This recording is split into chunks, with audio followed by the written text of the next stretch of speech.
Good morning, good afternoon, good evening, wherever you may be.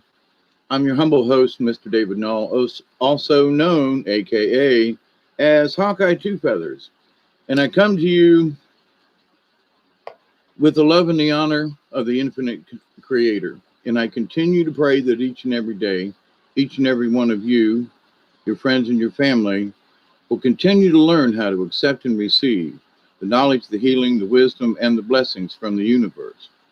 And so, with that said, welcome everybody, anybody out there on this Sunday evening sitting around. It's really cloudy outside today, and the temperature was a little low, and I'm using that for an excuse to watch football games, not clean the house or do any outside work. Okay. But I had a good visit from a friend today. Who we got? How are you? Dark Truth. Hi, how are you? Much love back to all y'all. So I was sitting here and I'm like, oh, well, um, and the Beatles song, and I'm trying to remember the name of it before I come on here. Hey, Jody, how are you? So, but, if you caught the words um, in the title of this video, it's a Beatles song. And for the life of me, I'm trying to remember the name of it. But, I went through the whole drum solo and the whole nine things, and singing it in my head kind of thing. And step on the gas and drive that tear away. One sweet dream came true today. But I can't remember the name of the song. But it was like, oh, that magic feeling, you know. So, and where this comes from is that when I was talking to my friend today, who visits me a couple of times a month, and we sometimes have little sit downs and discussions, and we'll smoke a cigarette and have a chat, and and she's like, I really do appreciate these times together, and I'm like, me too. I don't get many visitors, but she was like, no, I really look forward to coming down and sitting and hanging out with you for 30 minutes, and I was like, well, thank you, but anyway, uh, um, we were having a chat about, since the last time we talked, which was a couple of weeks ago, how things are going and, how the kids are in school and how things are, and what do you think about, since the election, what do you think about blah, blah, blah, and just catching up with stuff. And in the meantime, I'd been catching up with some more information too, which is just all really kind of interesting. But she tells me after we've had our chat, and this is sort of what sparked this, she goes, there's just a feeling. Oh, what a feeling. Da-da, so now I'm going to be sparking all these songs in my head that I can't name. But that as bad as it is the last couple of days, and for as forlorn as some people have been thinking and feeling, and confused and stuff, but that in this chaos of stuff, there's also a bunch of information out there that people have picked up on and are starting to accuse the other side kind of thing. So it's like the feeling is that whatever we thought was over, we don't necessarily think it's over. And for just whether we're actually watching the news or not, or what I like to call the back channels, because it's not popular channels, and folks I've been listening to for a long time, and information came in yesterday, and I will drop his name because he's put it out there and you can hear it in his own words. But I think it was sort of a critical point yesterday when Stuart, now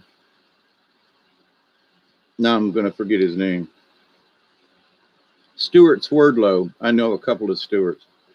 Stuart Swerdlow on his channel, and discussing the insider information that he was given, right? And that he wasn't quite so sure about wanting to share the information because in a couple of videos before, he kind of poo-pooed some other people who were discussing something similar to what he said as to what he reported. So he, in a way, he was sort of eating a little bit of crow for himself, you know. And I was like, now this is interesting because 2 or 3 weeks ago he was not on board with this, and now all of a sudden his insider information that is almost never wrong has stated, you know, this ain't over. You know that we need to, you know, keep an eye on March the 4th. Well, okay, and there's other dates that are being tossed around and things, but here's the bottom line to that. Versus whatever it is that's going to happen, there are a lot of people that have this feeling. And that's sort of where I'm at with this. Not so much about the details of this or that, but there are folks on both sides and in the middle who are looking at, and I couldn't believe some of the places I was hearing this stuff.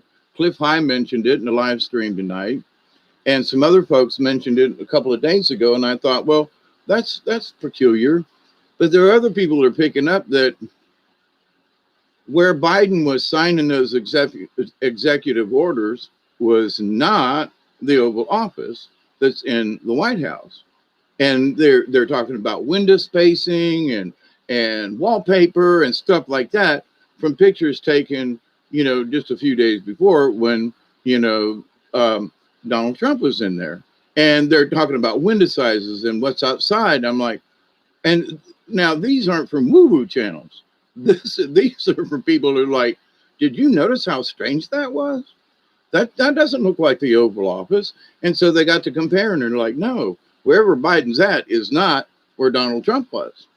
So in that, as I mentioned this, there are these peculiarities that other people are noticing, have noticed, and are like, wait a minute now, I didn't used to be a conspiracy theorist. But all of a sudden, I can see right in front of me, that's not what that was. That's, you know, you look at one picture, then you do the other, and you compare, you know, where's Waldo, right? So there was interesting that the other day that, you know, certain things were going to be, Biden was replacing them in the Oval Office that he didn't want. There was a bust of somebody and something else, and there was something. So my point to that is, the reason he made that statement is because the set has those things already in place versus, you know, well, you know, I hadn't taken him out of the Oval Office. Wait a minute. You're not in the Oval Office because of this picture and that picture. I mean, you know, even an idiot can see that a window has changed from here to here overnight. No, don't think so. There are other people who are talking about, did you see how weird the video was put together? You know, when we watched the inauguration, the people in Spain saying, hey, we watched it 11 hours before you people did. We got the inauguration and you people, some of you folks weren't even up yet, you know, like what? So there is some very interesting, you know, oh, what a feeling, you know, and and so the in also in the Beatles song in that, you know, oh, that magic feeling, right? One sweet dream. So whatever could that sweet dream be? The sweet dream that, you know, sweet dreams are made of these. Who am I to disagree? Travel the world in a 7 sea. Come on, everybody. Boom. Now I gotta, you know, for those, Michelle, it's up to you to name that tune.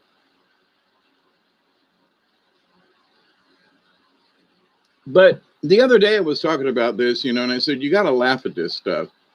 And as I've been checking in with certain channels and not channels, you know, like, okay, what do these folks have to say?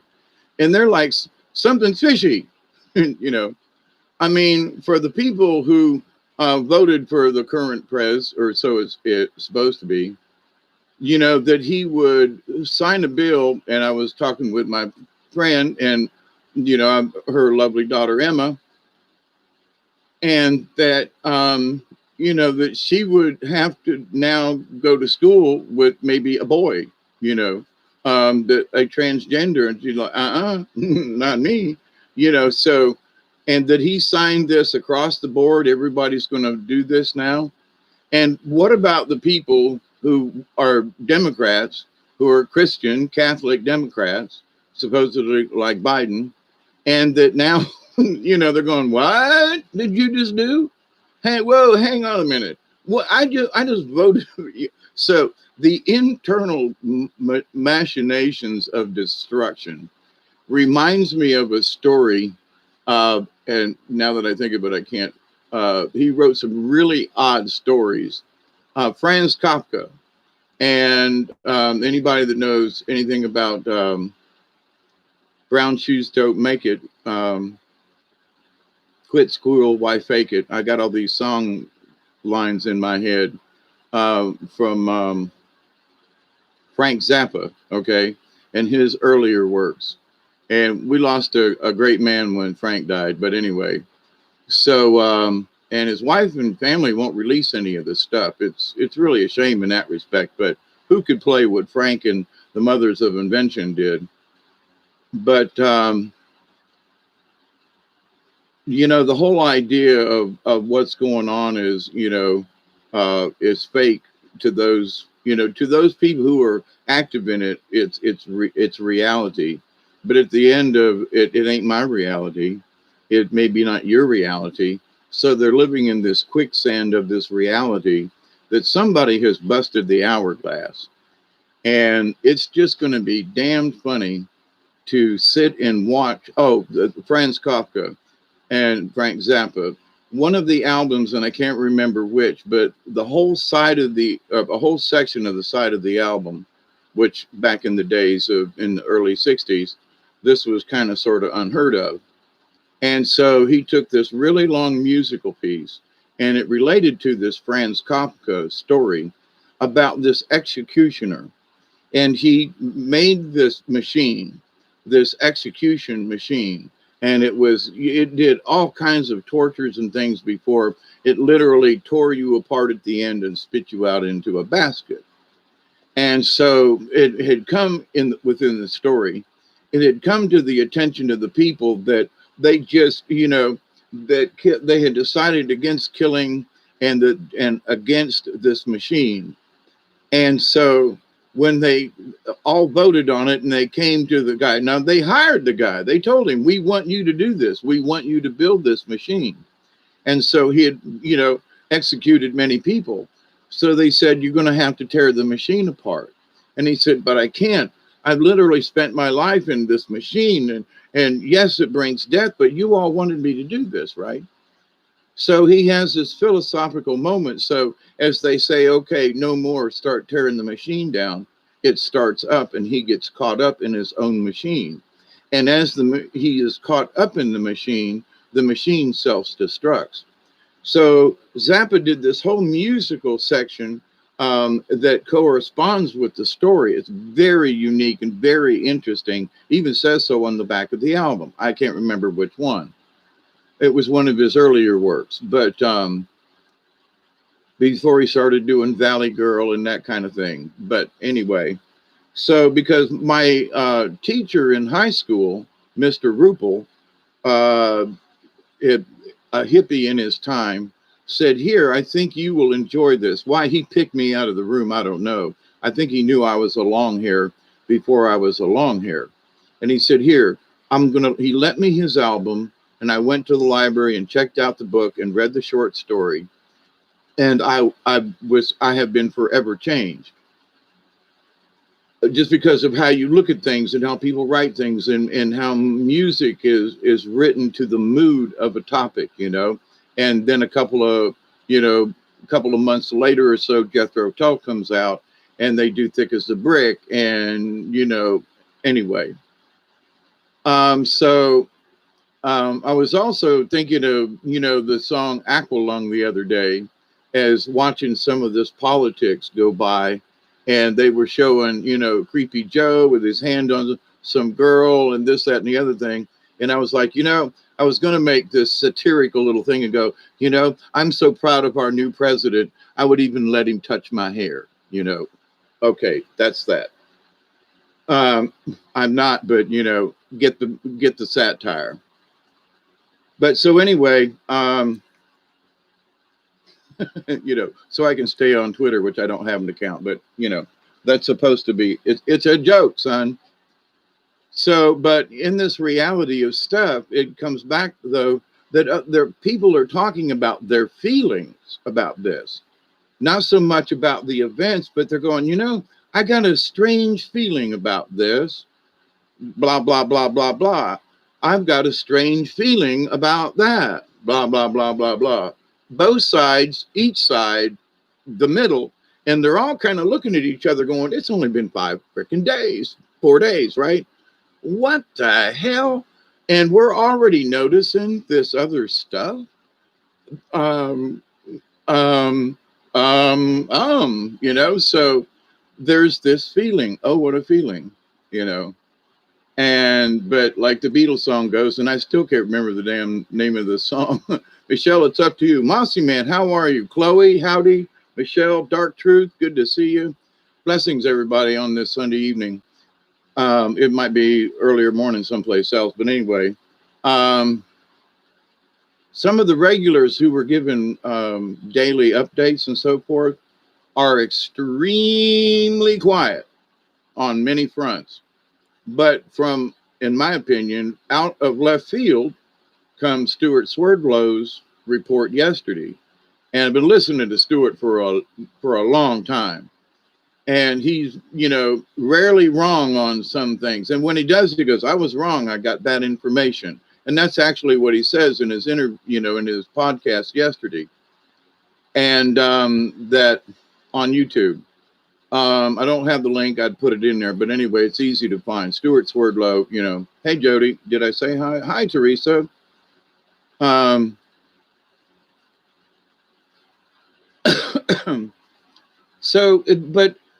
But regardless of the events, although the events are what's kind of stirring up the strange feelings, on people who are not normally going. My friend sat back and she crossed her arms, it was very, she made a statement when she did that. And she's like, I've got this strange feeling, and the strange feeling that one way or the other, this is going to turn out okay. Whatever it means, it's going to turn out okay. It's really weird, and I was upset the other day, but I got this really weird feeling it's gonna be okay. And she's not necessarily a religious person; she's spiritual, but to the point of like, folks are talking about, the rapture's still coming. Okay, keep waiting, folks. And I don't mean to be rude, but keep waiting. And it's the second coming. Now it's the third coming. Oh Lord, who's coming now? I don't know. And the apocalypse, it's everything. Oh my God. But to the point now, the people who wrote the script, get that? The people who wrote the scripture have to see, they want to see this thing play out. And we don't want to, because we see it. And they are, as Cliff High said today in his thing, woo woo or something like that. Very interesting. And in a lot of ways, I agree with a lot of what Cliff talks about. Some of the other stuff, I'm just not well enough aware of it myself. However, that feeling exists that what he considers this yearly timeline to be, I kind of get that feeling too, whether it's a this or a that, but I got the feeling, so I'm cross-checking people with feelings, you know what I mean? Not necessarily about how accurate the data is, but that people are noticing it in odd ways from different sides, from just all over the place, going, this can't be right. Well, wait a minute. What'd you say? Well, I saw this. Did you notice that? Yeah. People just talking. Okay. And people not necessarily conspiracy theorist type people that just happen to watch a lot of movies and they go, wait a minute, that ain't the same scene that was in the last one. They moved the thing over there, as a director and a person who's worked with stage, you have to put shit back. And in movies, there's a continuity director. They make sure that the vase is turned just right. If something gets moved, they make sure the glasses are correct. That if a scene is stopped for any reason, or, that if there were 5 glasses, somebody didn't carry one off the stage and now there's only 4 on the table. I mean, continuity is real important, okay? And there are some movies that go, that ain't right. They changed that. One scene, the girl's got no arrows in her quiver, and then they switch to something and then switch back to her. Now she's got 15 arrows in her quiver. Give me a break. Come on. That's supposed to be part of the continuity thing. What, you didn't think we noticed that? She was out of arrows, and then within 10 seconds of the movie, that's my point. There are people who are supposed to be in control of that. So in the continuity of things, the pictures that have been seen, shown of Biden in the Oval Office, the people who are trained to go, that's not, that picture ain't right. They moved this. The bust is gone. The windows are smaller. The wallpaper changed overnight. What? Them folks are good, but they ain't that good, right? So, and when people just, come on, ladies, well, gentlemen too, but you notice, wait a minute, the wallpaper changed. How many women would know that, wait a minute, the wallpaper is different, my point. But again, I'm laughing my ass off. I'm like, been having a really good time today, just giggling and, watching this stuff going, there are those people who are so extreme, they need to either come off of the current medicine they're on, or they need to go on some medicine. Just saying. Because what they're spouting and how they're spouting it is just like, oh my God. So people that I would never expect to say so are saying, I heard that there were 2 governments operating at the same time. What? Yeah, the DC is actually a foreign country. It's not actually part of the United States. And I got online and checked it out. Son of a bitch, it's not. So those guards, they were, wow, were they going to take over the DC? These are other people having chats, right? And I'm going, well, now, I may have spoke about it or touched on it, but these folks are like went into detail for themselves because they have a feeling. That's my point about this. Oh, what a feeling. And so, the second part of this is, that one sweet dream. So whatever that sweet dream is, there's some people who don't really have a clue as to what or how. And one of the interesting things is they don't seem to be concerned about it at this point, right? In that they looked at this stuff, something's weird. These people and, their neighbors are going, wait a minute now, did you notice this? And, why would he want, little boys to go and dress and run track with the little girls? That ain't right. These people have written their own demise, if you know what I mean. So they're going, I'm sorry, but, how does this, wait a minute. So that wake-up call has been the last 4 or 5 days. And in the next week, who knows what, these feelings are going to bring up. And some of these normal folk who have just been watching the politics this last month, right, since the election and everything. But these folks who don't normally get into these kinds of things are having these feelings. I think it's great. I do. I do. I'm like, I'm giddy. I'm giddy. It's like, okay, smoke if you got them. That was going to be one of the first things I said when I got on in here. It was at 7:20. If anybody noticed, I was going to go 4:20 somewhere, but so we're a little late, but y'all came anyway. So I'm going to take a minor break after, running my mouth for almost 25 minutes, without interruption. It's good to see y'all here tonight. This isn't to try to push anybody's, ideas or hopium or anything, but other people are starting to go, wait a minute. And that, to me, is hope. Whether anything actually happens, but that other people are noticing. There's hope in that, right? the awakening of the people had to be this really weird circumstance, right? And so there's a little bit of differing opinions, like, the Marines wouldn't salute him, and Biden's wife tried to shake hands, and the Marines wouldn't do it. And there's lots of observations of little things.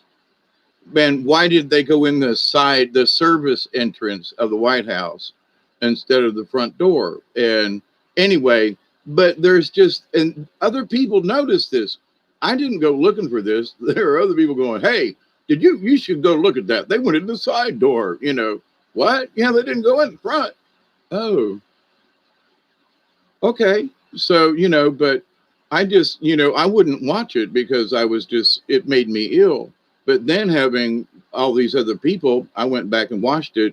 And there are people going, man, the video was all glitchy and everything. They jumped from one person to another. That's because it was pre-recorded, and it was said by many people 2 or 3 weeks ahead of time that it was going to be pre-recorded. Oh, no, that can't be right. Now these same people are going, it almost looked like, it was a sunny day the day they recorded it, but the day of the event, there it was clouds. And you see old Joey's face is all lit up with the sun, and everything. But the day of the event was cloudy, overcast. So you have to ask the question, where's Waldo? Where's Waldo? So all these things that I've got this strange feeling inside, wow. And then all of a sudden there are people posting things about, did you know DC's not, part of the United States? Folks who wouldn't normally be saying that kind of stuff are going, what? Yeah. Now there are some folks that I'd listen to, and they said because of the fact that DC was laid out by the Masons and Satanists and all this other kind of thing, that since 1871, it has not been our capital, okay? Not as we would think, because it ain't a part of America. Now we could annex it in or something, but there are some people who say we should literally level the place. Take the White House out, take the Congress out, maybe leave a couple memorials, but basically level the place and make someplace else will have the capital. Maybe it's in Texas, who knows? That would keep them from seceding, wouldn't it? And there's plenty of room, but the idea, though, that New York was the first capital, and somewhere in there, I think Philadelphia was, it's where they did anyway, but Philadelphia. So, okay. So we could change. I'm not necessarily saying I agree with that, but, to like turn it into a Disney park or something, they should put up rides, maybe where you can take a zip line from, the one federal building to another. I don't know. Just kind of leave it open and let people go in and put graffiti on the walls. Treat it like any other, government. I'm sorry. Just invite the homeless in. Hey, none of us are going to stay here. Now you got to pay for your own electricity and gas and water, but how about it? Here you go. You want to live someplace? There you go. Maybe they could take it all down and some of that marble and some of those things. I mean, the Lincoln Memorial, just move it someplace else, pick his ass up and move him, and put it on someplace that would be better, suited. Because he was one of the last true presidents of the United States. Now, if we go back to the 1871, before we became a corporation, then Trump would be the 19th president if he got elected. He would be the 19th president. So, we scratch our heads and go, now that's interesting, and that we would go back to more of a common law type of situation versus all of this judicial crap, which was all about the Queen and all about England. And, that's why they wear the robes and things, because of what they do in the Parliament and the judicial system in England. And and the ties with the Vatican. But the fact that people are now seeing it themselves, and many of us have known this for a long time. I've known some of this stuff for going on 30 years or more. And so I'm glad to see people catching up. Oh, what a feeling. People are catching up. Oh, and that one sweet dream that all these folks are waking up and they're starting to see things as they are without you and me trying to tell them. They're noticing it on their own. Now, maybe it's because there've been a bunch of us in the background going, did you see that? Didn't that look weird?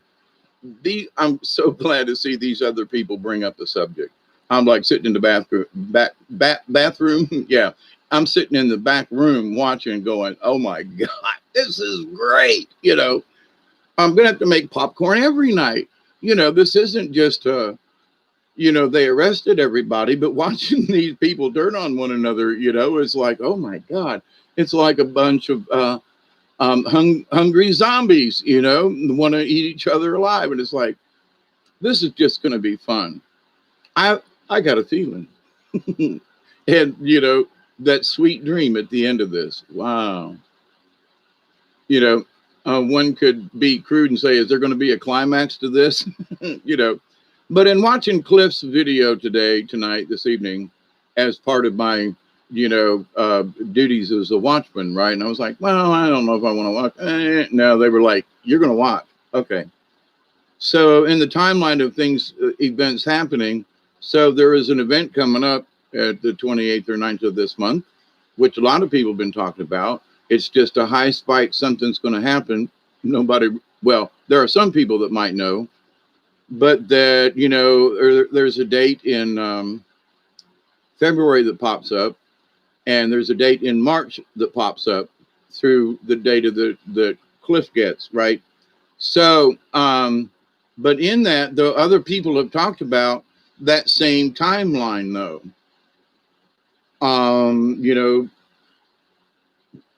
I think Stuart Swerdlow has brought it up. I know, Simon Parks, who's been very quiet recently, has stated many things, and a lot of other people in different areas of the woo-woo society, if you will, have talked about these coming times.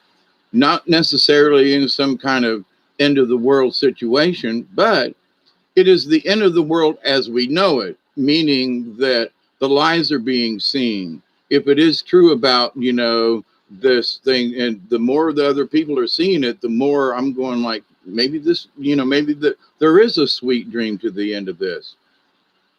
And that the white hats really honestly do have control.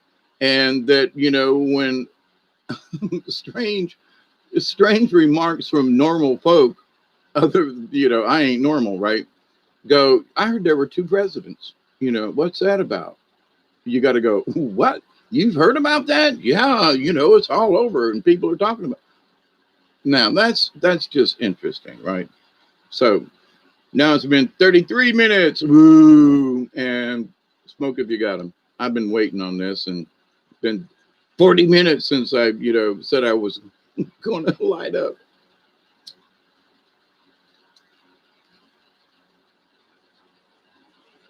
So, like, for example, the normal Democratic side, yeah, I'm yapping on, are reacting a lot to what the news that Bill Gates is the largest landowner of the in the United States. What? A lot of people were a little iffy about him, but he owns what, where, how much? So a lot of people are, regardless of politics, are going, wait a minute, that can't be good.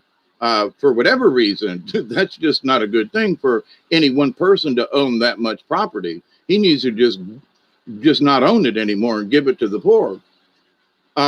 Start housing, tiny house, communities, with resources that people could share, to the point down in Florida where I come from, my dad, in his later years after mom died, moved out to a trailer park that was part of or adjacent to a golf course. You know, there was two 9-hole courses, 18-hole, and really nice there, just north of Dade City. And been there a long time. And he moved, bought a trailer and moved in there and lived for several years until he passed. And but the idea though that all those people in the park, yeah, they're old people, but they'd get together and play cards. They had a community place, with a pool and a pool, a one pool table, but a community house that people could go. And it's like, Pop's house wasn't very big, and if all of us went over to the house, his house was full. So we'd go down to the family room thingy. And if there was nobody in there, you go in and take up a couple chairs, table, whatever. You'd go swimming or play pool, or whatever. They had card games and stuff like that. So you could still have a place to take your family if you didn't have enough room. You know what I mean? So although it was shared, there was very few times that you bumped into anybody else. And, there were, I don't know, 50, 60 trailers in that little trailer park there. But you had to be retired to move in there. Or at least 55. So that was sort of that deal. But it kept people from riding through in fast cars and all that, and So, but the idea though that if people would just these small parks and so forth that quote the elderly live in. My aunt lives in a community like that in just outside of Zephyr Hills, and she's been there for a long time now, and she's 85 years old. And still get along. She's a lot of her neighbors have passed away over the years, but it's the same deal. The trailers are a little nicer now. There is no golf course adjacent to it, but there is the swimming pool and the rec center and all that kind of stuff. So and you have to be at least 55 to move in there. So the idea though but these people respect each other. They don't fight with one another. They have group parties and they all go down and have barbecues at the thing. The neighbors within the community there, they get along, and people will share stuff with other people. And, so it's like, but humanity in a lot of ways, now, does it take you to get to old age to learn how to have respect for one another? You know what I'm saying? So, as you get older, some people get more crankier, but as you get older, you start to supposedly learn these things, where the younger folks are still wild and whatever. Well, I'm 68 and still a little wild around the edges, but if I lived in one of those communities, I would have to abide by the rules. Now I live down here by myself on 18 acres, and if I want to turn up the music at 9 o'clock at night, I can. And so, because there ain't nobody right next door to me that's going to go, hey, shut that shit up. So, but, I live down here on purpose, so I can do that if I want to. Now, I respect my neighbors a little more, and I don't put it up quite as loud because I did not realize over the years I've kind of understood that there's this echo that goes up the hill, and my neighbors can hear the songs better than I can at the road up there. I mean, it's amazing, the acoustics down here. But anyway, but the idea though that but these feelings that people have for the want for family and community, everybody's been locked up, and people in Europe and other places are going bonkers over this. They're going, no, we have had enough of this stuff, and there's water cannons and there's this and that, and people want to because they're tired of being cooped up and told that they can't do this or that. They can't socialize with one another. And that shit's going to backfire on the whole planet. It's backfired. And so that's, oh, what a feeling. The whole planet is waking up to this. The whole planet doesn't necessarily want a revolution, but they do. They have to revolt because their personal whatevers are being taken away.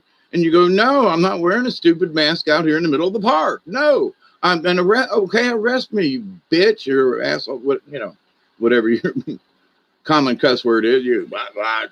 Okay. But the idea, though, that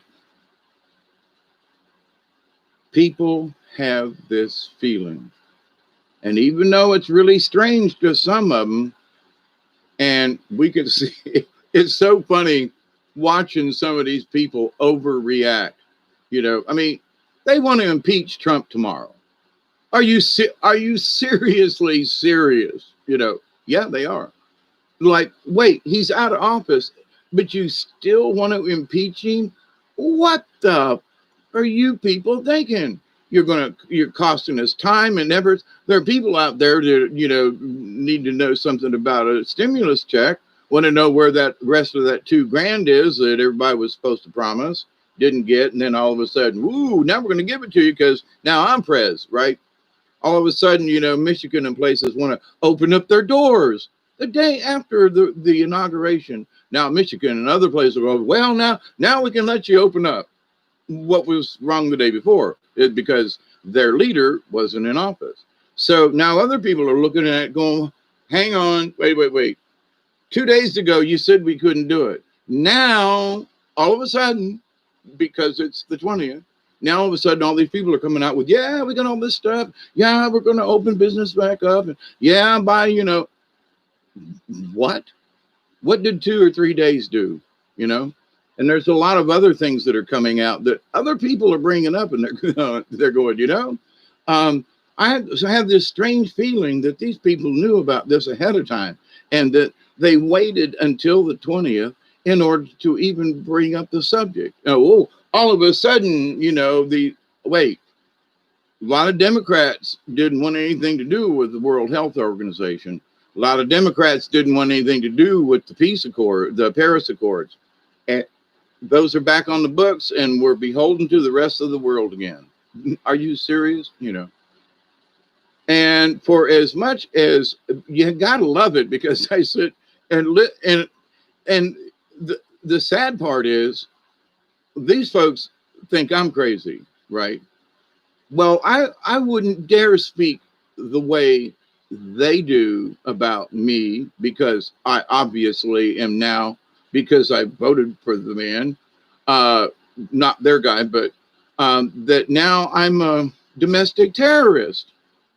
That, all this time I was a Democrat, and it still says so on my voter registration.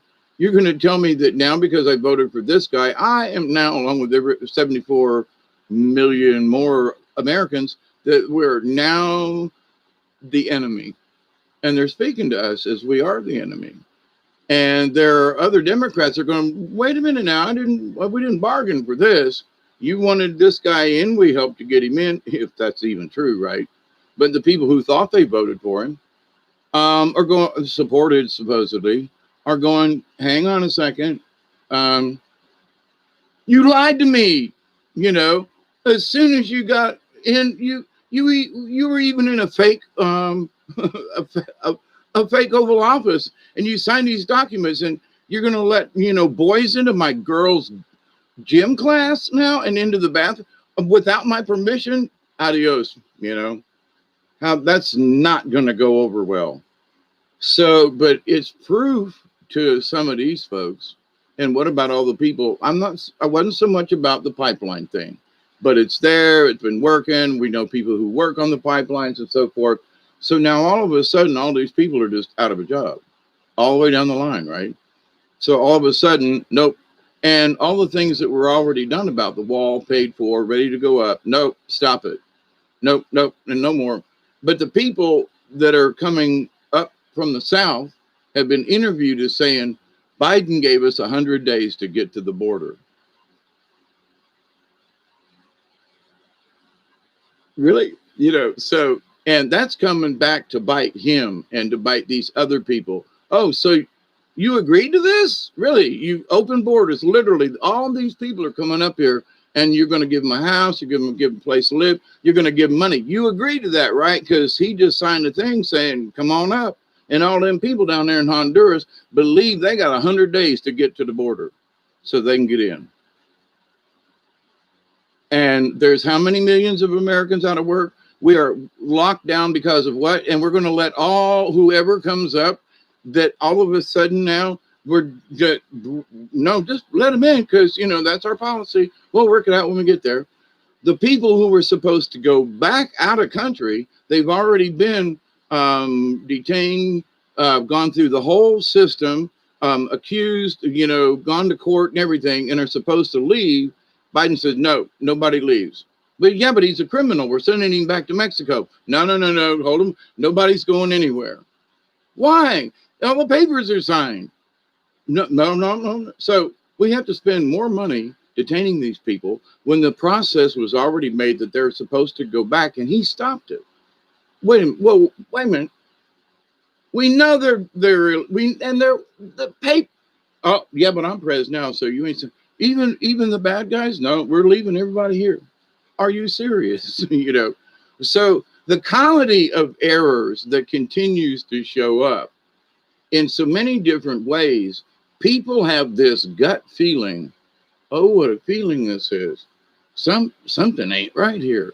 Something's out of kilter. I mean, I know I'm a stupid hick, but even I know them drapes are different from yesterday.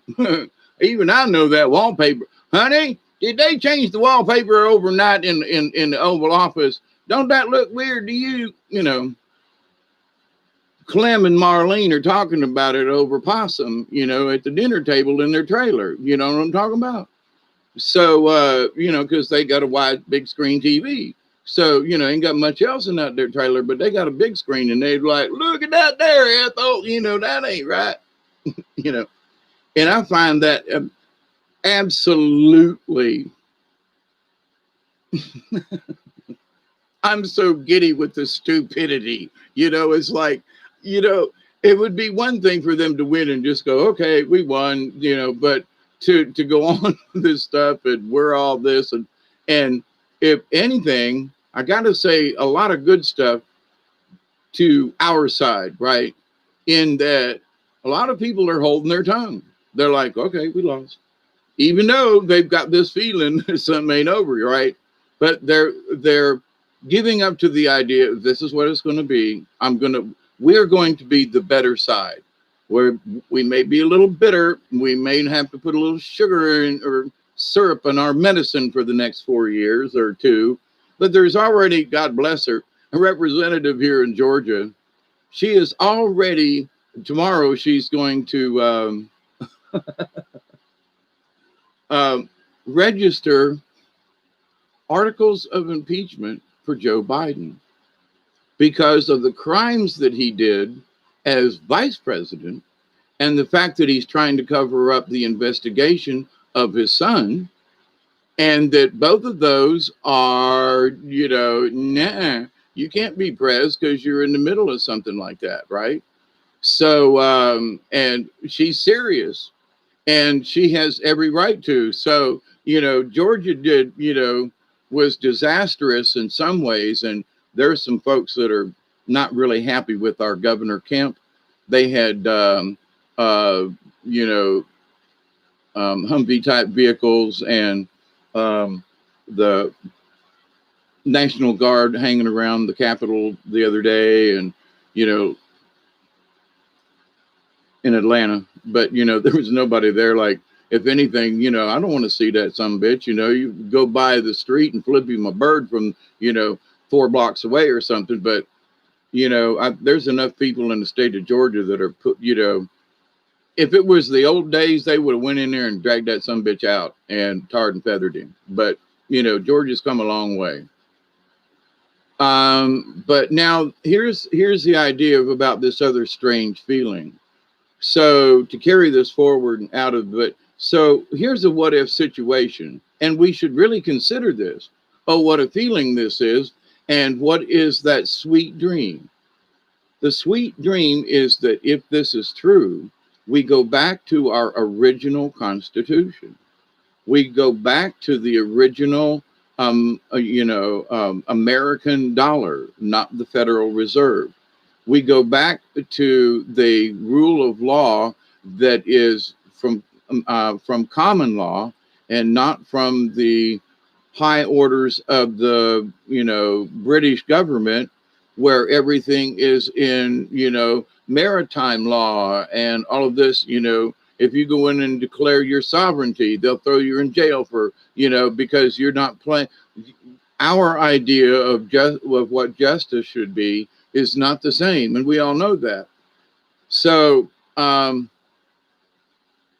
only way to fix the system is to just literally get rid of it, because there's already been a system in place that has been going on for a long time, right? Common law. And if we go by those basic common laws, and every law hereafter needs to be renegotiated. Why? Because it was done as part of a corporation.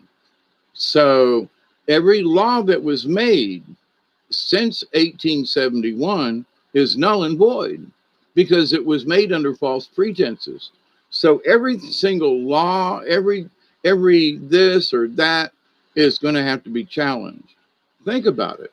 All those people that were sent to jail and all these, the wars that were started and all this other kind of whatever, because technically it was a false, we were not a republic. So if we reclaim our original right, so we wouldn't be going into a new system, we'd be bringing an old system back to being the new system, you know? And if it hadn't have been for the Civil War and the fact that the United States needed money, they wouldn't have gone into the deal with the Vatican and the London bankers. But I don't know whether we ever paid them back. But the idea, though, that we're still attached to that from 1871. Are you serious, folks? So, but to look at this from a standpoint of, wait a minute, you mean I can go in and we can have a discussion about the brutal cop business, and it doesn't have to get covered up we can actually have a magistrate and sit down and and call the people in politics or local politics and call them and say, hey, there's a quorum here. We want you to step down and we want you to answer these questions, because under common law we have the right to. We're supposed to have that right now, but go try to get. I was shafted by a judge in the Social Security system, and the judge that signed my disability back 10 years or so ago, wrote me a personal letter and said, I'm sorry for what that other judge did in his jurisdiction, but all I can give you is 2 or 3 months extra back pay. But they cheated me out of like almost 2 years because I had to go back before the judge again. And he kept turning me down. But when I changed venues out of the Southern District to the Middle District, within 45 days, my disability was approved and my checks were received within 2 weeks. But it had been held up in the courts because of a judge's opinion in the Southern District.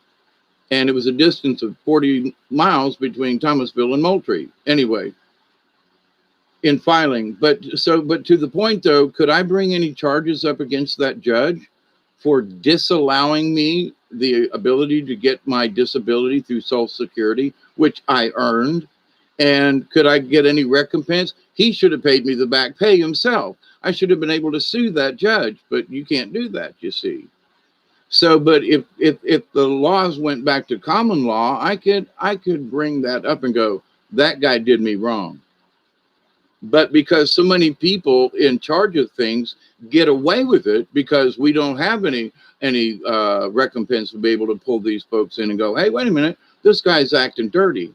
Well, no, he just works for the play and he's been a judge for, it doesn't matter. That man did wrong. We need to bring him in before our peers and have a discussion about this. So common law would bring us more back to that versus all this rule of law, which is made up by a bunch of men. And the common law is based upon the rule of God, basic human rights. So what could be the sweet dream out of this? That, we could get pot smokers out of jail. We could, the federal law concerning marijuana, for example, would become null and void because it was a law passed under a false pretense. Wait a minute. So the Patriot Act, whoosh, it would go.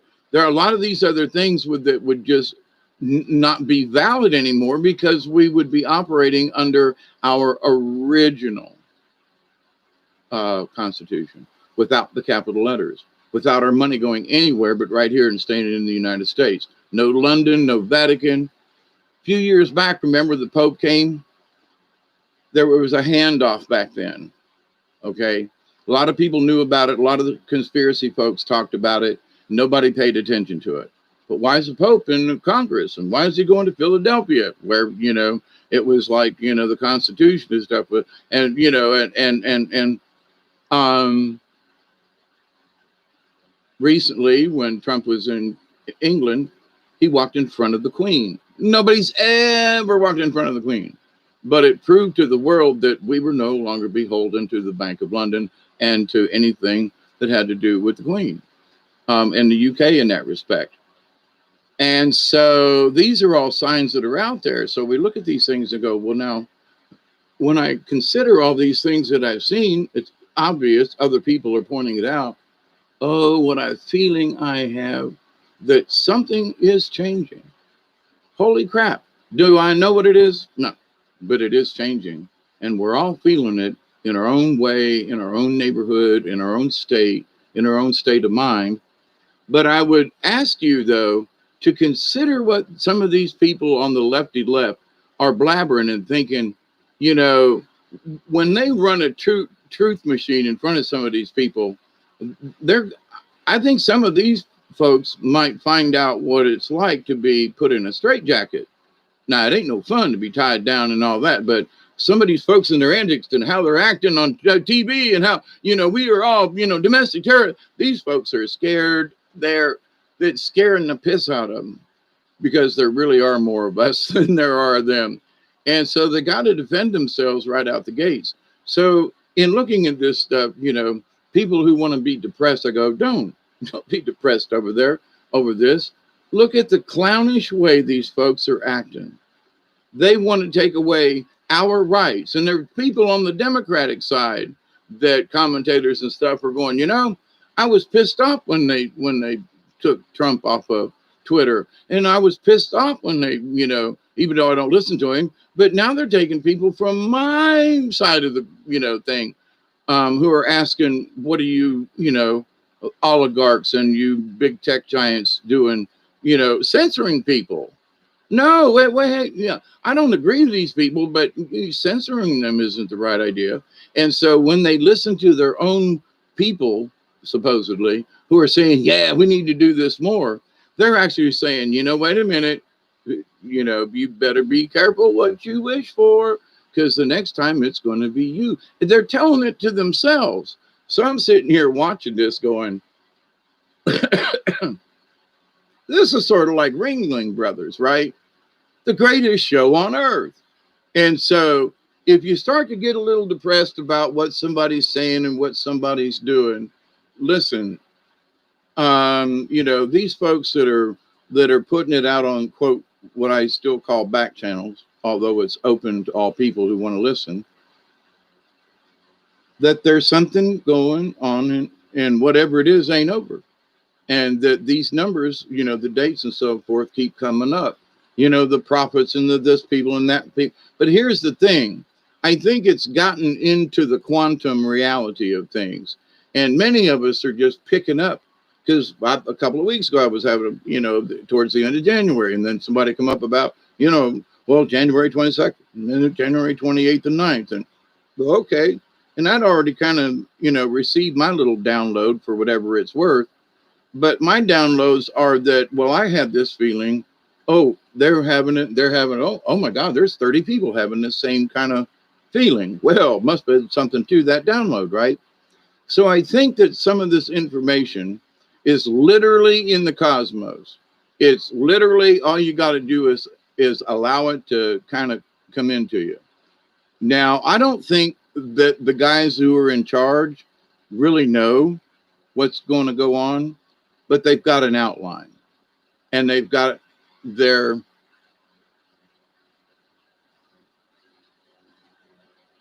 I hate to use the word agenda. they've got an outline and protocol. There you go. It's protocol. That's a better word. So, and the folks, who are talking about, on different other channels that I have to listen, because what are they thinking, right? And I've been shocked at how how they have turned their own, devices around, like holy crap. But anyway, and I had a point to something about that, but I can't remember what it was. But anyway, um, a lot of folks are going, we have to laugh at this. And we do. Because, the more some of these people shout to the top of their lungs how bad the rest of us are, it's making them look even worse. Because we didn't do that. When, Trump got elected 4 years ago, we didn't go after the Democrats and say, y'all must die and y'all must be impeached and y'all must, conform to our way of thinking. No, we all said we hope y'all take the red pill, right? And or quit taking the blue pill. I think I got that right. Anyway, so but the idea though that that some of the Democrats are now looking at themselves and going, wait a minute, I was hornswoggled. I mean, on the first day, they bent me over and cornholed me without any lube. They didn't even spit towards that direction. And they're feeling laid out and splayed out and otherwise raped. And I don't blame them, So, and that's just in the last 5 days. So I say let them eat each other up. And, whether you make popcorn, I had some ice cream earlier. I was just in the mood. And I was just like, I ate half of that, it's a half a gallon of ice cream. I ate half of that half a gallon, just sitting here laughing at some of this shit that people are posting about their own crowd. And I'm going, man, I couldn't have asked for a better TV reality show. You know what I'm saying? I mean, people had a lot of fun with Trump and the reality thing and everything, but now he's supposed to be out of the picture. They can't let the poor man go. Well, Trump, he's still guilty of this. We're going to impeach him tomorrow. And we're going to do, because they can't let him go. Because if they had to let him go, then they'd have to answer serious questions, Well, we got to impeach Trump. Why? He's out of office. Yeah, but we have to. Why? Well, because I want to. Because we want to show the nation that we're a bunch of stupid morons. Go ahead, do it. Because people are looking at that going, okay, enough's enough already. And Hillary coming out going, Putin is behind, the the thing on the 6th, right? Putin had something to do. The Russians had something to do with the attack on America that day. Oh my God. Now let's get this straight, everybody. America, you can say, okay, they stormed the building, but it's not American soil. It's the District of Columbia. They didn't attack us, even if you wanted to consider it that, because the DC District of Columbia ain't part of the United States. So technically, they didn't, whoever broke in did not commit a crime against the Americans. They committed the crime against the country of DC. Think about that one, So this idea, wait, District of Columbia, wait, what about this? So there are so many levels to this District of Columbia. Some bitch. They're the foreign entity who interfered with our elections.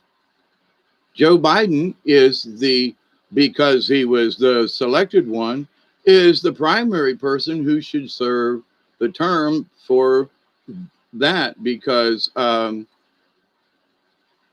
they messed with the election, So as commander in chief, he needs to take the fall along with the vice president and Speaker of the House and all them folks, because not only did they, it was treasonous behavior to the American people, but it wasn't treasonous behavior. You got to understand this, to their Constitution. But if their constitution is nullified and it no longer exists, then anything they say or do or want to propose has it's hollow, as Cliff High puts it. It's hollow. There's nothing to it, right? And so they're going to spout off, spout off, spout off, but it's going to show how more hollow these people are inside. The more rhetoric they, the more they push the domestic terrorist thing. They just need to shut up about that. But they'll allow stuff in Portland and Seattle and folks, they'll let these guys walk up and down the street in paramilitary garb, having fisticuffs with the National Guard, whoever they were. And it's like, that is not what happened in DC. Even if you want to blame it on the MAGA folks, that is not what happened. But DC, let's keep going back to that. It's a foreign country. We need to keep telling each other that. Well, no, it isn't true. Well, those people who thought it was bullshit did a little research. 1871, blah, blah, blah, blah, blah, ding, ding, ding, ding. Oh, son of a bitch. It is true. So this other veil has been lifted. So this feeling people have, they may be saying, you know what? I need to speak about this because I don't want to send any, why should I listen to DC anymore when it's actually not even a country? It's not even part of the United States. Well, hang on a minute. That's got people really thinking. But they're the seat of power. They're the monuments. That's, this and that. But wait, hang on. It's a part of the Vatican? Oh, yeah. It's a part of, yeah. It's not a part of the United States. Nope. It's the District of, oh my God. And people are getting that. People who weren't paying attention before because of all this other politics and stuff. And you got to say, well, they could have arrested them all on the 20th. They could have, And the more I look at this, the more what a sweet move this was. Because it's making people look at things in a way that you and we could have talked about for years and they never got. But now, for whatever reason, this is going on. People are looking at their neighbor going, wait, did you vote for Joe? Yeah, me too. Well, how come all this stuff? I mean, why are all these Democrats getting on his ass all of a sudden, And why are all these, but we're going to bring Bernie on board, but they've told Bernie to, shut up and toe the line. So the people who supported Bernie, and I did it one time, but way back when, but to the point, though, that there were certain ideas that Bernie had that still are feasible, but that it was how he was putting them out there. And of course, the big folks, you're not going to take a penny out of their profit for shit. So, Bernie was saying that with the New York Stock Exchange, that money is exchanged without any tax or fee, at least from the government. So if you put a penny, 1 penny on the transactions as a tax to everybody across the board, didn't care how many shares you had, or it was a penny per transaction. That was the tax. And that money would go into, guess what? Free college. Guess where that money would go? Into the healthcare program. A penny per transaction. That's all. And it was like, you know how much money that would create? And we wouldn't have to tax any. Nobody in particular would get taxed. A penny a tax. And they were saying, what if we charged a nickel or a dime per transaction? If you're dealing in millions, what's a dime, right? But it's the amount of transactions that occur, and that money would start building up, and that there would be a pile of money at some point down in the future with the amount of transactions being made, without affecting anybody anywhere. And if you got enough money to be able to trade back and forth, I get extra cash from the dollar store, and I pay $1.50 simply because I don't have the wherewithal to get to the bank for cash. So I'm willing to pay $1.50 to get money out of a machine or from a store or something as a handout to me, right? But they can charge me $1.50 for the transaction, but you can't charge them a dime on all these. So to me, it's like, Not all of his ideas are stupid or washed out or whatever, but like, yeah, that would cure a lot of ills without really hurting anybody, right? So, but anyway, so I was sold on that idea and still am. There are a lot of other things that could be done. Back in the day, Harley Davidson, I think it was, but Briggs and Stratton for sure. They used to do profit sharing. Okay. So if there wasn't any, if scrap was down, production was up, and quality was maintained, and the profit at the end of the quarter got shared across the board with everybody in the plant, you know, and Briggs and Stratton's engines improved. They did this, now I don't know if they still do profit share. I'd heard a couple of years ago that they had kind of went away from that. You want to make America strong again, give people a piece of the pie. In other words, if you work for the dollar store, if your dollar store's got a profit this month and you've covered all your bills and everything, then everybody gets to share in the profit of the store where they work, because they're going to keep the store up better. They're going to make sure that the items are stocked. They're going to take care of their customers. Because it gives them a sense of belonging, and and they moved away from that after Billy Clinton and into the Bush era. Well, we had the towers and everything, and so everything got jumbled up. But if we went back to that and said, look, you're going to get $10 an hour, but you're also in 3 months, you're going to get part of the profit sharing. We don't know what that is, but if we keep the doors open, we bring customers in, you be polite to them, you serve them, you be courteous, you do these things, which will increase our business, and then you're going to get a share of that in 3 months, on a quarterly basis. And so what's wrong with that? I've worked for companies that did that. And we would do anything we could to keep the cost down for that company, because we all knew we were going to get a chunk of that pie then in 3 months' time, right? So, but then they closed that company down, and all the people that worked for all that and the profit sharing, they moved the company somewhere else. And so all those people who put the faith in the company moved. What are you going to do? Put all these machinists and people out of business? Okay. But anyway, so we need to build trust back with people. If you're working at a place, if you feel like, well, I'm making this much money an hour. Okay, fine. But let's take this just a little bit further and say, okay, so the local Arby's that in Moultrie that I go to, I know some of the folks in there. We wave and we chat every time I go in. How you doing, baby? I'm doing fine, Mr. Dave. How you? So those people get my business when I'm in town, because not only do I like Arby's products, but I like the people who work there. They're friendly with me. They, how you doing? They have conversation.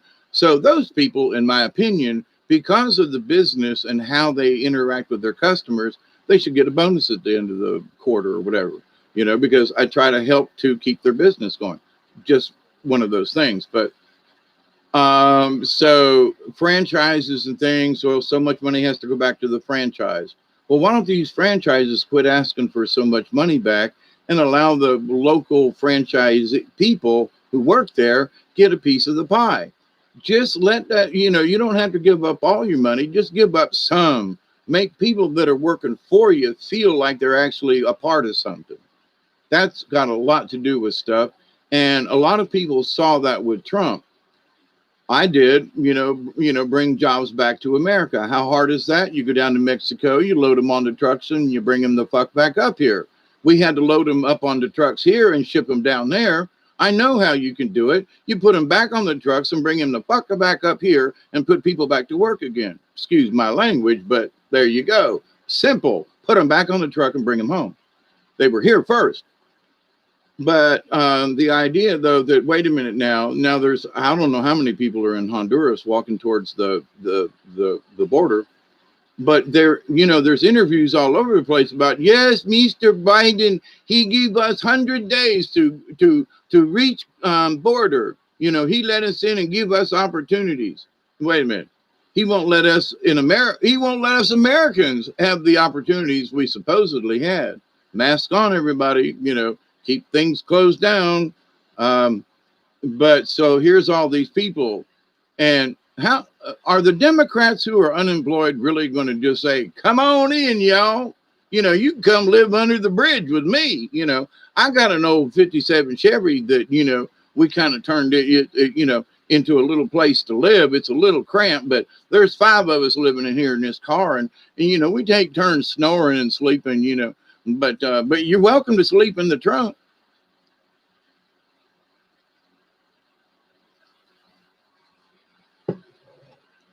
So what they've already done has backfired on them, in the people who've been watching us, going, well, Trump's the bad guy. He's gone. Well, no, he's still the bad guy. Nah, he's gone. What about these people headed to the border? Well, but Trump, no, can't say his name. He built the wall, right? Well, but he built the cage. No, he didn't build the cages. Obama and Biden did that. Oh yeah, that's right. So why do they want these folks to come in? Because they can use them as slaves. If they're undocumented, if they're under if they're so they'll work for anything to stay here and not bitch or complain, or like an American would do if they were being cheated out of their salaries and jobs and so forth. Oh, so why are they why do they want them in? Because it's even cheaper labor than you and me. That's the reason. Period. And to keep the rest of us poor, dumbed down, and pissed off. Now being on Social Security and so forth, I'm not near as pissed off as I used to be, but back it's been 20 plus years ago, but I was doing construction work and working for folk, and I had insurance, I had my own crew, small but crew. I had a crew. I had all the tools and everything necessary. I had licenses, with the local folks, for my Southern business, for the Southern Building Code here in Georgia, and passed all the tests, paid all the money, and all that kind of stuff, and was a licensed contractor.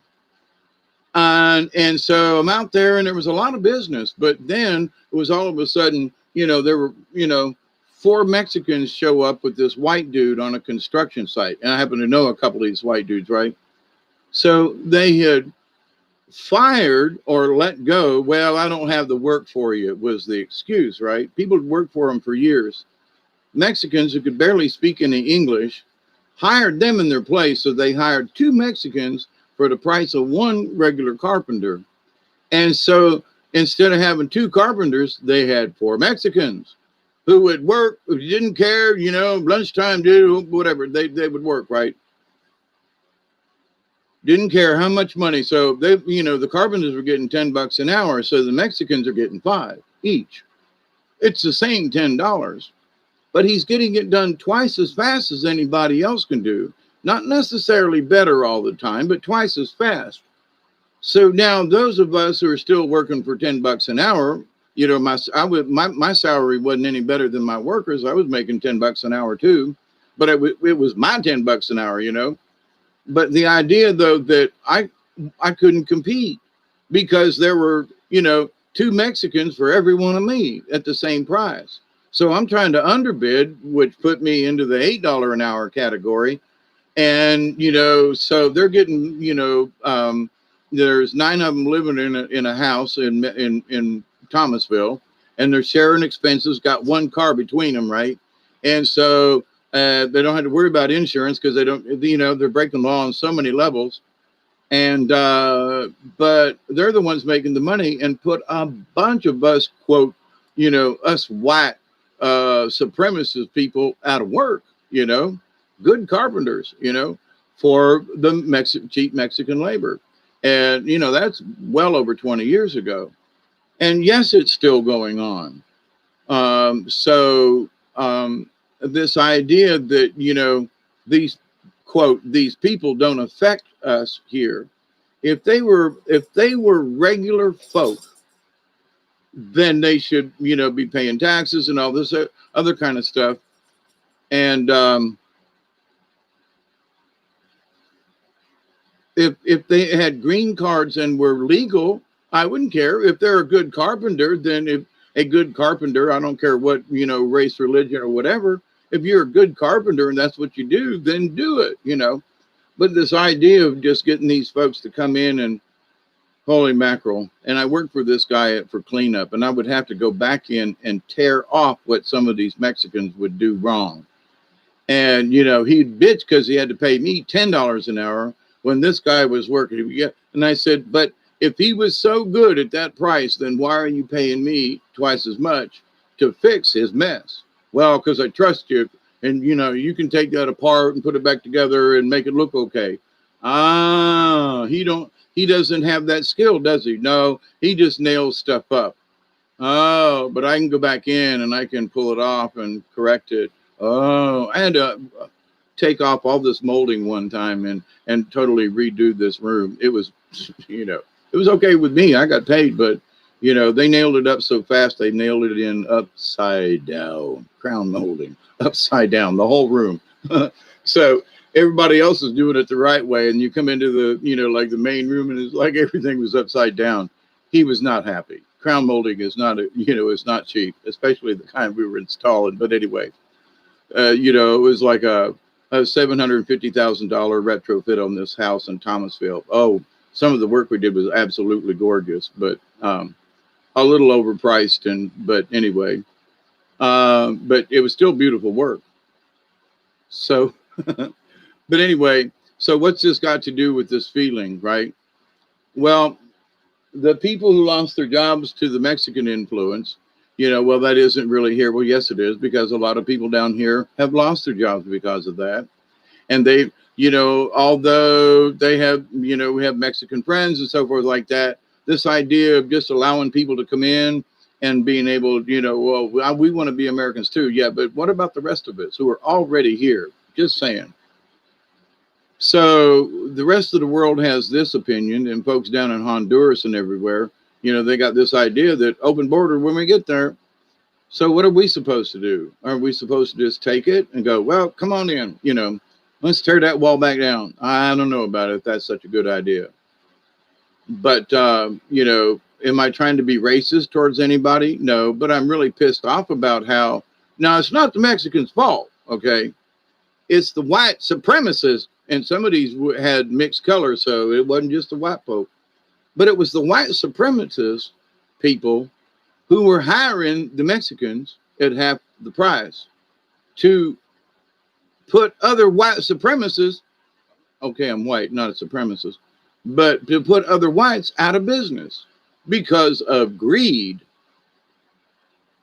Yeah, they agreed to be greedy. So, if people could quit being so greedy, and I don't mean, I'm sorry, if you make over $100,000 a year, then you make a lot more money than most folk do. And the people that make in the 125 to 150 bracket, because I used to brush elbows with them folks in the engineering departments and things. And I'm not begrudging them because they got 20 years experience and they've moved up through the ranks and they're in charge of whole departments and things. So I don't begrudge them their salary. But when a guy that's working for 30 grand a year fixes their shit all the time and makes them look good, but they won't give a raise to us lower peons, now that's just greedy. That's just greedy. So, and I do speak from experience where I saved Prestolite Wire millions of dollars the first 2 years I was there, and duplicated tooling and some changes. In the 7 years I was there, I saved them over $10 million. $10 million that we could honestly count and have record of. So I do know what I'm talking about in that respect. And I do know how I feel cheated by the businesses. And I do know how the rest of us commoners feel in that respect. So we have unity, and now they're calling us Trump's army. That anyone who voted for Trump is part of his army. Now, I was offended at that when I first heard it. And I'm like, look, wait a minute, man, I'm a big, and then I thought, hang on. Maybe that isn't such a bad phrase. Now, I don't want to use it, But from their point of view, we are the Army. We're the National Rifle Association. We're the people for, the Second Amendment. We're people that want the Constitution, the right one. And so let's stop and think about this one damn minute. Wait a minute. Most of them some bitches that got guns. And then women know how to shoot too. That's what Mandy and I were talking about today. She goes, yeah. And it's not just the men down here in the South, because I was talking about what AOC said about Southerners, that we needed to all, be re-educated, And she was like, what? And I made the statement. I said, yeah, I said that if, let her come down here. The men folk won't have to do, take care of her. The woman folk will do it. The women folk will whoop that girl's ass and show her what Southern hospitality is all about, right? She goes, you damn right. She goes, if they try to re-educate us Southerners, us women know how to shoot a gun too. And I was like, yeah, buddy, so if back in the day, it was the men folks that fought the Civil War.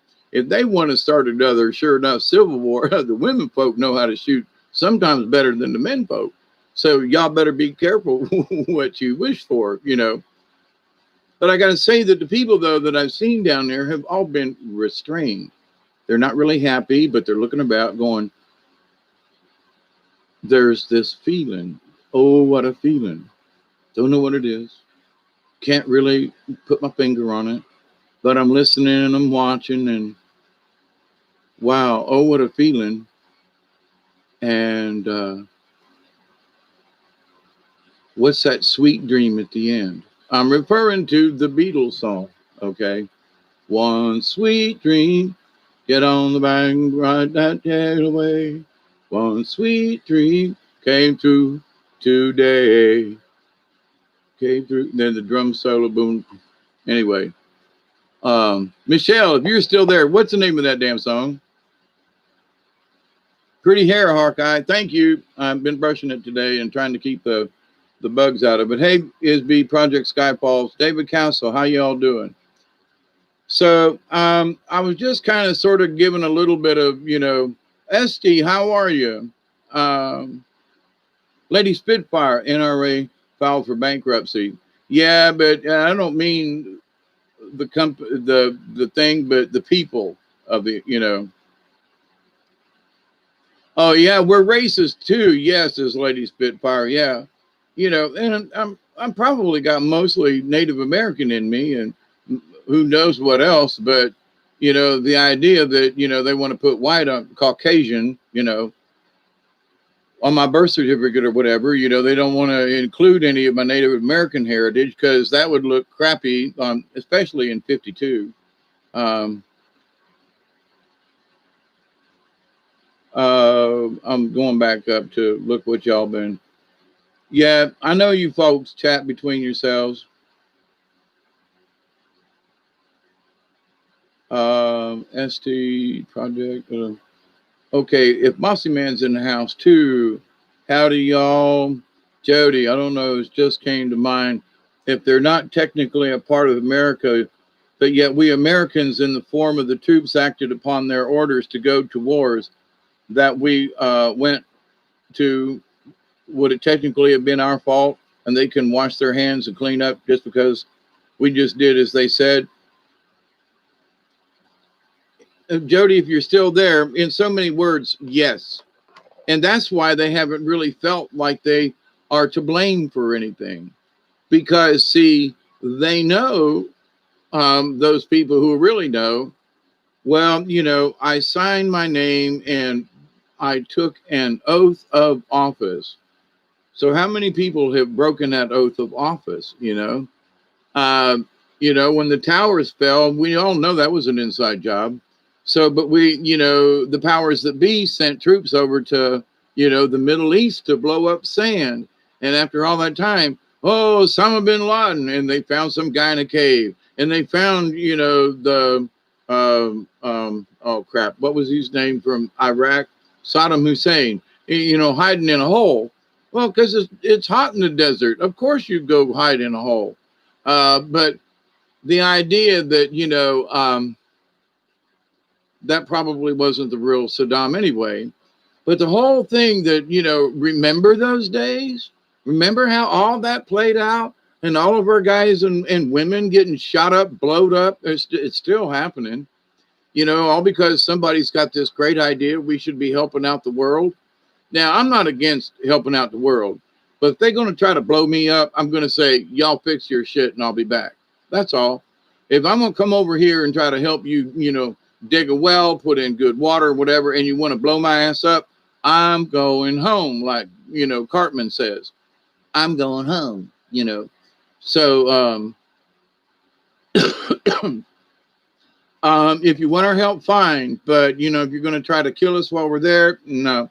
Sorry, go into the house. And as my friend and I were discussing today, she was like, look at all this money. And it's true because we talked about it before they passed that stupid bill.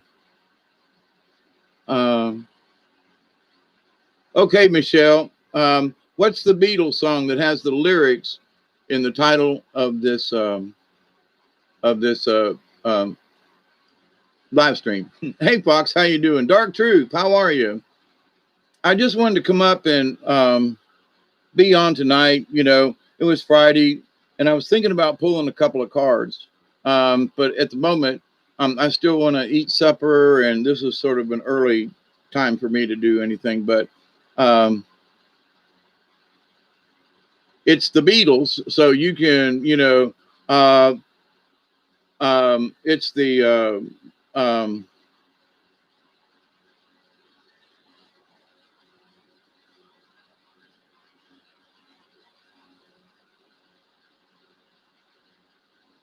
now I got another one going through my head. Please don't wake me.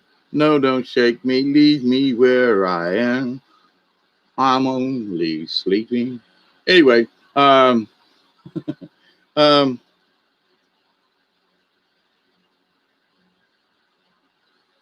it's Sunday. Sunday fun day. Yeah. Sunday, Sunday. So good to me. Mamas and the papas. It was all I hoped it would be. That Sunday morning, guarantee. Anyway, you never give me. Is that the name of the song? No has a GF. No, I don't. Please, who? Tell me. I don't know. That's the Beatles song, Hawkeye. That's the name, right? You never give me your money. You only give me. Yeah, at the end. Thank you, Michelle. Yep, that's that. Anyway, so I pulled the lyrics out of that song. Uh, you never give me your money, right? And I think it was on Abbey Road. I think towards the end there. She came in through the bathroom window. That was always one of my favorites.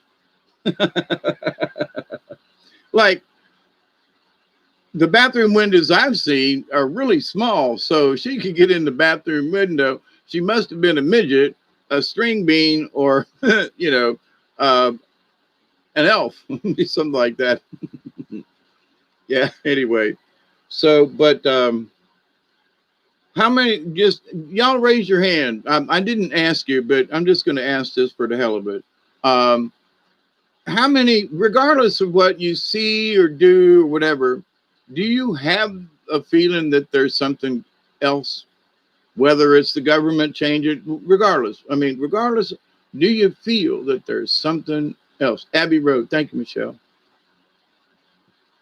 And it's not necessarily a bad feeling because those are the people that I have polled has said, well, I got this feeling, but it's not really a bad. So anyway, so raise your all hand. Good feeling, bad feeling. Do you feel it? Hey, Judy, how are you? I think I mistook you for Jody earlier because I didn't have my glasses on.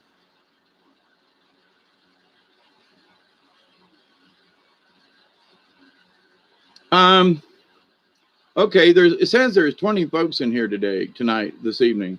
something is afoot. Yeah, just something, you know. But do you feel it? That's my point. Um, don't care about ain't nothing, but do you feel the energy is awash in something? I think that a reaction is what will go either way, right, Fox? Don't know what it's going to be, but oh, thank you, Dark Truth. Just saying, you know, I don't know what it is, but it doesn't feel bad. That's the bottom line.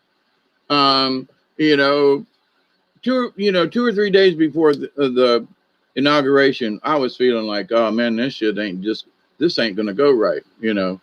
And I didn't want to tell anybody, but I was like, this shit ain't going right. But then I had to stop and say, but wait a minute, it's not going right for what I believe it should do. It's not going right the way I would like it to see people arrested, and you know, so I'm feeling it, baby. There you go. So, okay, it's been an hour and 35 minutes. We must exude total faith. Yes, Fox. On so many different levels, from Pastor Paul to, you know, these people over here to, you know, I mean, just all over the realm of things, if you will. They're all saying the same thing. Stay strong, keep your head, and stay in faith. And it hasn't been necessarily just the Christians, but you know, there are not too many Muslim sites that I go to, but not to say that I wouldn't, but I don't understand it. So, but to the folks that, you know, are saying, hey, let's not overreact, let's be cool about this, let's be observant, you know, and let's be in faith. So, and the staying in faith is like everybody is not necessarily preaching it, but they're patting everybody else on the back going, don't give up your faith. You know, this person over, you know, stay in faith, you know. All right. You know, what about, yeah, but you know, let's stay in faith. So that to me is very encouraging. Even some folks, there are some folks that are just like, well, it's all over. You know, you know, he's this and all these changes. And yeah, but there's still the rest of us out here. He's just one person in this little group. Regardless of everything else, it's us who will stand up, not necessarily with murderous intent, mind you, but with the idea that, oh, no, you ain't. No, you ain't. No, you ain't. You railroaded us with this. We said, okay. You railroaded us with that. We said, okay. We've had enough. Okay. Enough of the railroading. We're going to tar and feather you, maybe, but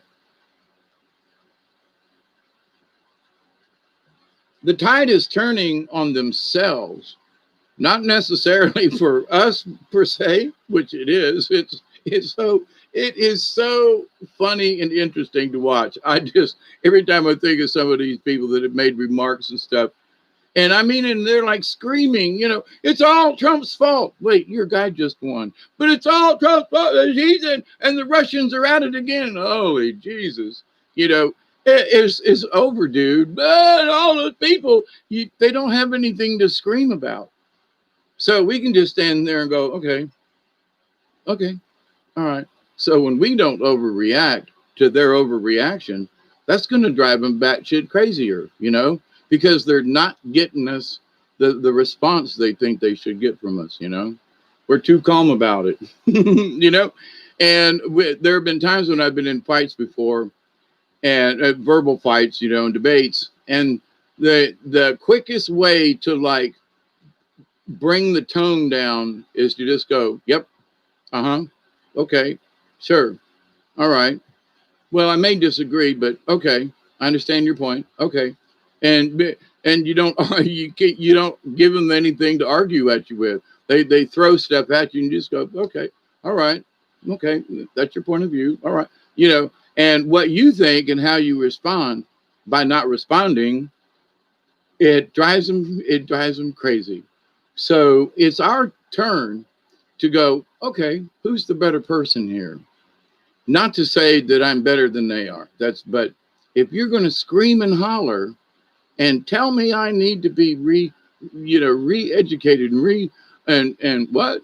I'm just gonna go, okay, yeah, all right, sure, okay, yeah, mm-hmm, yeah. But when you get down here, it's gonna be different.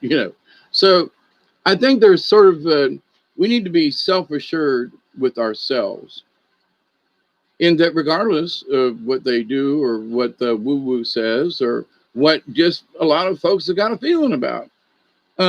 We'll see. I know one thing.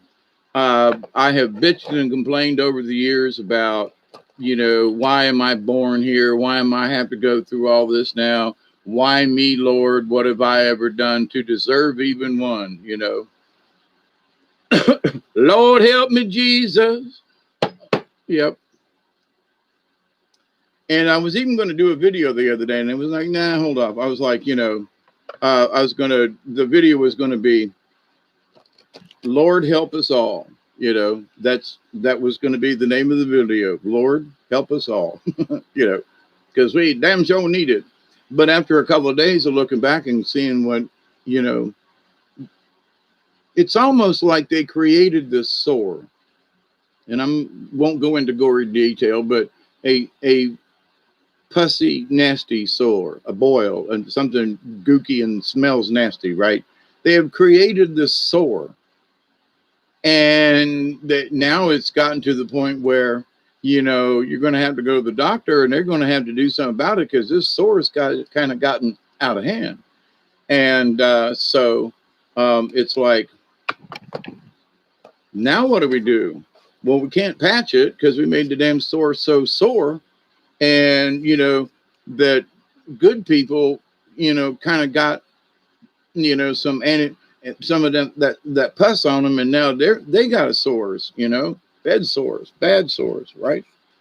And we got, there was a psychologist the other day who was making comments, and he said, there are people in Alaska and countries, that have long dark winters, kind of thing. Normally, it's called cabin fever, right? And the world has cabin fever right now. And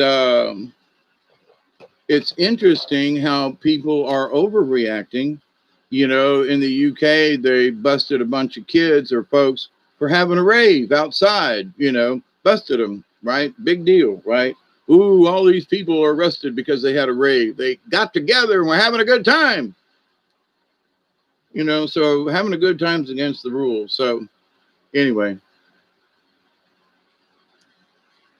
And I say the good times have just started because we get to watch the fun. And hopefully, with the wisdom of our age, because we're as old as we are at the moment, we can look at this situation and go, I am not going to do what they've done. I'm not, I'm going to play this game with a little bit of panache, if you will. I'm going to try to emulate a better person, I'm going to keep my remarks simple and clean and non-derogatory as much as possible. But I'm not going to cower to them. But at the same time, I'm going to continue to be honorable and respectful. And we'll see what the other people do. Now, with that said, I've been sitting here shuffling the cards.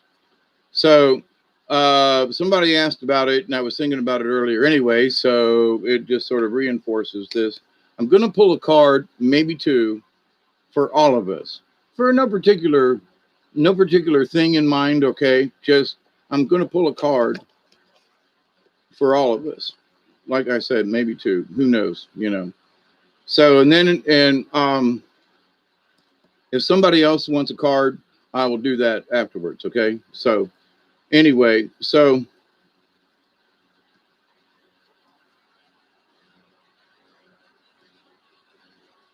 Yeah, they want that card. I was in the chat along with Michelle the other day on Mother Nature's channel, and she was doing cards readings and so forth for folks. And I'll have to get back with her.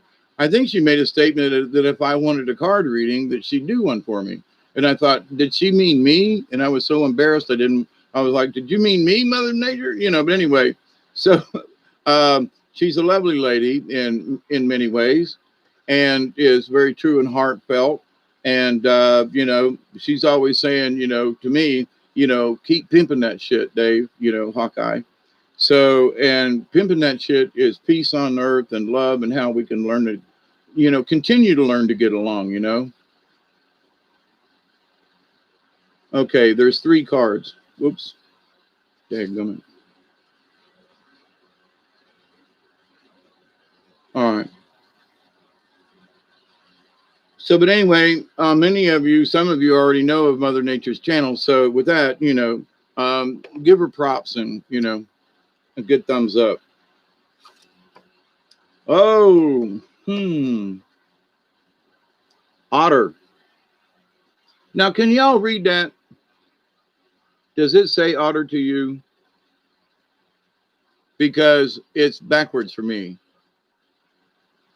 She did want to do one for me, Michelle. I was almost embarrassed to say yes, because nobody's ever volunteered to say, hey, I'll pull a card for you. Wow, now that's just interesting. That's really interesting. I pulled 3 cards. So I guess I'm going to do a 3-card spread. Okay, Project Skyfalls, when I'm done with this. And Isby wants one too. Project beat you by one line, Isby. If I can hold it still. Okay. Does it say otter? And I think Barry said yes. Oh, if you could hold it still. Oh, okay. And then you're messing with me. All right.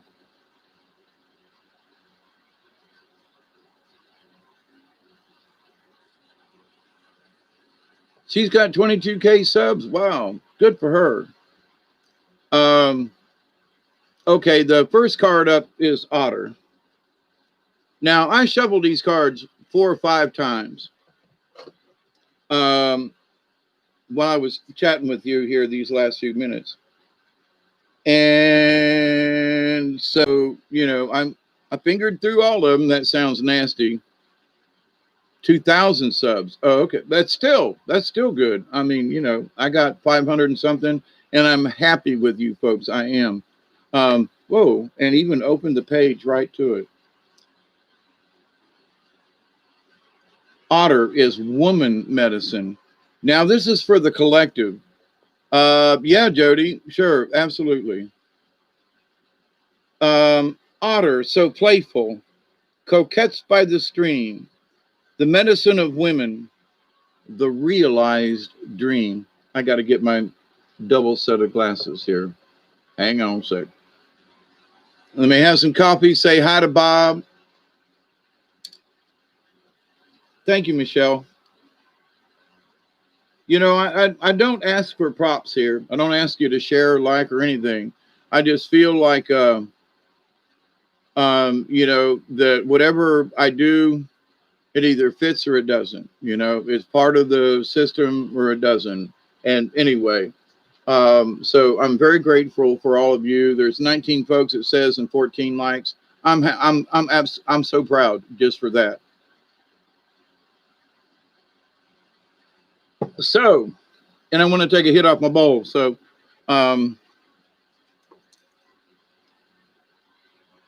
yeah, there's sort of a duality in this too. So, and I spoke about this before, but maybe this is,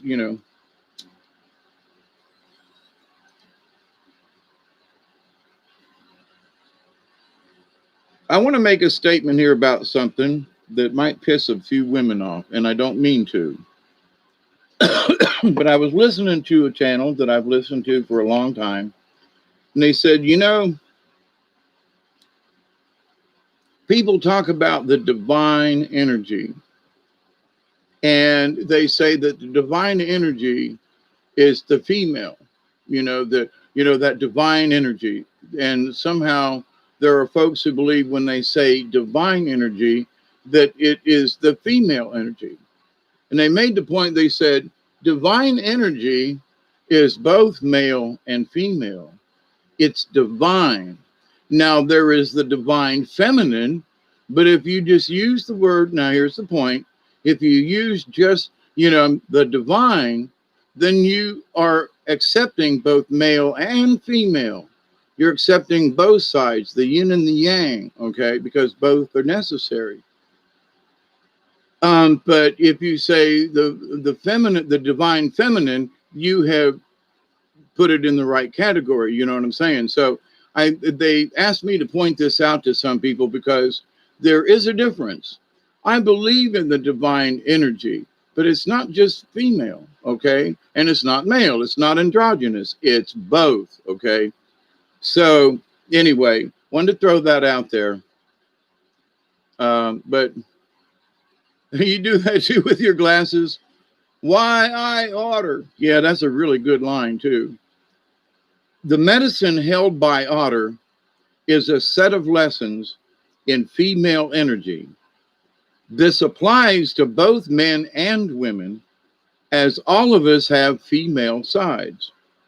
The otter's hide is very soft, uh, often used to make medicine bags for powerful women because it represents balanced female energy. Now, this card's for all y'all. A lot of females here, but anyway, otter is very caring of its young and will play for hours performing all types of acrobatics. Now, otter being playful is also means to me in this time of distress, if you will, for some of us, we need to remember, like Hummingbird, to keep joy and to stay playful. That's why I'm like laughing at some of this stuff and, and trying to make jokes and make light of it because some of it's just, it's so crazy. Who would have dreamed up some of this shit for, and back in the day, I grew up with All in the Family and Archie Bunker. Okay. And right, people now would say, you all sat and watched that? Yes, Archie Bunker, the blacks and the chinks and the, and the whatevers and the wops and the pink eyes and the Polacks and, oh my God, you know. So, what kind of sound does spaghetti make when it hits the wall? Whop. That's why Italians got their name, anyway.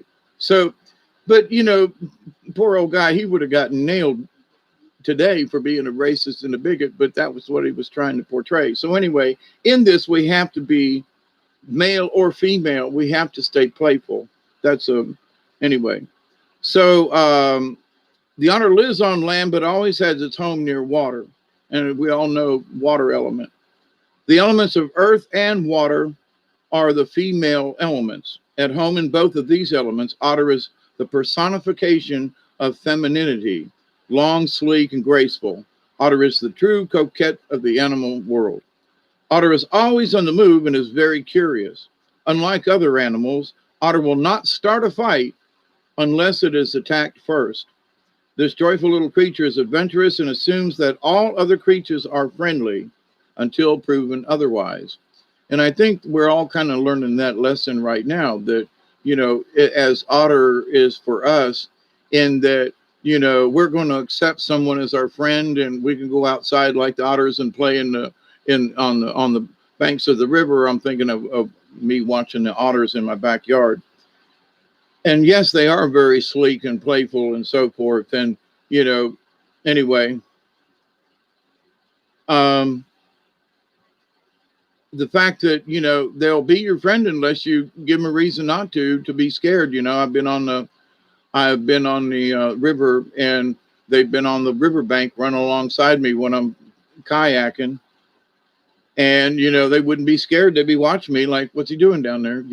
Instead of running away and being afraid, because I try not to exude that.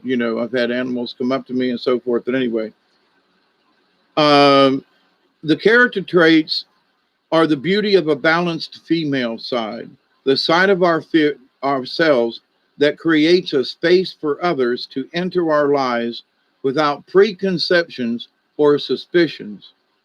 Otter teaches sisterhood, and that means brotherhood too, content to enjoy and share the good fortune of others, anchored in the understanding that all accomplishments are worthwhile for the whole tribe.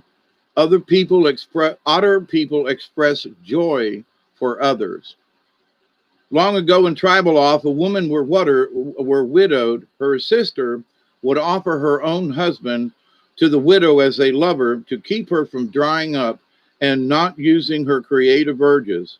This is otter medicine. Envy or fear, envy or the fear of being replaced has no space in otter's balanced understanding of sharing goodness. So, with that, for all of us, we need, in learning how to share, we share with anybody who's, not going to beat us up, bite us, or start a fight. So, woman energy without games or control, okay, is a beautiful experience. It is the freeness of love without jealousy. It is the joy of loving other people's children and their children's accomplishments as much as you love your own. Now, I love little Emma, like she was my own granddaughter, and I get that. It may be time to examine your own feelings about sharing the bounty of your life with others.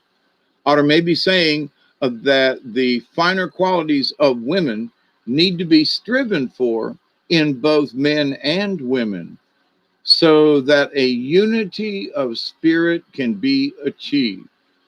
This would involve the destruction of jealousy, and that's going to be hard. The destruction of jealousy and of all the acts of anger which stem from that fear of jealousy.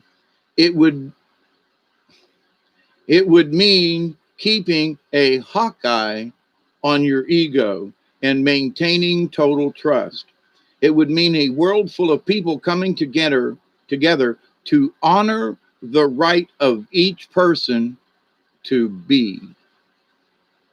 I was talking about this the other day, and that, when, Jesus said while they're hammering the nails into him, forgive them, Father, for they know not what they do.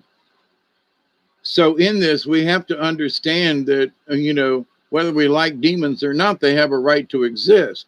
It doesn't mean we have to go along with them or, but so, those folks who have done us wrong, for whatever reason, they think they're right and they think we're wrong. We've broken the law, right? So, but in that, it would mean a world full of people coming together to honor the right of each person to just be. If you have drawn this symbol, Otter may be telling you to become the playful child and to simply allow things to unfold in your life. Meaning this next woo-woo year is, Cliff likes to say, whoop, 2 cards just hit the floor. I bet you they changed direction. They did that the last time. And Mother Nature agrees with me. You just pick the cards, Otter may be telling you to become that playful child and simply allow things to unfold in your life. It may be time to stop your addiction to worrying. I know that's part of my issue, but I can recognize it quickly at least. Otter also teaches the importance of not hanging on to material things that would bind you or become a burden in this life. In looking at how you can learn from Otter's habits, you might look at the joyousness of the receptive side of your nature. Have you given yourself a gift lately? Have you received any messages in your meditations? Become Otter and move gently into the river of life. Flow with the waters of the universe. This is the way to balance female receptive energy. Honor it. In doing so, you will discover the power of woman. Not just for women, but remember, this is for guys too. And so for guys, let me talk about this for just a second.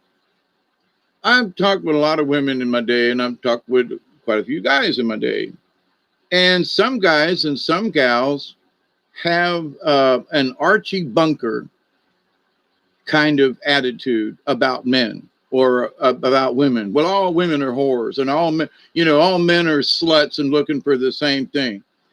And wait a minute, men have come a long way, but I got to admit, there are still men like that. But I've been married 4 times. Listen, there are some really crappy women out there that will take advantage of a situation in a heartbeat. And then when they're had their fun or whatever, they say adios and drop you like a, a hot potato. So, I should hate women. I don't. I don't even, I dislike the women that, were involved with me that did the nasty. They didn't have to be nasty about it. They just could have said bye, but so this goes both ways. But here's the thing. We go into this idea, some men might be thinking, wait a minute, I got to think like a freaking woman, Well, does that mean I have to have a period? Well, I can't have a period. I've got hemorrhoids. Does that count? um, you know, and sometimes I have to stick a tampon up my rear, but okay, so what's that got to do with me being a woman? You know, and then there are those women, men will never understand the divine feminine because they'll never get it. They'll never know what we went. Okay, but if you start out with that attitude against men, then you're never going to understand that there are a lot of men who are compassionate. And in that could be should be our feminine side versus the guy that's out hunting and all that kind of stuff, right? And making war. So, but if you start out with these preconceptions of, well, all women are whores, well, then you ain't going to get this idea of understanding the feminine side. And at the same time, there are some women who push it so hard that men go, stop it, will you? Just sit down and have a cup of coffee with me, But you don't understand the women. And well, some women burn their bra. Some women are going combat, and I just learned what that means. And some women are doing this, and some women now want to be called men. I'm confused. So you got to, in this world of stuff, you got to stop with any kind of preconception, and you got to go, hey, hang on. Now, let's go back to some basics here. Men are brutal and want to fight. Listen, a couple of my ex-wives would bop me in the head with a frying pan, especially if I wasn't looking. So don't even go into that men are the only ones that have got violent tendencies. A bunch of women do that too now. So when I was trying not to be that kind of person or to even bring out the kind of personality in a person. So, but this idea of male and female, I just got to say, there's some females I've listened to, and they need to come off their high horse a little bit and allow us men folk to understand a little bit instead of criticizing us all the time for not understanding. Well, if you're going to bitch at me all the time, I shut you off, just like 3 or 4 of my last ex-wives, because all you could do is this. You wouldn't talk to me. You bitched at me about how much I didn't know about femininity. Okay. So quit bitching at me and sit down and have a conversation with me. Help me to understand what you mean. Because I hear all this other stuff, feminism, that was back in the day when burning the bra, and, so, and this idea of femininity has changed, let me tell you, right? So the women that you want to say, well, this lady, well, now she wants to be called a man, and now she doesn't want you. She doesn't want you to refer to her in the past tense ever. Now, this is true. So it's like, so us men folk are really puzzled. Okay. So you want us to understand? Then give us a fair playing field, Don't assume, but at the same time, men folk like me, who've been shit on and, taken to the bank and bankrupted and all that kind of stuff and behind my back and, by women. So it's like, but I don't think that way of all women. I still have a lot of women friends, but to the point though, they don't treat me like I don't know anything about feminism because they allow me, because I'm a man, to for me to ask a question or two so I may understand how they feel. So in this man-woman share and to learn about the other side, first you got to drop any kind of preconceptions of who this other person is. If you want to talk to the man, then talk to him. Don't scream at him and tell him how much he doesn't understand, because he's going to turn you off. And same thing for guys with the women. Well, you just throw up their hands. Well, you just don't understand what us guys go through. And you women really don't. But at the same point, I can't understand what it means to have a period. I've been around a lot of women who've had them, but still don't get it. I haven't had one. Hemorrhoids, a little bit, yes. So, passing blood kind of thing, right? And prostate issues, and okay. So I can attribute my, kidney issue to, all of a sudden having to find a Tampax or something, and in that, oh my God, now I got to go find clean underwear, because I've tinkled on me, or I didn't put a Depends on, or I should have wore a Tampax. But anyway, so, for leakage, right? So they should make little panties like that for men, instead of having to go, just saying, all that absorbency, guys should be wearing them too when we, dribble because of our prostates and old age. But anyway, I digress. But in this idea, though, of men and women, honestly, give the other side a break. If somebody's actually wanting to understand, then give them a break. Both sides, just saying. There's my preaching for the day in that respect. Because three women can get together and not agree, so how are us guys supposed to figure you out, but there might be three guys and we'd probably agree on a lot of stuff. So, anyway, just remember, there's more to it than, well, he's a guy and he don't understand. Back up. Now I read contrary because I do. If the otter card appears reversed, which it wasn't, you may be running from one idea to another without focus. I was having one of those kind of days today. This could also imply that you have forgotten how to receive and are blocking a gift from the universe with your male side. If this is the case, you may be embarrassed to receive compliments, to have someone hug you, or to allow your genuine personality to come out. Fear of being rejected is the contrary message of Otter. Drop the seriousness on all levels and play at life so that fear rolls off your back. Realize that the only flow is the flow of love from the Great Spirit to you, from you to others, and from others back to you. Okay. I've done enough preaching on the otter. Now, the next other card that I pulled for everybody was crow. And the next one is owl. And they're both upside down. And when I dropped them on the floor, sometimes they turn around. They came back upside down again. So anyway, they want me to read crow first, which is number 24. I think one of the things that humanity has to learn is honor and respect, regardless of sex, gender, color, creed. We have to learn to honor each other, period.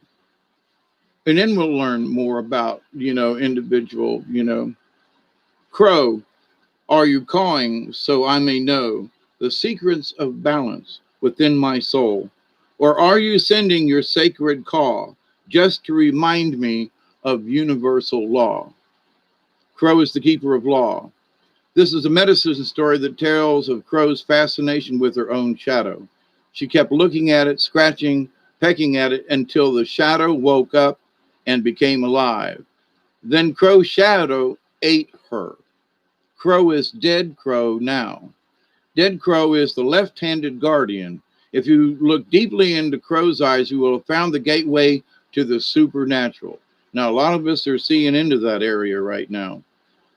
And folks are seeing into it, but they don't know what it means. That's one of the parts of the funny feeling. So if you look deeply into Crow's eye, you will have found the gateway to the supernatural. Crow knows the unknowable mysteries of creation and is the keeper of all sacred law. Since Crow is a keeper of sacred law, Crow can bend the laws of the physical universe and shapeshift. The ability is rare and unique. Few adepts exist in this today, and fewer still have mastered Crow's art of shapeshifting. This art includes doubling or being in two places at one time consciously. Now, I did that a couple of times with practice with a lady, but that's for another story. I have talked about it before.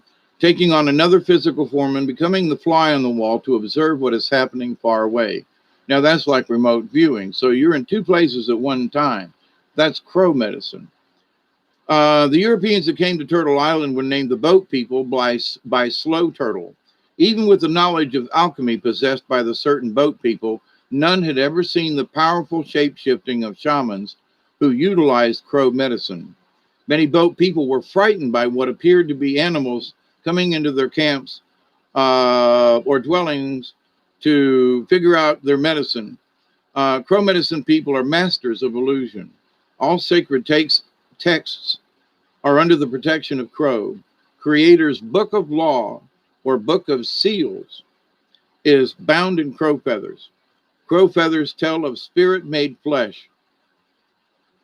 Crow is also the protector of the Ogala or ancient records.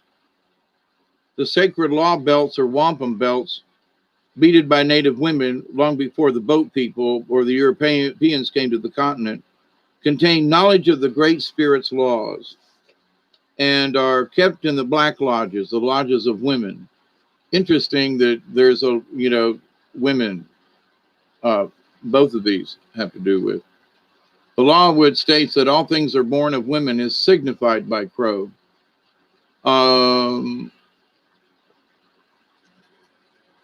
Human law is not the same as sacred law. More so than any other medicine, Crow sees that the physical world and even the spiritual world, as humanity interprets them, are an illusion. There are billions of worlds. There are there are a crap load of creatures. Great Spirit is within all.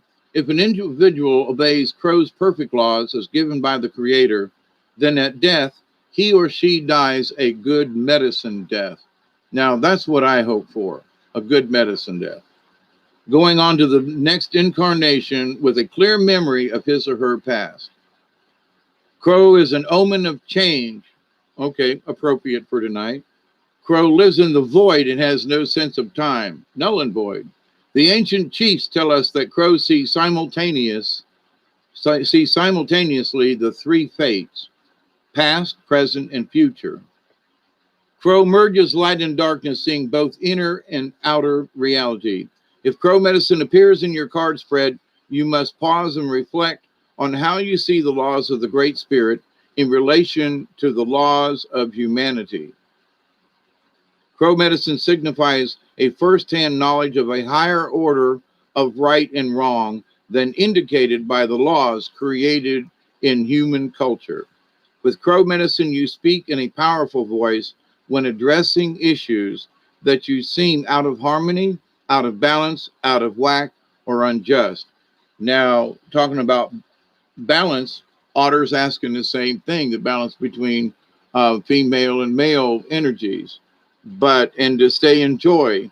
And this medicine is telling you also to keep the past, present, and future because, Crow sees the light and the darkness, seeing both inner and outer reality.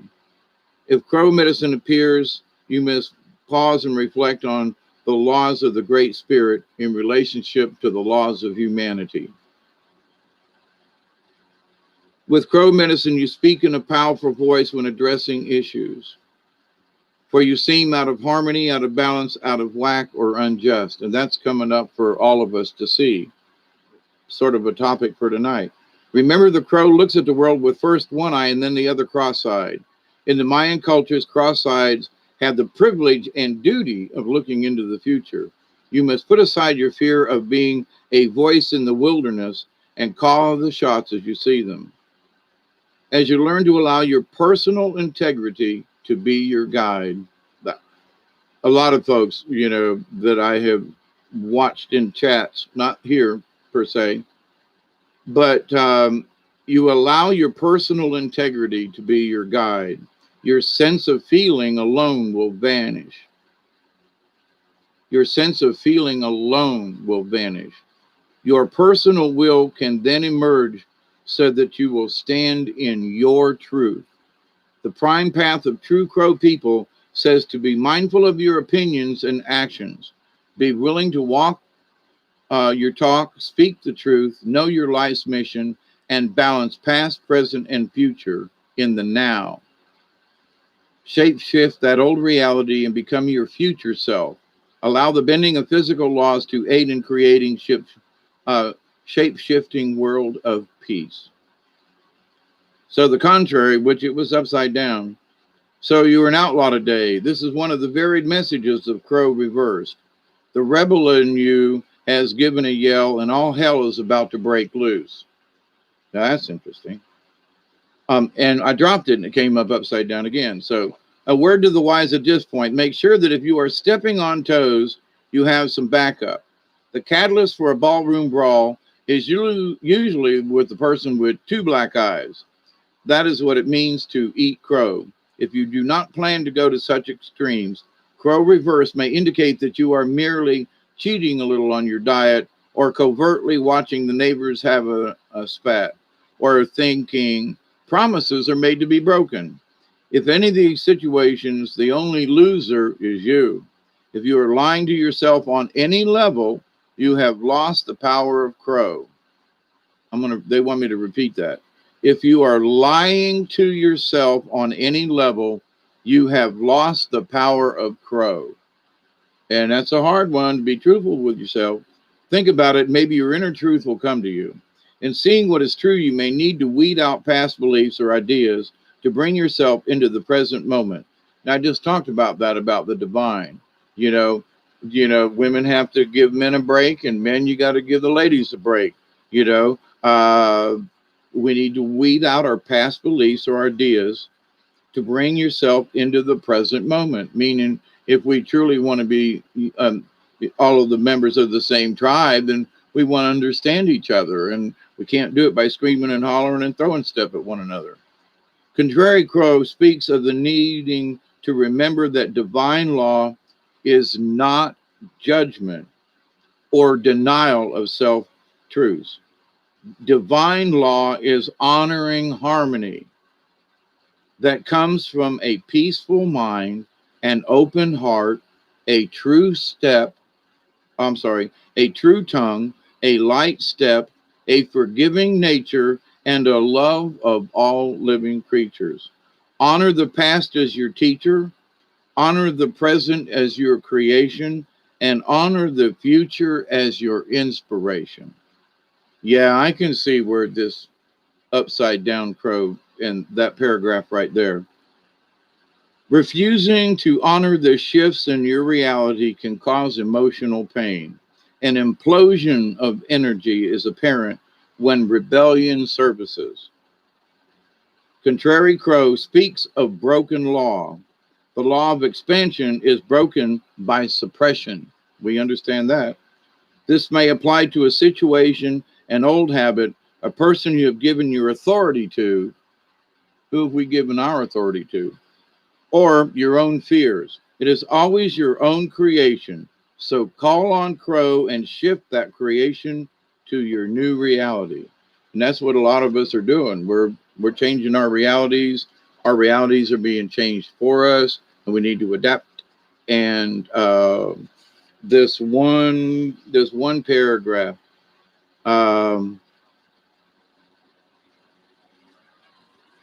You may need to weed out past beliefs or ideas to bring yourself into the present moment. Contrary Crow speaks of needing to remember that divine law is not judgment or denial of self truths. Divine law is honoring harmony that comes from a peaceful mind, an open heart, a true tongue, a light step, a forgiving nature, and a love of all living things. Honor the past as your teacher, honor the present as your creation, and honor the future as your inspiration. That paragraph right there is like, wow. That's a heavy duty one there. Now, owl was number 21, and it's upside down as well. And I will get to your cards in a minute, I promise. Um, this is enlightening to me on many levels as I read this to y'all. So I'm having my own moment of, yeah, I love Pinocchio as a child too. Owl, deception. Owl, magic, omens, time and space. Does the truth emerge, casting out deception? Silent flight, sacred medicine bird. Um,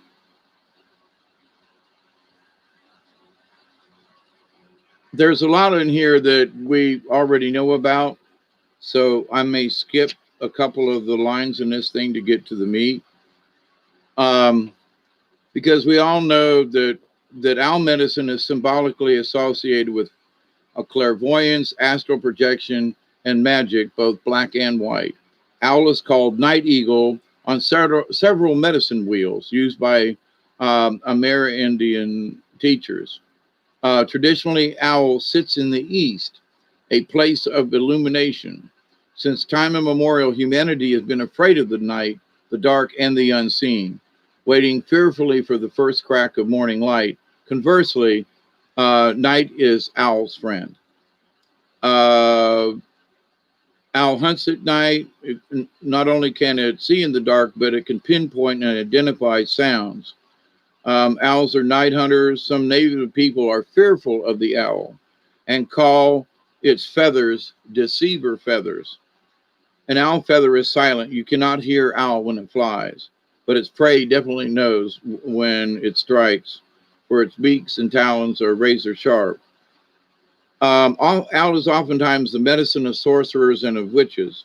If owl is your medicine, you will be drawn to magical practices and perhaps explore the dark arts. You should resist at any temptation to do this. Any type of black magic or any art that takes energy away from another person or being is bad. If you have owl medicine, these night birds will have a tendency to collect around you, or even in the daytime, because they recognize the kinship with you. Owl is a symbol of wisdom because they can see which others cannot, which is the essence of true wisdom. Where others are deceived, owl sees and knows what is there. Athena, the Greek goddess of wisdom, had a companion owl, on her shoulder, which revealed unseen truths to her. Owl had the ability to light up Athena's blind side, enabling her to speak the whole truth as opposed to only half truth. So owl is part of the deception. If owl is your personal medicine, no one can deceive you about what you're doing, no matter how they try to disguise or hide it from you. But now, if you're in the contrary, wait, let me finish. If you pull the owl card, you are being asked to use your powers of keen, silent observation to intuit some life situation. Owl is befriending you and aiding you in seeing the whole truth. Owl can bring you medicines in the night through dreams or meditation. Pay attention to the signals and omens. The truth always brings further enlightenment. Now, this was upside down twice in a row. You have been greatly deceived by either yourself or another. Perhaps witchcraft or black magic is being used against you, or maybe you are using witchcraft or sorcery to aid you when you should be praying and asking the Great Spirit for guidance. The message is to befriend the darkness inside yourself. Now, I think we all know, because I asked this for all of us. We're all being deceived, and we need to see this. And then ask yourself what you're in the dark about, and how and by whom are you being deceived? Have you lied to yourself about something? Are you being greatly deceived or just slightly? Owl tells you to keep an eye on your property and your loved ones. Owl, remember that owl is always asking who. So because I asked these cards for all of us, Al is just telling us to pay attention. To the deception that's around us. So, okay. So let me take a couple of minutes to just turn here, have a sip. Can I get coffee? Let's see. Fox, I think if you read the Fox card,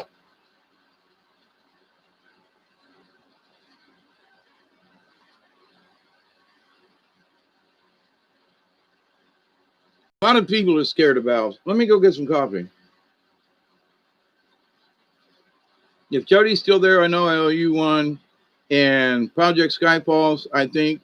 And I can't remember. Isby, I think, are the three people that I remember that wanted cards. Y'all give me a minute. Holy crap, getting old sucks. But it's better than the alternative.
Hi, Bob. Coffee.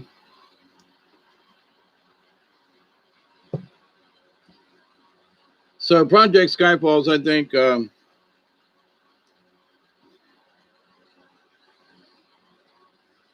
think you was first, and then Isby, and then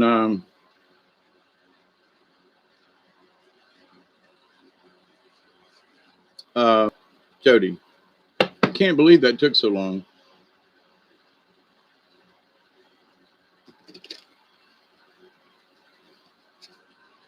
I know I got on a tirade about the divine thing, but people, get caught up in things, and then they get to arguing with one another, and they really don't even understand what they're arguing about, And it's like,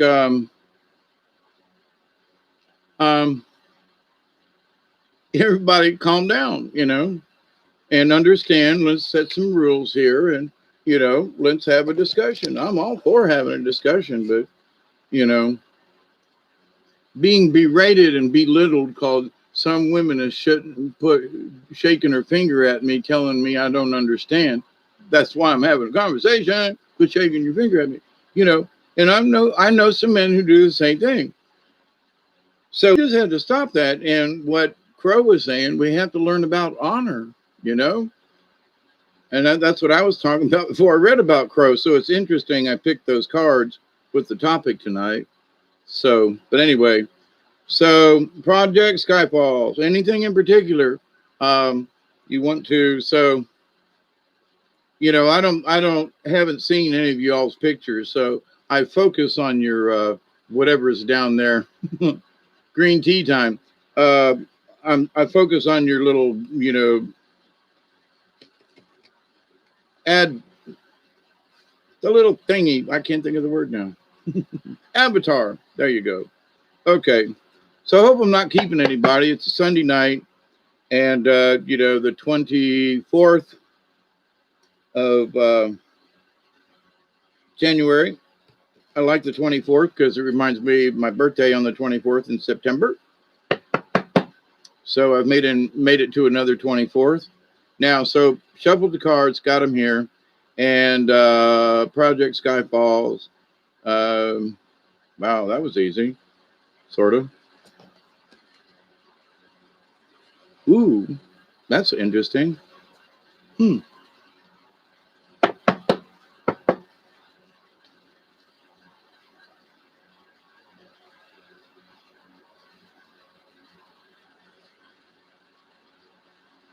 Hmm.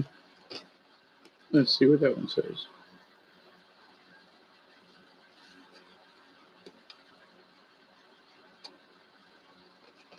Interesting.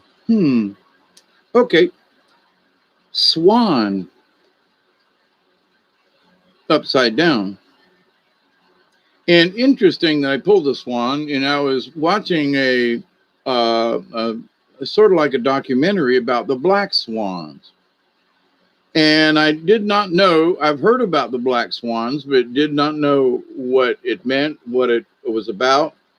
And 500 years ago, 12 girls were abducted, and they were abducted by okie dokie aliens, all right, the Greys, or so the people describe. And after searching and searching and searching for those people, the families where the daughters had been abducted, they made a pact, and they came up with, their name was the Black Swans, and that for every girl that was abducted back then, they would fight these entities for 100 years or 1,000 years. Well, more women have been abducted, as we know, through various means or reasons, and that the Black Swan represents those people and families who have had, family members. Most of the time, they're the girls, and that's why the Black Swan. But if you ever see a black swan, people go, "Oh, well, look, there's some kind of cult." Yeah, they've been working against the Mater for 500 plus years and are still active, and and they're working against child trafficking and abduction and that kind of thing. So but the fact that Swan showed upside down to me, because I just watched that video about the black swans, that upside down means the reverse of color as I looked at it, not upside down as to what it meant, but for me. So the fact that I pulled it, you know because of that's interesting. But, I'm like, is this my card? No, it's yours. So anyway, Swan is number 39. Now, another card got pulled along with it, and it's the horse card. And it was like, not sure if it was upside down or not. But anyway, number 39 is the Swan. And it was upside down. Um, I hate reading all the positive, because a lot of this stuff, I think I'm going to have to go through some of this stuff and just like, highlight some of the really important part of what, frog or swan or whatever it is. And because some of it is just like, okay, let's get to the meat of this. Even me. Whoops. Let me do the double glasses thing. Say thanks to Bob and y'all hanging out. Used to stay up till 4 a.m. You got 6 more hours in you. I don't know. Who knows? I might. I found a couple of books upstairs when I was cleaning up, looking for my Haynes book on different types of Native American lands, medicine woman tales, spider woman tales, and I was thinking about doing a video and just telling spider woman tales, because there are, well, lots of things about that could be appropriate to timelines and things and what we're doing now.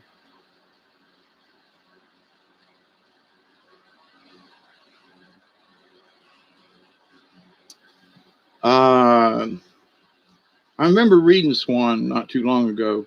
Can't remember if it was upside down or not. But anyway, this was an interesting story. Here again, it's a really long story about this. But anyway, Swan is grace. Swan, the power of woman. Here we go again, eh? Entering sacred space, touching future, yet to come, bringing eternal grace. Little Swan flew through the dream time, looking for the future. She rested for the moment in the coolness of the pond, looking for a way to find the entry point into the future. This was a moment of confusion for Swan, and she knew that she had happened into the dream time by accident. This was her first flight alone, and she was a bit concerned by the dreamtime landscape. As Swan looked high above Sacred Mountain, she saw the biggest swirling black hole she had ever seen. Dragonfly came flying by, and Swan stopped to ask him about the black hole. Dragonfly said, Swan, that is the doorway to the other planes of imagination. I have been guardian of the illusion for many, many moons. If you want to enter there, you will have to ask permission and earn the right. Swan was not sure that she wanted to enter the black hole. She asked Dragonfly what was necessary for her to earn entry. Dragonfly replied, You must be willing to accept whatever the future holds. Dragonfly replied, uh, as it is presented without trying to change Great Spirit's plan. You must be willing to accept whatever the future holds as it is presented without trying to change Great Spirit's plan. Swan looked at her ugly little duckling body and then answered, I will be happy to abide by Great Spirit's plan. I won't fight the currents of the black hole. I will surrender to the flow of the spiral and trust what I am shown. Dragonfly was happy with Swan's answer and began to spin the magic to break the pond's illusion. Suddenly, Swan was engulfed by a whirlpool in the center of the pond. Swan reappeared many days later, but now she was graceful and white and long-necked. Dragonfly was stunned. Swan, what happened to you? He exclaimed. Swan smiled and said, Dragonfly, I learned to surrender my body to the power of Great Spirit, and I was taken to where the future lives. I saw many wonders high on Sacred Mountain, and because of my faith and my acceptance, I have been changed. Gandalf, from gray to white. I have learned to accept the state of grace. Dragonfly was very happy for Swan. Swan told Dragonfly many of the wonders beyond the illusion. Through her healing and her acceptance of the state of grace, she was given the right to enter the dream time. So it is that we learn to surrender to the grace of the rhythm of the universe and slip from our physical bodies into the dream time. Swan medicine teaches us to be at one with all planes of consciousness and to trust in Great Spirit's protection. If you pull Swan, it ushers in a time of altered states of awareness and of development of your intuitive abilities. Swan medicine people have the ability to see the future, to surrender to the power of Great Spirit, and to accept the healing and transformation of their lives. Almost sounds like my prayer I say every time. The Swan card is telling you to accept your ability to know what lies ahead. If you are resisting your self-transformation, relax. It will be easier if you go with the flow. Stop denying that you know who is calling when the phone rings. Pay attention to your hunches and your gut knowledge, and honor your female intuitive side. Female keeps showing up tonight, eh? Now, this was obviously upside down. If you pulled the Swan in reverse, it is a warning that you must acknowledge what you know. So stop denying your feelings and clutching things up. Interesting. It is a warning that you must acknowledge what you know. So for example, the stuff that I was talking about 2 hours ago in this video, that might be that feeling that we're having, and we have to acknowledge it and go, yeah, I don't know, this just is probably just a bunch of bullshit. Well, I don't know. We might have to trust our gut feeling. You may be bumping into future forgetting furniture or forgetting what you are saying in mid sentence. If so, this is a sign that you are not grounded. Jump in place and hold the top of your head as you do so. This will get you back in touch with the earth and keeping you from wandering into a dreamy reality that lessens your focus. Bath, a bath will help, as does going barefoot or doing some gardening. I've found out here that I go barefoot a lot and I don't even realize it. Cold weather, hot weather. In any case, Swan Reverse says that you need to pay some attention to your body.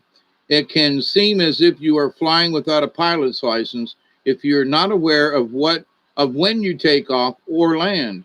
Not recognize the shift from left brain to right brain is common when you are evolving spiritually. This is all a part of developing the intuitive side of your nature and is a sign that you are not being conscious of your entry into other levels of awareness. Project, let me read this part again. This is all a part of developing the intuitive side of your nature and is a sign that you are not being conscious of your entry into other levels of awareness. In other words, you go out and play around in the fourth dimension, maybe even the fifth dimension, but when you get back here, you ain't got a clue. That's what it means. In the development of higher mind, you are embarking on new territory that has rules or universal laws of its own. That's why I'm always saying we can't skip forward. We've got to learn these universal laws. In the world of spirit, you need to pay close attention to the unseen. You may sense or feel it in a slightly different way, but this is gradual. Sometimes this shift is lost among your normal activities until you feel spaced out. At these moments, it is time to reconnect with Mother Earth. The solution to contrary swan is three things. Notice your surroundings and touch the earth with your feet, your hands, or both, or all of the above, like lay face down on the mud, or.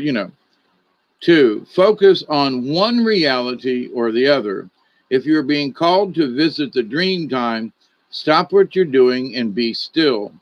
Enter the silence and empty your mind of chatter. Be receptive and open so that the message may enter your consciousness. Number three, if you are just preoccupied, daydreaming, or spacey, you need to focus on doing some physical activity. Use the reasoning side of your brain to make a list of what you need to do next, and this will stop the clutter in your mind that may be causing the confusion. Does that help, Project? I know part of this helps me because I was walking around a little bit, being a little spacey today, and I had to do something physical. I even said that yesterday, even though I didn't pull the card. But in that, when all else fails, go for a distraction. So I did. I went outside and set up the camera, set up this. I couldn't reach y'all's, messages or whatever. But, it was like, just let's hang out at the, down here. I can't get y'all to come, so I'll go outside and we'll have a party on the porch that's actually starting to turn into a porch. I was out there today chipping up some more concrete. Boy, I've got a lot more concrete I need to move out of the way in order to finish this. What a dutz I was in the past. But anyway, next card up is, and I couldn't tell if it was upside down or not. It's horse, number 35, and which was interesting. Some of the other cards were in the 20s. There was like 21 and then 24. And this one is 39 and 35. So interesting that there's these little clumps. And I've been shuffling these cards now, just saying. Now, horse is power. And so, mighty horse, power to run across the open plains, or to bring the vision of the shields dancing in purple rain.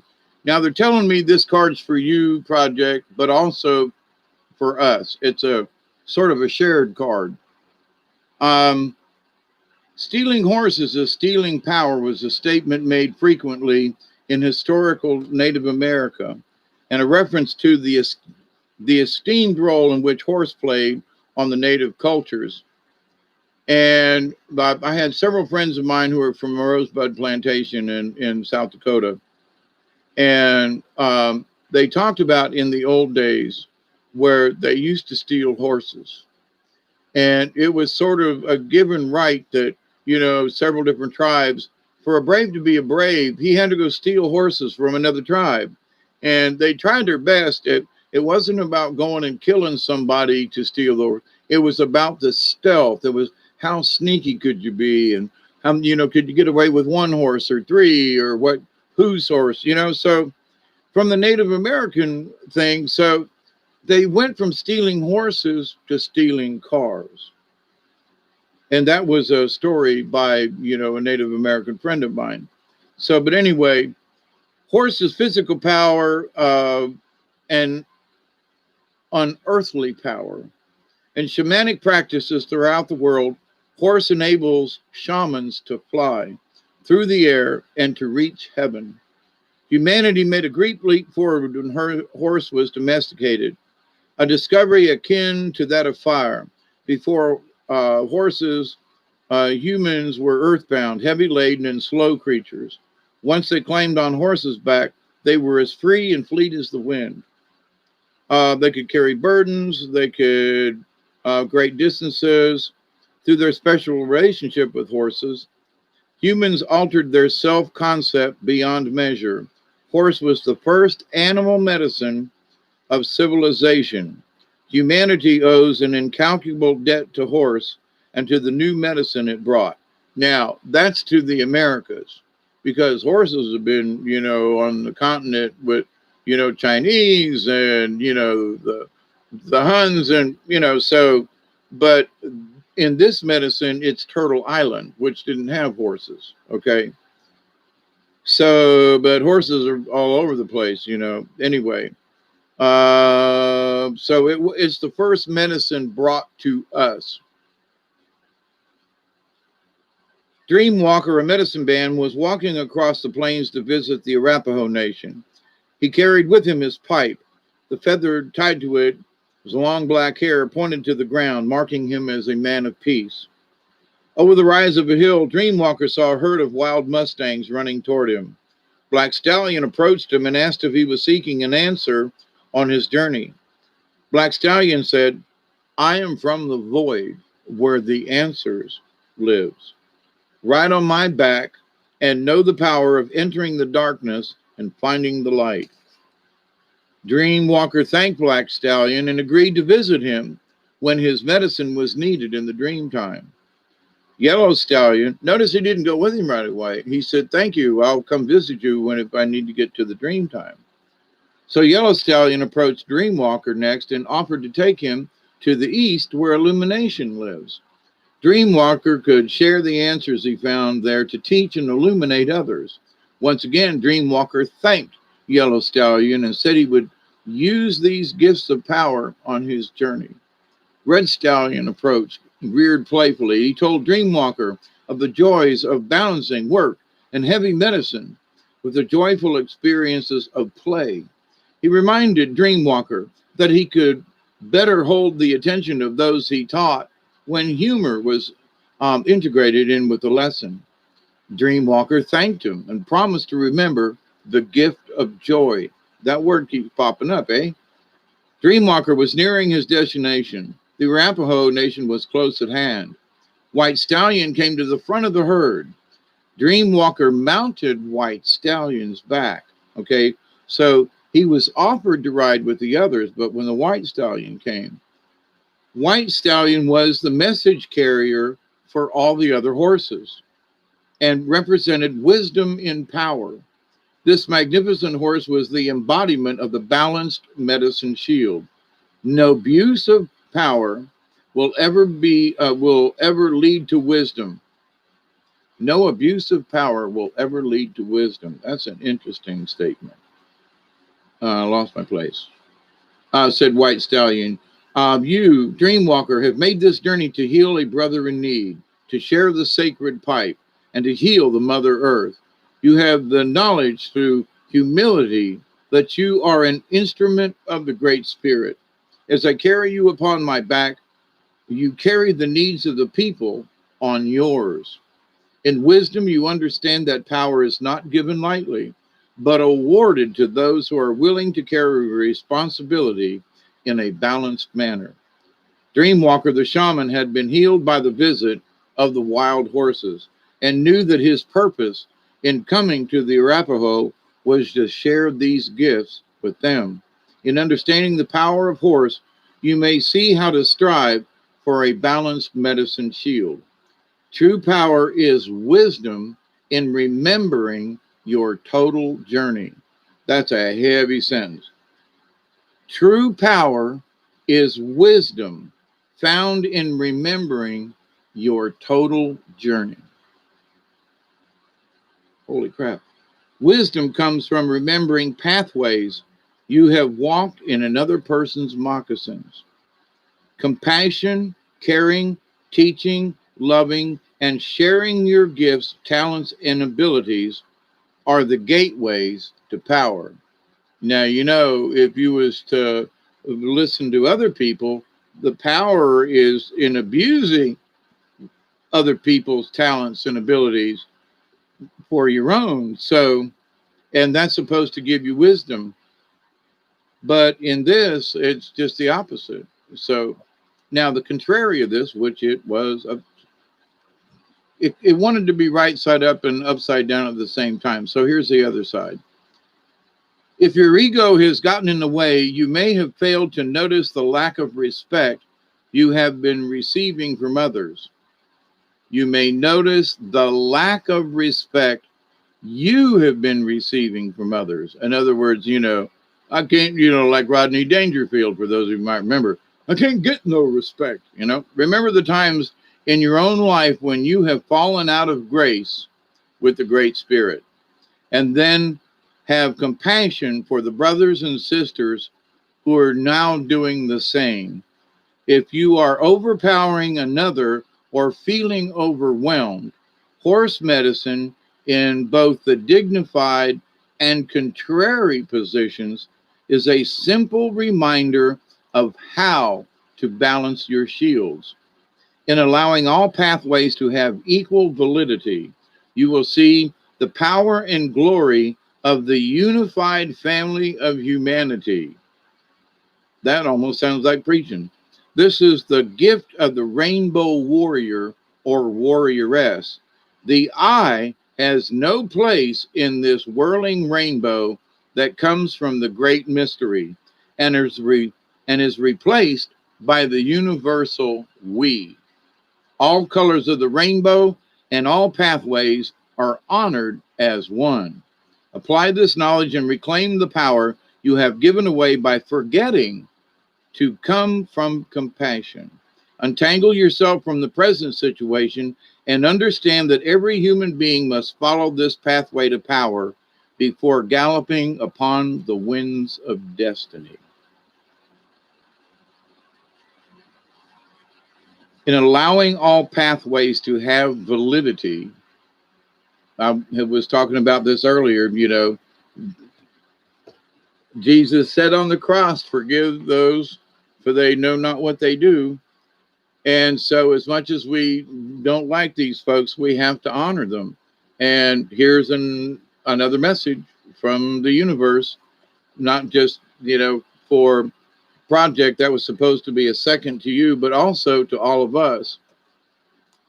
So anyway, this other card fell out, and let's see what I've got. Isby's next. Okay, Isby. That went a little faster. I don't like to lollygag, but sometimes I get stuck on something, and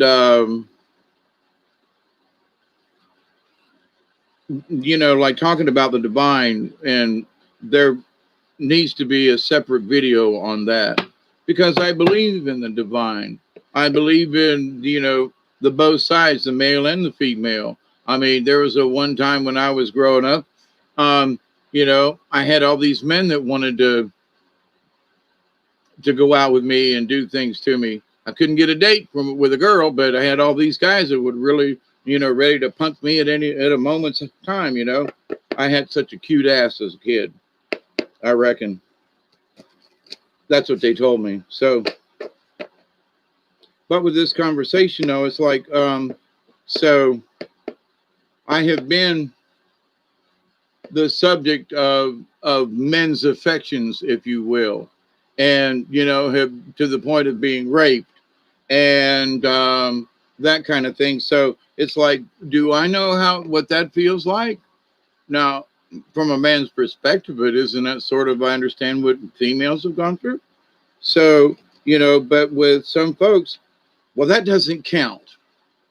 Oh no? Okay. All right. Okie dokie. So but in that though, we have to honor each other and so forth. Thank you, David. Did that work for you, Project?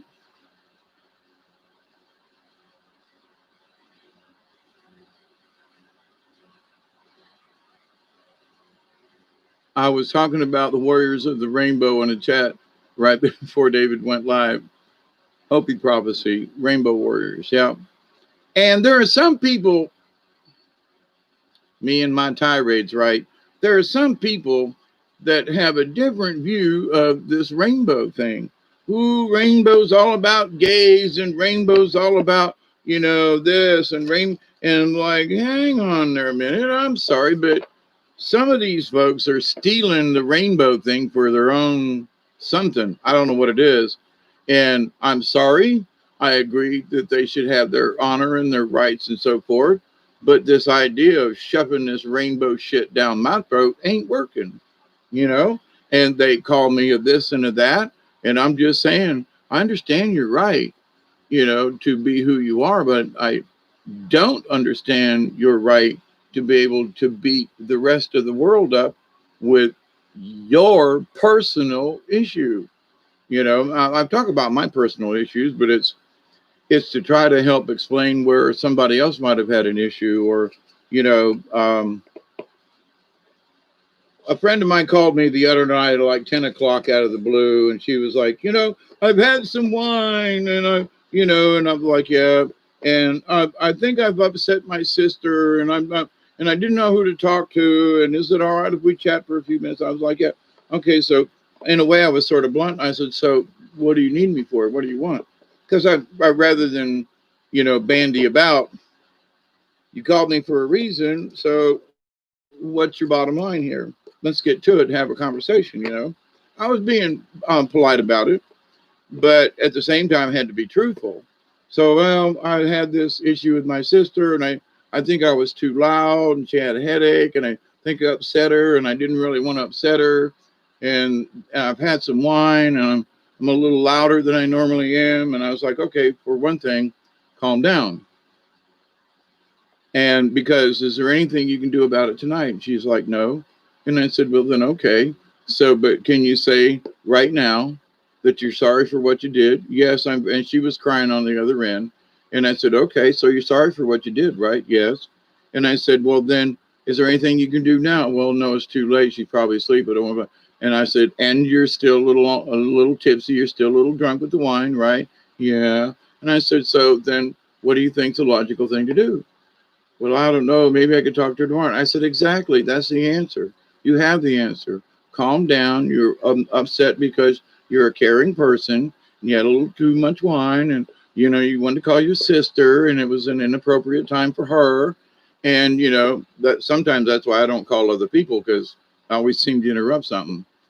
But the idea though that in this story though, it's so I said, so then you plan on calling her tomorrow when you're sober? Yeah. And you're gonna, yeah. Okay, so you already have a plan to fix this, don't you? Yeah. And you know that you can't do it now, right? Yes. And I said, then there, you got it. She was like, that was so simple. I understand that. Now I can go to sleep. And I was like, sometimes we get so caught up in whatever it is that the obvious, which she told me herself, I just repeated it back to her and gave her the confidence to say, look at this, you've already got the answer here. So many times when we ask the question, as many philosophers and so forth have said, that when we ask the question, we probably already know the answer. So my job in this respect is not as a spiritual leader, but to try to help people untangle the knot. Now, I've made enough damn knots in my life. Okay.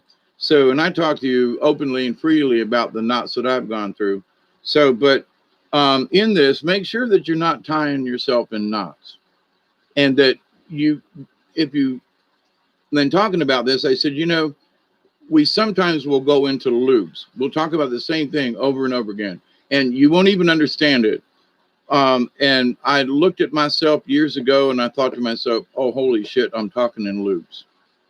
I'll come up with something and then I'll find myself repeat. And, remember we was talking earlier about the way and blah, blah, blah. And then I'd find something else to bring that loop back up in the conversation.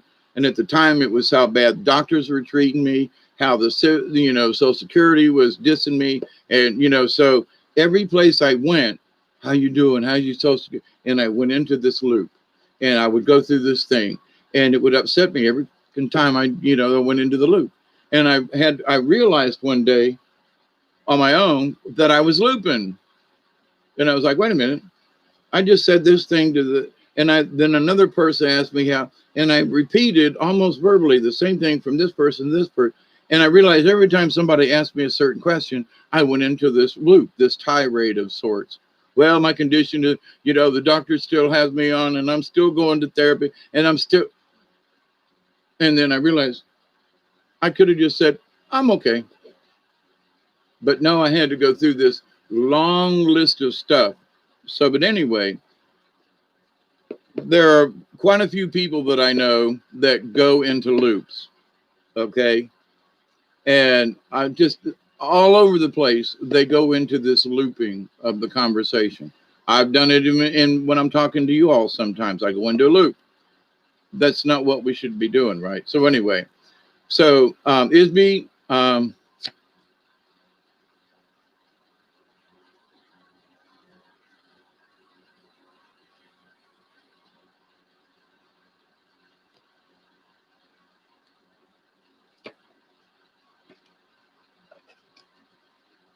interesting. Okay, for Isby, is there another card? They're saying, Isby, you get this card, which is number 34, Grouse, which we're still in the 30s again. I read 31 and then 35, and now this is 34. Interesting. And I've been shuffling these cards. But that you had messages built into some of these other cards for tonight, Isby. Yeah, Isby. Yep. And we all do. But sometimes, but as soon as we make ourselves aware of it, we can stop it, slow it down. And what I found out, it was like I could condense this loop. So where I had to talk about things for 5 minutes, and I went to had another EEG, and so I was able to, like, wait a minute, instead of 5 minutes, I could get it down to 3. It was sort of like learning how to be a good, effective public speaker. You speak directly, and you get to the damn point, especially if you only got 3 to 5 minutes to present your case. So with that, I said, okay, so wait a minute, I could get this down to a couple of sentences and do it in under a minute. So I found it to be challenging to myself that when I found myself going into the loop, I'd go, wait a minute, how can I condense this? So I've had some more tests done, but the doctors still have to read them. I'm scheduled for my monthly appointment, and things have been a little rough, but so far I'm still here, and I'm doing pretty good, or I'm doing okay, And rather than go into this 5 or 10 minute long, oh, well, I had to, which really wasn't necessary. So, but, my friend who passed away recently, when he'd have a little 3 or 4 rums, he was okay for the first 2. But when that third one hit, he would go into these things, and they were very complicated. And he would talk about this stuff. And I'm like, dude, you're looping again. Oh, no, I'm not. Yeah, you are. And so then one day I recorded him and said, see, my little cell phone here. I recorded you. Even shows you what time. Listen. And he went, some bitch. But anyway, so Isby, um, Esty, I get nervous easily at times.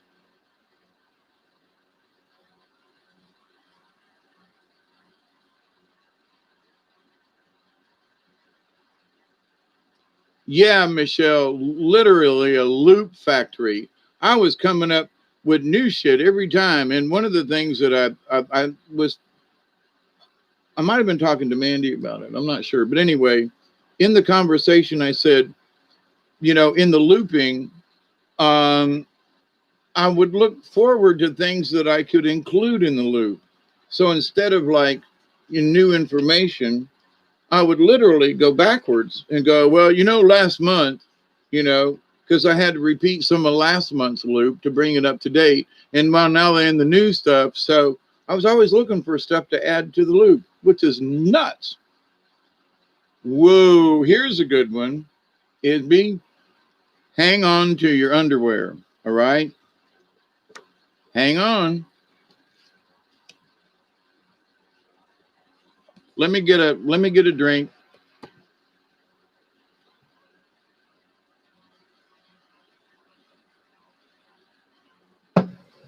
I'm not sure as I've ever read this one. Number 34 is grouse, and it's the sacred spiral. Let me take a hit. Smoke if you got them. Join me if you will. Loop de loop. Yes, Michelle. I grew up on a carnival, so woo-hoo, going upside down. We used to spin the tubs on the Rocco plane. Man, the times we had on that Rocco plane.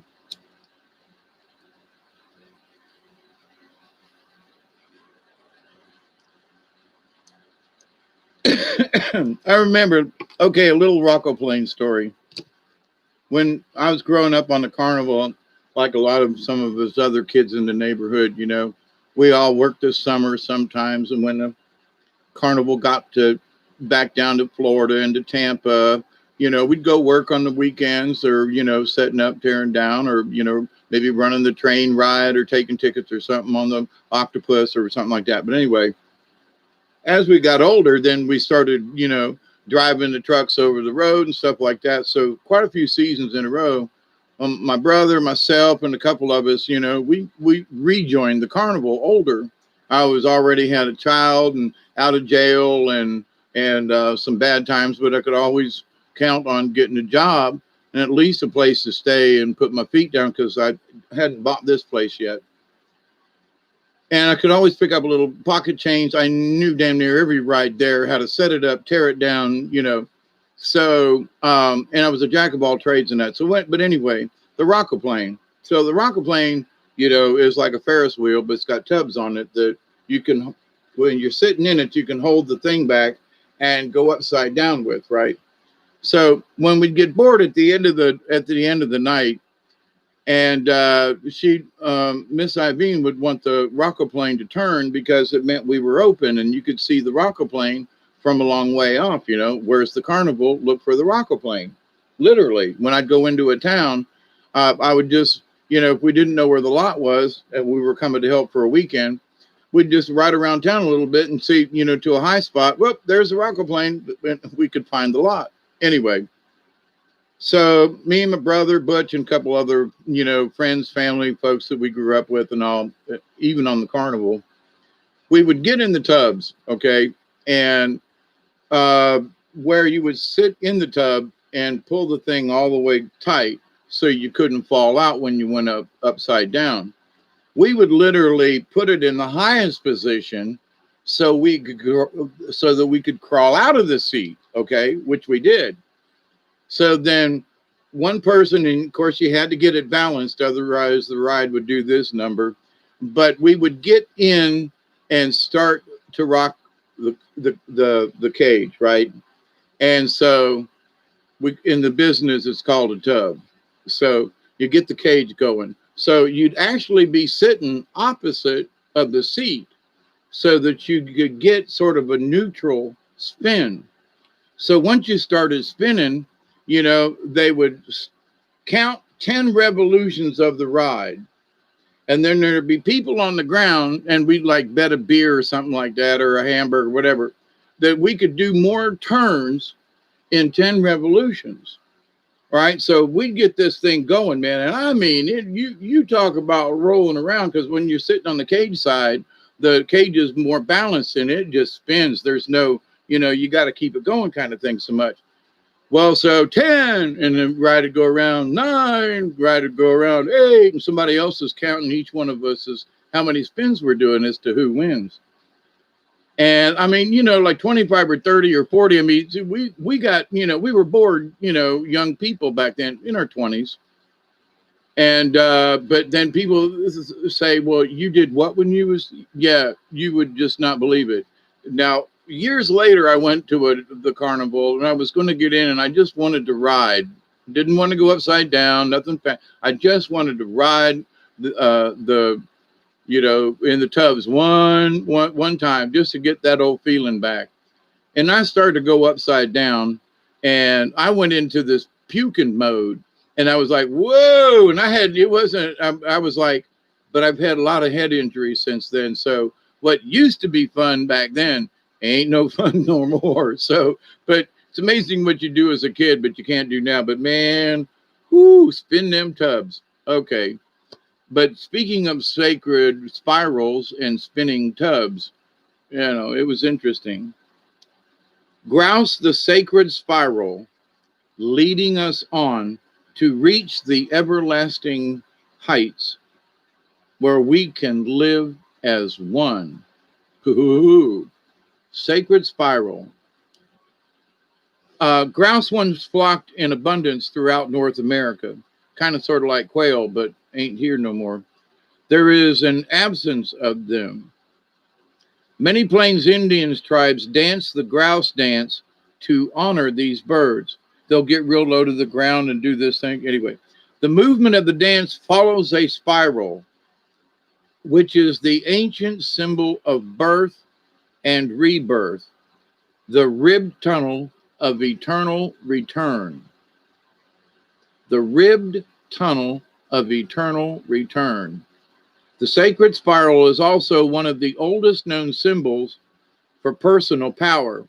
When you think of grouse medicine, visualize a whirlpool or even a tornado, for the sacred spiral will take you to the center. The spiral is a metaphor for a personal vision and enlightenment.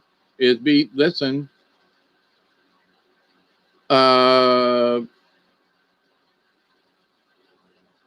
The spiral is a metaphor for personal vision and enlightenment. Many initiates on Vision Quest paint spirals on their bodies and believe that the great mystery will favor them with visions of power and purpose because of this symbol. Now, remember, power in a previous reading tonight, the power is of wisdom. That's the power. The power comes when we learn to give to others. That's the power. So, anyway, the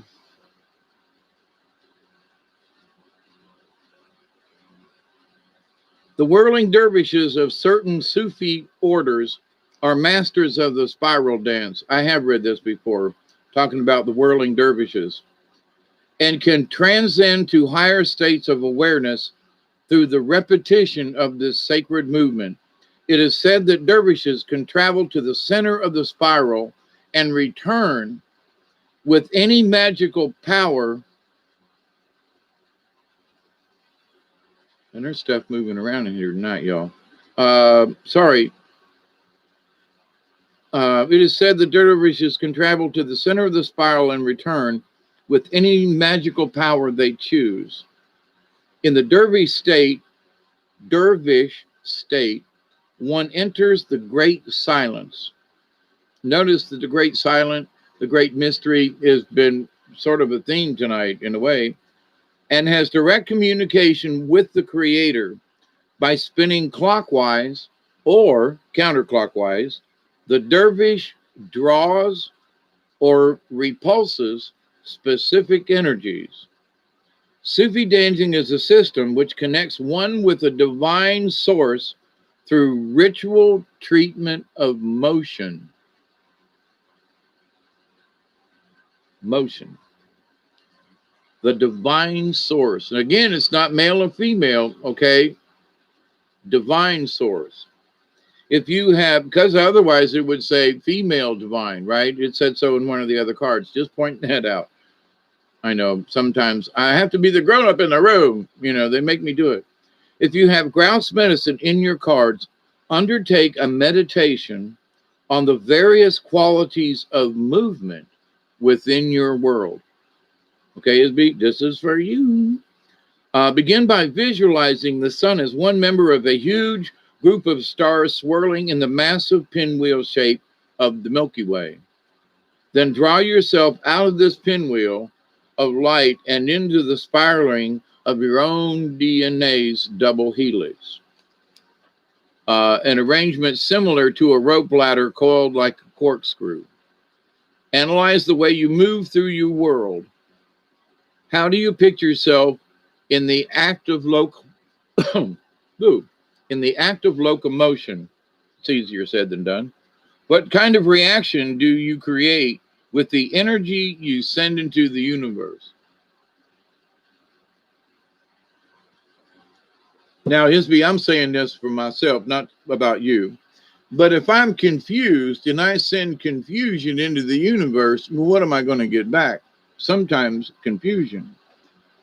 So what kind of reaction do you create with the energy you send into the universe? So if you send confused energy in, then your actions, your locomotion could very well, I'm talking about myself now, could be that, you know, I'm wobbling and I'm unstable. You know what I mean? My physical self is confused. I can stumble and fall and, you know, so what words would you use to describe the way you move through both the material and spiritual worlds? Now, for people who are having trouble, not just you, Isby, if this is your issue, if you're having trouble between the material and spiritual worlds, in the final analysis, is your movement compatible with your greatest desires and goals? Now, for those folks who say, well, I want a better life. Yeah, but what is your goal? Well, my goal tomorrow is like go outside, try to get some more cement, finish the pour. So, but whatever your goal is, and spiritually, my goal is to continue to learn, to accept and receive. And I'm looking for other ways to do that. Me and the dog need to go to the river, but it's up too high. I mean, you know, so there are goals, but in the final analysis, is your movement compatible with your greatest desires and goals? So if you want something, you know, if I want the porch done, then I'm going to have to go out and work on it, period. I can't sit and talk about it. Many spiritual disciplines ask that you cease all external movement in order to recognize the inner life. Grouse medicine, however, is an invitation to the dance. Grouse celebrates the divine source through its sacred spiral dance and offers this dance to you as a gift. So the universe is saying, get up off your tuchus and dance. You spend a lifetime learning Grouse's lesson on how to harmonize your dance with Mother Nature's and with her cycles, and how to offer the dance as a creation of selfless beauty. In other words, you don't care what you look like when you're dancing, free form, whatever, but it's what you do. It's your gift at that time, because as soon as you're done with the dance, it's over. But while you're dancing, it is your gift to the universe. And people can try to copy it or whatever, but because you dance, and this is for everybody, for those of you who do dance or will dance, it is your dance because it's your energy.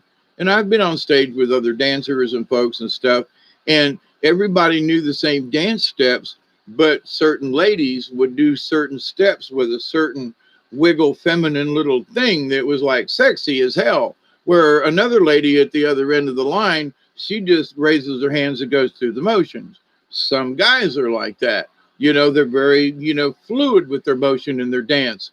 So everybody can dance the same steps, but not every dance is the same, even though you're standing in line and doing the chorus thing. But because of the energy of the person who is doing the dancing, that's what makes the difference. What is the energy you're putting to the universe? What is your thoughts? What are your so we all do the sacred dance, but it's sacred because it's our energy that we put into it. It may not be sacred to anybody else. Okay, Isby. Okay, Jody. I don't know if you're still there, but he deserved a card, and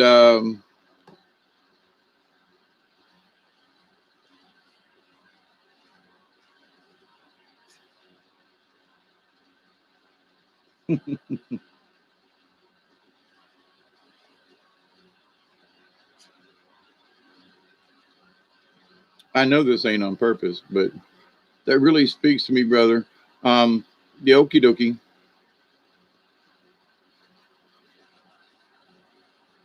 Yeah, and Michelle, I say it 3 times every time, and at least once at the beginning, if I absolutely remember. But the idea that we can just say,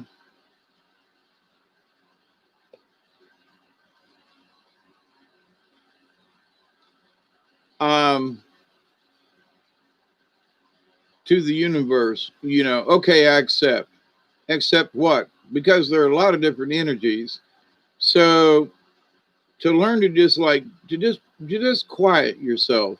A lot of stuff going on, a lot of thoughts will like try to get into my brain. And like I've said before, now I'll read up this little thing. If there are too many thoughts in your head, if you're trying to stop them, you're losing the battle. The best thing for you to do is allow the kaleidoscope of thoughts to just go ahead and race through your mind. Just sit back. Don't worry about it. Don't pay any attention to it. If your brain stops on any one particular thing for too long and you're trying to quiet yourself, you tell that thought later. Come back to me later, not now. And just let the day go by. Whatever it is, just let it go. Let it flow, right? A lot of flowing going on tonight in here. But you let it flow to the point that now, because once it gets out of your system, then you can be more quiet. And your mind isn't thinking about something. You allow it to run. And that was one of the hardest things I had to learn how to do. And there are times when I can't get quiet because there's so many thoughts. Then I remember very quickly, oh crap, you got to let it run. Right. Yeah. Okay. Well, I can't get quiet. I can't still shut up. Let it go. It needs to run for whatever reason. So anyway, if you start your day off by listening to music, love, and dance to it, your day will start much better than turning on the black cube. Don't feed the black cube. What is a dervish, Michelle? A dervish, the dervishes were sort of like shamans, and these guys could literally dance for hours. And I have been involved with my own ceremonies and with at powwows and with certain groups. And the folks down here do a swamp dance, and these folks will literally, and I don't mean they dance all night and they take a break, somebody goes to pee and that kind of thing. When these folks start dancing, a lot of folks from the turtle clan, because what they used to do is tie turtle shells with rocks and beads and whatever inside them, and tie them to their ankles, so that when they dance, there's the there's the rattle is tum tum tum. Anyway, it's very methodical. It's very hypnotizing, and these people will literally dance till dawn. Holy crap! There you are, Dirty. I'll still give you a card, and the one I got is Lynx. Okay, just interesting. Um, yeah, and look it up. they've got videos of these guys, and they're usually over in Russia, the steppes. There's some dervishes, the Mongols, some Chinese, and anyway, in that area versus English, but the Ukraine East, I would say. Wait a minute, is that right? Yeah. But check it out. I mean, but in the dance, there has been more times than I can count for myself. Oops, I was going the wrong way. There it is. Secrets. Woo, Jody. Um, that when you allow yourself to have the energy flow through you to the dance,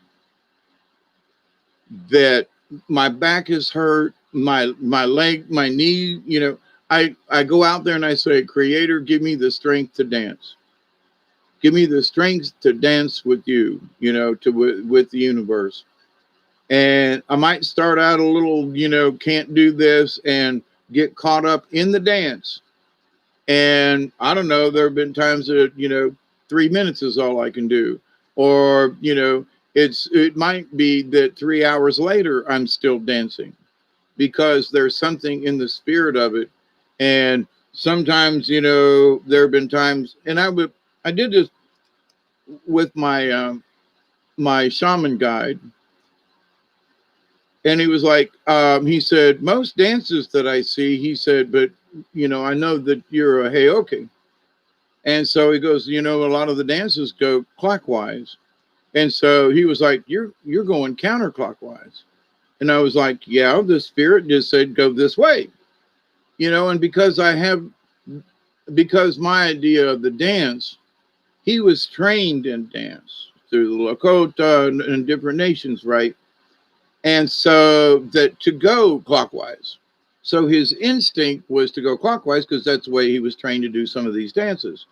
Because I had not had that formal training, I didn't know which direction to go in. I went in the direction that the spirit filled me and said, go this way. So he looked at me and he goes, you know, he said, that's really interesting. He said, because there have been times when I have been doing ceremony and wanted to dance, and I felt like I should have went the opposite direction. And I was like, interesting. So, but anyway, secrets, the links, secrets. Ooh. And Jody, we know about secrets, don't we? By the way, Jody, just, you don't have to answer, but have you been going through any of the videos reposted on the cause? I've spent some time and went back over some things, and the black swans was one of the things that I learned, and I was glad that I'd watched it because I had somehow gotten this idea that the black swans were actually something else, and I was like, I was really relieved. Secrets. It is said that links. You know the secrets so very well, the dream time and the magic, but you'll never tell. May I learn to hold my tongue, observe like the Sphinx, powerful yet silent, the medicine of links. Interesting. It is said that if you want to find out a secret, ask Link's medicine. Unfortunately, it is difficult to get the silent links to speak. To be confronted by the powerful medicine of links signifies that you do not know something about yourself or others. Links is the keeper of secrets of lost magical systems and occult knowledge. Links has the ability to move through time and space and to go into the great silence for unraveling any mystery. Lynx is not the guardian of secrets, but the knower of secrets. The problem lies in getting Lynx to instruct you. He or she would rather be off chasing a bird or kicking sand in your face than running circles around you. Lynx medicine is a very specific type of clairvoyance. If this medicine is strong in you, you will get mental pictures concerning other people and the exact things that they have hidden, either from themselves or from others. You will see their fears, their lies, and their self deceptions. You will also know where they have hidden the treasure, if there is any. You may never speak of these revelations, you will simply know. Interesting. The only way you can coax information about yourself out of a lynx medicine person, in case you have forgotten where you hid the treasure, is to respect the practices of his or her tradition. If you go to a gypsy with lynx medicine, you must show respect by paying with money after the reading. If you go to a Choctaw medicine person, he or she will reach into your misdirection or use other traditional methods to help you. A blanket or tobacco should be given in exchange for the medicine he or she has performed for you. Little pouches of tobacco always given is in honor. This operative is known as the law of the lynx people and is practiced by Native American folks, Gypsy, Sufi, and Egyptian cultures, as among others. If you pulled the lynx card, you can be sure that secrets are afloat. How about that one, right?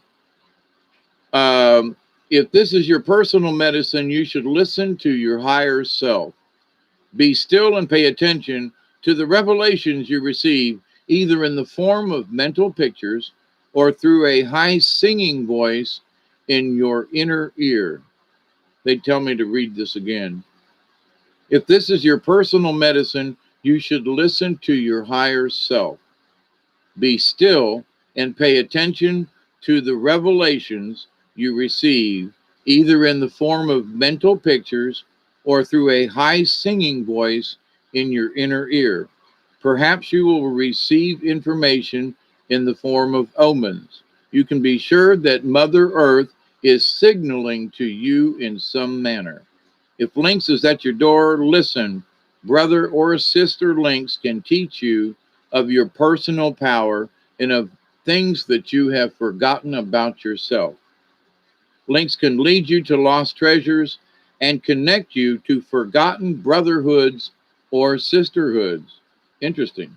Some medicine people believe that the Sphinx of ancient Egypt was not a lion, but a lynx. And I would kind of agree with that. This lynx does not say much. With an enigmatic smile, the great cat watches over the sands forever. Now, it was straight up, but they're asking me to read a contrary because somebody might need this. If this had appeared in a reverse position, it is time to keep your big mouth shut. Something you are jabbering about has let the cat out of the bag. Are you defiling a sacred trust, or have you broken a promise to a friend? If not, you may have pulled a good boner on yourself by blabbling your latest idea to a friend of a competitor. Watch your tongue and see if you are able to refrain from gossiping or talking about your latest romantic conquest. Look and see in your present state.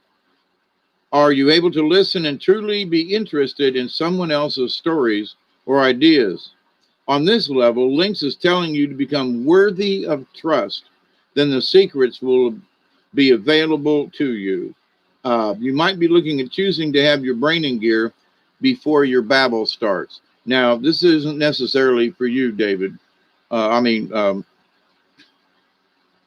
I'm sorry, I was looking at David Castle, Jody.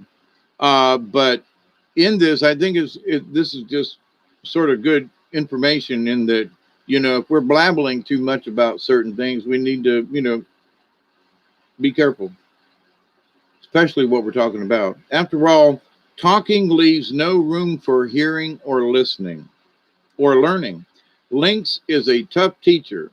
And if you have let the cat out of the bag, be ready for consequences. Become lynx and wear the Mona Lisa smile. Only you know what you're smiling about. The cat will not have your tongue. You will, as well as the power over it. So I know that it was straight up. Wait, actually, it wasn't. I'm not sure. But anyway, there's links, and that it's secrets. So secrets to remember, and secrets we may need to make sure that we keep. So now earlier on, this is a card that I put off to the side, and yep, Isby, that's right. Hey, Regen Huddleston, how you doing? Uh, there's-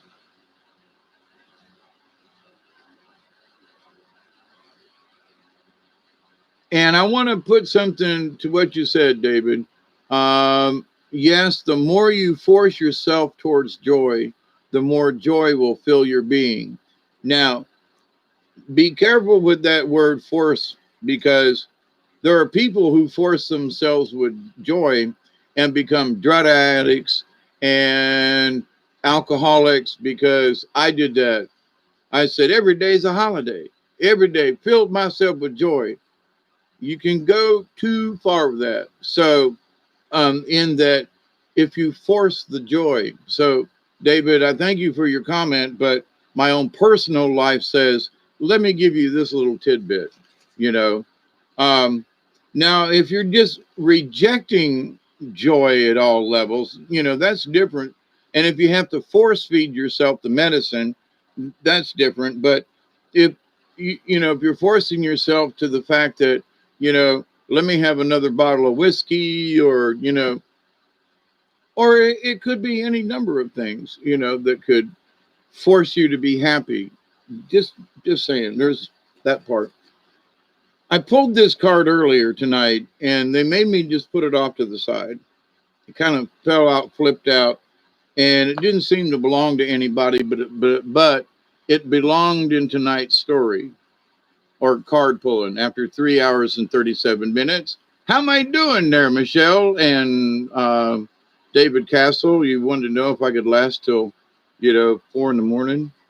I made it this far, almost 4 hours. Y'all, you know, do you understand? Now, I'm not bitching, I'm not complaining, but do y'all understand that sometimes after these 4 hour sessions, that I'm like just wore out, you know? And I mean no disrespect to any of you, because I love hanging out with you. But when I get done hanging out, I'm like, whoa, man. Uh, Now, I pulled Otter, that was the first one. And somewhere in there, I pulled, get this one, Skunk, number 7. And it's reputation. So, and I've read Skunk before, and this one is upside down. Make sure I say that at the beginning in case I forget. But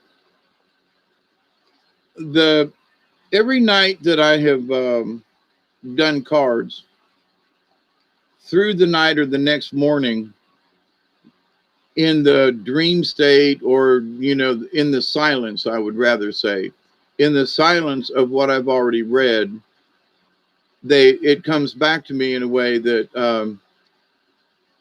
aka Energizer Bunny. Here, I got more coffee. I haven't drank much of this. I want a cigarette though, and I think I've read everybody's card that asked for one. Jody, completely understandable. So, did that mean that worked for you, Jody? It kind of made sense to me for myself, and as far as the links, you know, um, I know there are times when I get on here and chat for 4 or 5 hours, but I'm watching y'all a lot of times when I can, and I'm listening to the universe, if you will. So even though my mouth is yapping, I'm still trying to pay attention to the universe. It's like walking and chewing bubblegum at the same time, kind of thing. And sometimes it gets a little confusing, but After though, when I get done, the night or the next day or maybe 2 days later, like Hummingbird coming back in and this card, the memory of it, and that the 1 or 2 line message that the Hummingbird actually says, or the grouse, or the lynx, and it's like, wait, so what did that really mean?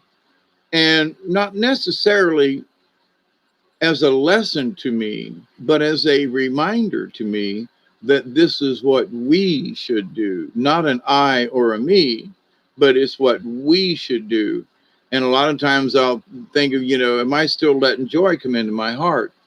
And, or am I closing off my heart? Well, I was I was tempted, but then I started seeing the joy in the chaos, and I haven't talked about chaos a lot, but in the chaos, there's all kinds of weird crap. There's good music, there's really irritating jazzy noise that will make, fingers on a chalkboard. But in the chaos, there's this cacophony of shit going on. And some of it you have to laugh at it. It's like watching a really bad movie from somewhere, and you wonder if the alien, on no offense, guys, but and gals and people and insects and other beings, but in all of our relations, mind you, in that somehow I am the one that is so important. Me is the one that needs to receive, and the me, myself, and I is the most important thing here in life. But that is true in that we're responsible for our own soul. We're responsible for our own energies. So, with that said, this brings us up to skunk, which is reputation. So, what is your reputation? You know, for a long time, people remembered me only as being that mean tempered old guy, And then I overheard some kids talking about, don't make Mr. Null mad, boy, he'll fly off the handle. And I was like, now I don't want them kids to remember me like that, you know. But so I changed my thing.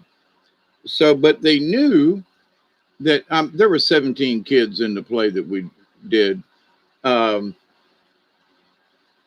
okay, 14. We dropped a couple, but I rewrote the story Scrooge and wrote it in such a way that it could be performed on stage. And there were like 32 scenes. Some of them were really short, only a couple of minutes. But we had all these scene changes, the Cratchits and the thingy and the ghost. We had it all. And so, and it was really cool.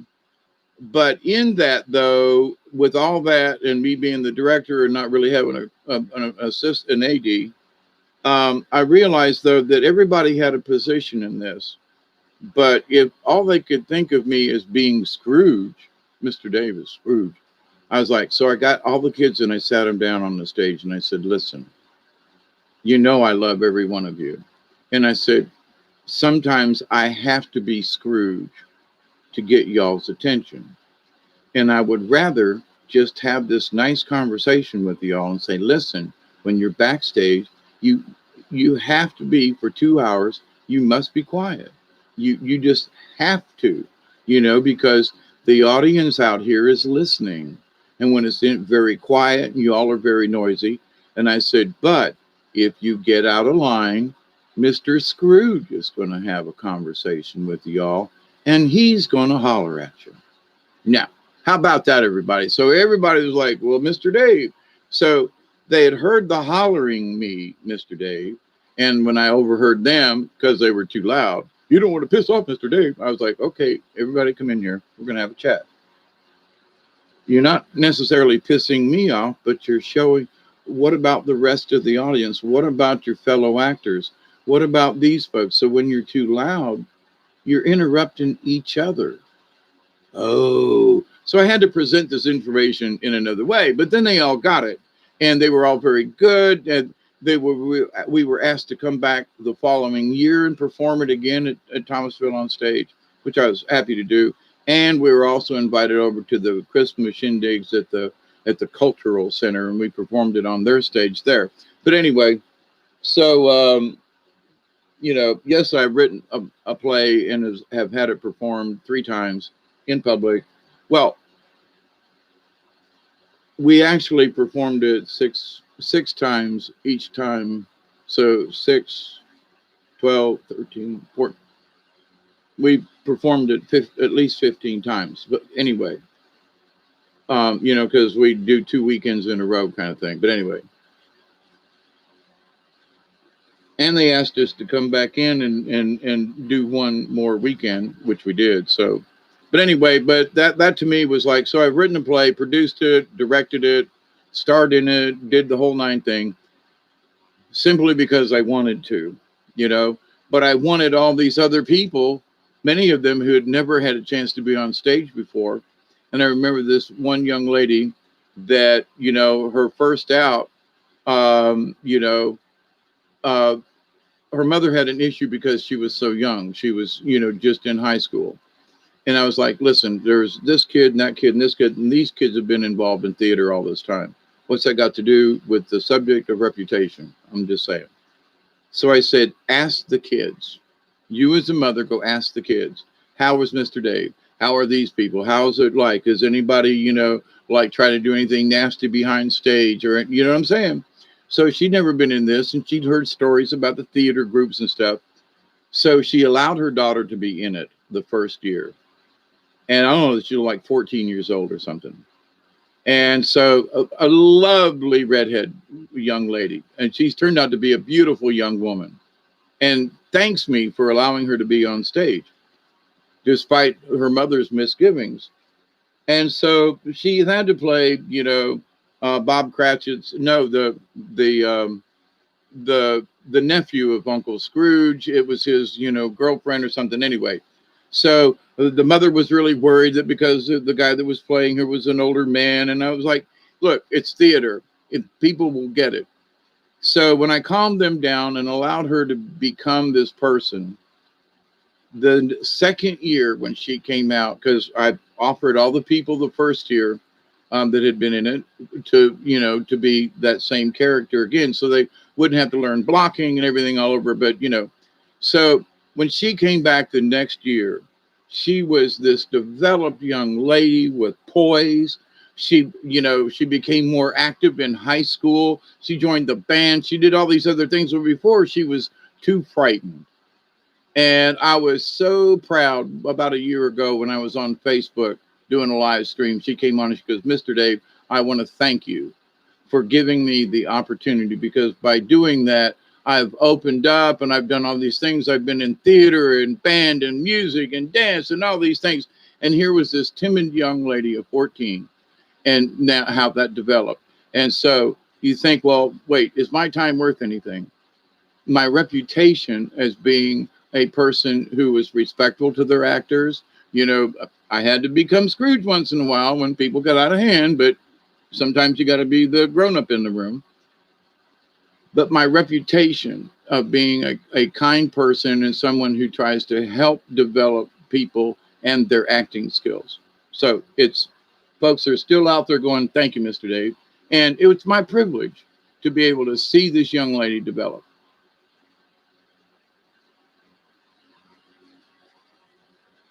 Having the instinct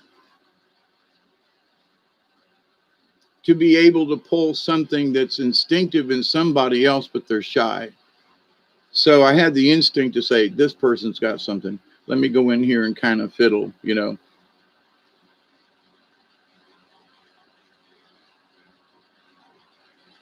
Make a YouTube play. There you go. I'm really trying to get my puppets in here, and I'm dealing with stuff that's been piled up literally for years. Every time I look around, I go, crap. I still have this crap to deal with. But anyway, so anyway, skunk, reputation. Skunk, tell me a story so that I will know it well. Now, this is a general one that I pulled of how to attract and how to repel. Skunk medicine, go ahead and laugh. This little furry animal has a reputation that contains a great deal of power. Due to its distinctive behavior, humans give this tiny, smelly little creature a wide berth. The key here is respect. Unlike other predatory animals, skunk does not threaten your life but threatens your senses. You know this to be true if you have ever been in the vicinity of its prey. In observing the habits of skunk, it is easy to notice the playfulness and nonchalance of its natural behavior. And they are. The I dare you attitude of this little four legged creature commands you, as the observer, to respect its space by mere reputation alone. Skunk is teaching you that by walking your talk and by respecting yourself, you will create a position of strength and honored reputation. The carriage of your body relates to others what you believe about yourself. There is no need to bully, aggravate, torment, or overpower other beings when your sense of self is intact. As with skunk, the resonance field of energy around your body is relayed through the senses. Self esteem permeates the body's energy and is instantly recognized on an extrasensory level by others. Now, this is for everybody. And this is my message, kind of, sort of, always. Learn to assert without your ego what you are. Respect follows your self-respect attitude, who will repel those who are not of like mind. I'm going to repeat that. Your self-respectful attitude will repel those who are not of like mind, and yet will attract those who choose the same pathway. As the odor of skunk attracts others of its kind, it repels those who do not respect its space. Skunk medicine people have the ability to attract others and are very charismatic. At the same time, the other side of their natural power is to repel those who seek to take energy from them without recycling the gifts they have already have taken. Skunk medicine people also know how to use the energy flows that will attract a lover. Some people call this sexual magic, as it akin to the musk scent that animals excrete to attract a mate. It can be dangerous to leak sexual energy if you are not looking for a mate. It puts you into a game condition that may feed your ego, but not how others feel about you. If you are attracting others who have an interest in you, you are in a sense saying, I'm available. And this can cause hard feelings when the truth comes out. It also leaks energy that could have been used in a more constructive way. That's interesting. In skunk medicine, it is good to learn how to handle energy flows. Modern psychology call this body language. In tribal teaching, this is your personal medicine, which you are showing to others. Use your medicine well and know that you are known by your reputation. How you use your energy will attract either honor or disgrace. You may want to examine what energy you are putting out that creates your present situation. So if you're getting a lot of, craziness, are you putting any of that out? No, maybe not, to be honest, it may be that, like I got a crazy phone call the other night. It's just sometimes that's your job. You have to help, other folks that are a little upset about something to help find their ground again. If you have chosen this symbol, you are being asked to notice the kinds of people who are attracted to you. If they emulate favorable characteristics, have enough self-esteem to recognize those characteristics within yourself. Walk tall and be proud of the accomplishments you've made. Bear in mind that what you believe about yourself is your ultimate protection. Protect self respect, project self respect, and protect it too.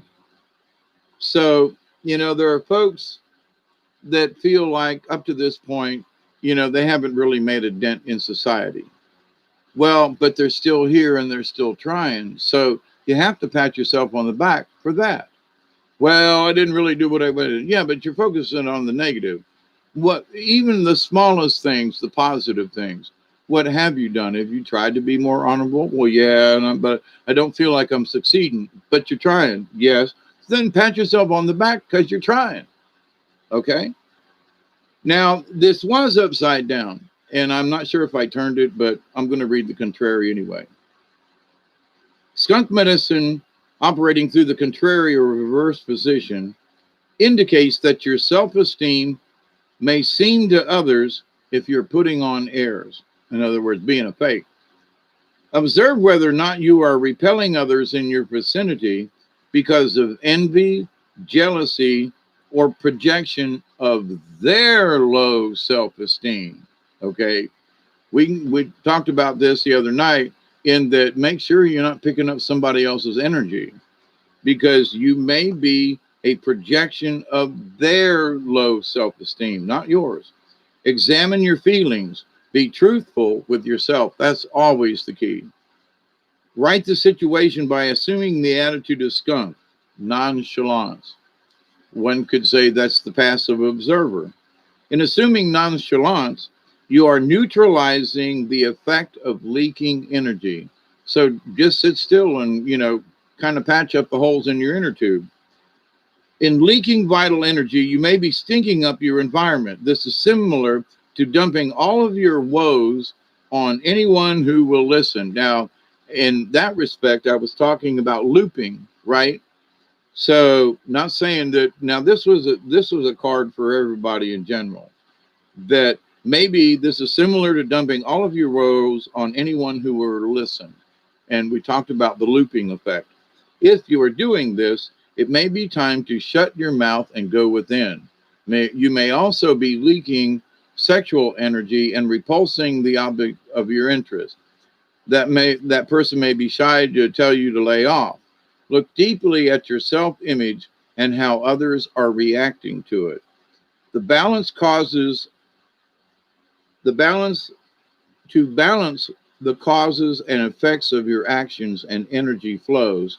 You must decide whether or not you need to spray in the direction of others to repel their envy, greed, jealousy, or over amorous tendencies. On the other hand, you need to always maintain your right to be. Self respect is the key to all of these situations, whereas ego is merely what you believe yourself to be. Skunk says, if your ego is not your amigo, you know it stinks.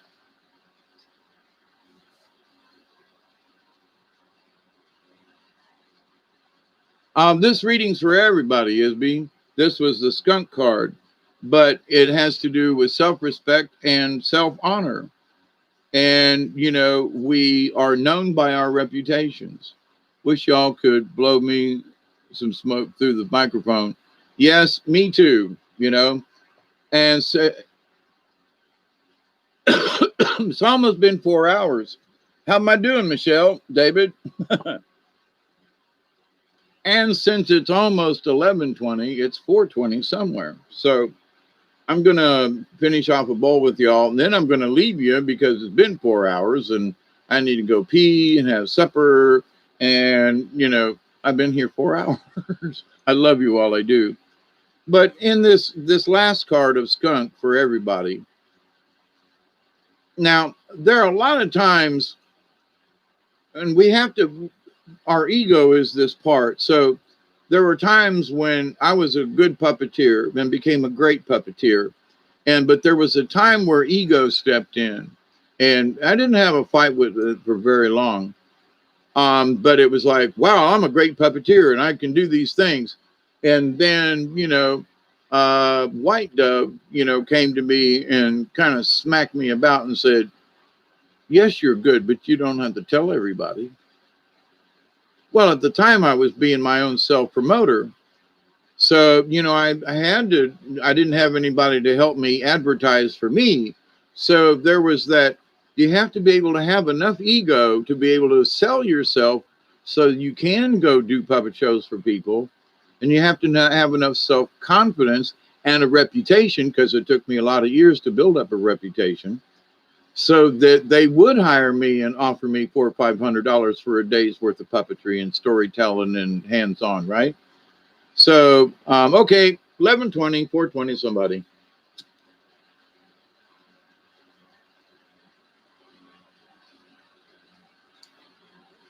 So, in the realm of puppeteers, because I recycled items, and because I used found objects, and my puppets are called the boneheads because they're made out of cow bone.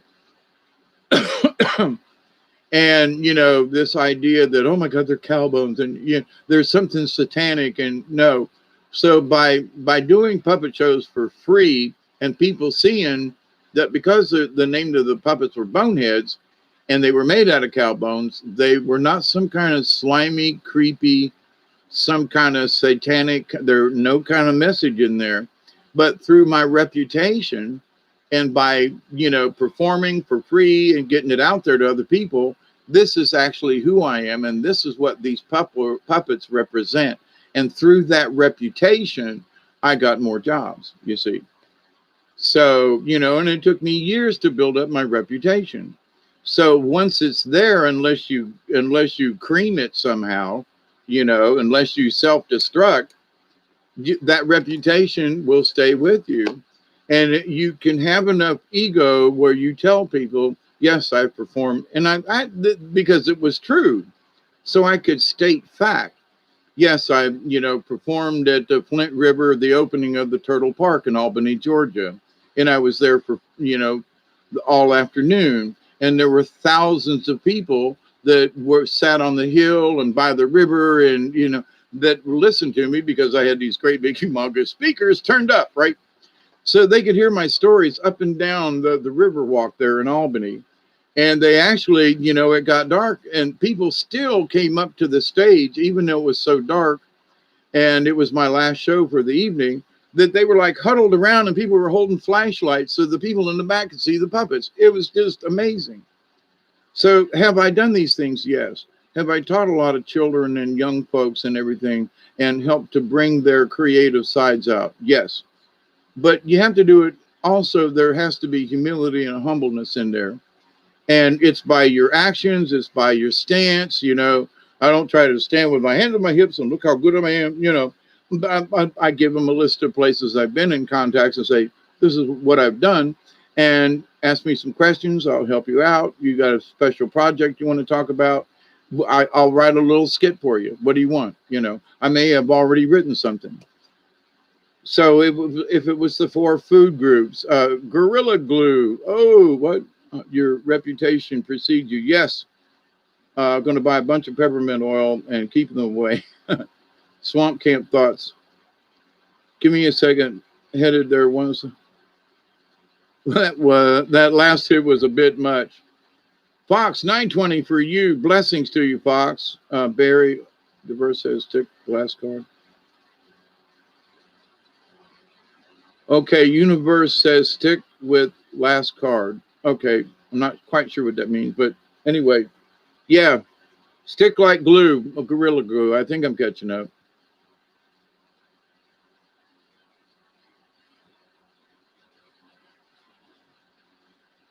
Let's all blow some smoke towards Michelle's way. Maybe she can get a contact high. Campfire, if it hadn't been so nasty, my wood and things, some of the trees I've cut down here in the yard, I showed a little bit on the video yesterday.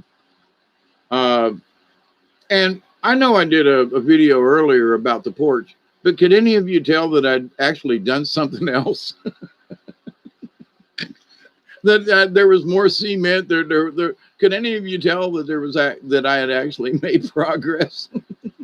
After I did it, I was like, I don't know how many people might have been in the, previous broadcast of me in the porch, but, and here I am showing the this and that. And I was like, does anybody really give a shit? I was being honest with myself, like, does anybody really give a shit about this porch, and how I'm doing the floor and how it's coming? Does anybody really care, And I laughed at myself and said, I'm being honest, but, I was like, if I stop and think about that, then I won't do the video, right? So I had to be egotistical enough to go, don't care, but actually I did. It was like, I really want people to see that I'm making progress for myself. And it's sort of a video proof that, if I die tomorrow, there's a video out there of I was working on the porch kind of thing. I mean, it's sort of a log, and something I can look back on and go, holy crap, is that what it looked like? In 2 or 3 years, if I don't finish it before then, so I look at all this with a grain of salt, and I've been laughing about a lot of stuff, and I was like, I'm sitting out here on the porch sharing this, and I'm like, no offense to y'all, but I was like, does anybody really give two shits? And I was like, no, I'm going to hang out with my friends. And I could tell there were people chatting. And I was like, I'm going to hang out anyway. But there was that part of me was like, now, are you doing this just for yourself, Hawkeye, or are you doing this for the public? And I was like, I think both of us, So I have these little conversations with myself all the time,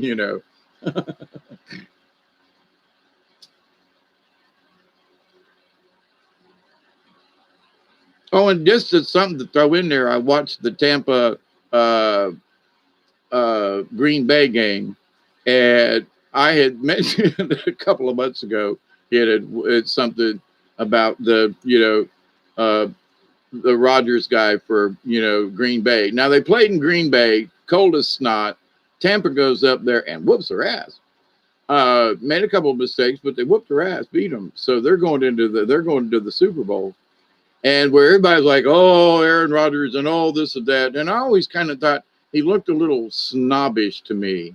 And I can't, every time they show him up close or something, I go, I just can't look. There's something, but he's got this reputation and all this, And then there's, Tom Brady, who went from another team to the Tampa Bay, and they started out the first of the year in a flux and a schmucks. And now they're going to the Super Bowl. And the Super Bowl is being held, guess where? In Tampa. So this is the first time a Super Bowl, a home team Super Bowl is being held, So, and I was like, I remember all them years ago, right after the Bucks first became, they lost every game. They were the worst. They, even the Cincinnati Bengals were better than, Tampa Bay. And you could pick a crummy team, and Tampa Bay was like worse than them. And so, and all this talk about, well, Tom Brady, this. Now I know a lot. I don't listen to a lot of it. I listen to that they're talking about it, not necessarily about what they're saying. So, and wanting to watch the playoffs and seeing Tampa Bay and Green Bay go at it again because they went at it before, and to just, I guess, just to sort of like do this number to Green Bay and to Rodgers, because I don't know, I felt like we're so good. We've been this Super Bowl and we've been this, we've been that. And I'm like, Aaron the Arrogance Rodgers is sort of what I was thinking, in that, look, we're so good, we're going to go to the Super Bowl again. Nope, you didn't. And, so I find that mildly pleasing, actually, a lot. I'll be honest. I'm like, Now, nothing against honest Rodgers, but when certain people seem to, well, we're so good, and we've been here, and his record is this, and and he got picked off twice. He got sacked like a bunch of times just in this game. Then it was like Tampa Bay came out just to like, if you're so good, then how come we beat you? with a ragtime team that was put together, and and all this other stuff about Tampa Bay this year. So, right on Tampa Bay, for all its quirks and whatever and sports and stuff. You know, as I played football and stuff, people say, well, I'm not one of these grab a beer and sit in front of the TV and watch football all day. If it's a team that I like, or two teams that I think would put on a decent, I'll watch. I like college ball more than I do um, pro ball, um, because them kids are like going for it. But anyway, and because I played football, and people say, well, I don't really see anything about it. Well, if you've never played it and understood, the team has to work together, and you as an individual have to do your job, but you're working for the team. You know what I mean? So, and folks who have never had that camaraderie of a team and working like that. And also, there was just something about I love to play football. I was a pulling guard and a linebacker, and I loved to play linebacker. Oh my God, please. So, but anyway, but for folks who have never played or been in any kind of sport like that as a team, I ran track, which was fun, but that was more individual. Even though you're racing as a team, part of the team's doing the shot put, part of the team's doing the javelin, some of them are doing the high jump, other people are doing the long jump, and then there are those of you who run different types of races. For me, it was the quarter mile. It was and um, we won over here on the wall. I got a picture of when we won state championship back in '67, I think. And it's the only time Tampa Catholic ever won state in anything. And we were the first for Tampa Catholic, and apparently the last. So a few years ago, they inducted us into the Hall of Fame, the Tampa Catholic Hall of Fame sports, because of what we did way back then. And that was before I broke my leg. But I was able to run the 3:30 in the sprint medley. It was the last race, and I had trouble with the quarter mile in that last 15 yards. So, but I could run the hell out of a 3:30. So in whatever, I know I'm talking track and sports, but in the sprint medley, there's one of the racers does a 110, and then there's a 220, a 3:30, and then a 4:40. So there are 4 lengths, and a baton is changed between each one of those, right? So, but anyway, and because of the sprint medley, we won our class, the state champions that year in track. And I look back on that and go, I was just a little kid, and really didn't know how to run, and because it was my freshman year in high school, and technically, I was in 9th grade, so I wouldn't even, nowadays I wouldn't have even been in high school. I would be in middle school, but the idea though that having participated with a group of guys that had just got together but ran their damn hearts out, and as a team and stuck together, and we won a title in football one year, which Tampa Catholic, God bless them, but they haven't been able to produce since we left in 1970. So from 66 to 70, there was a group of us and at Tampa Catholic that we just couldn't be beat.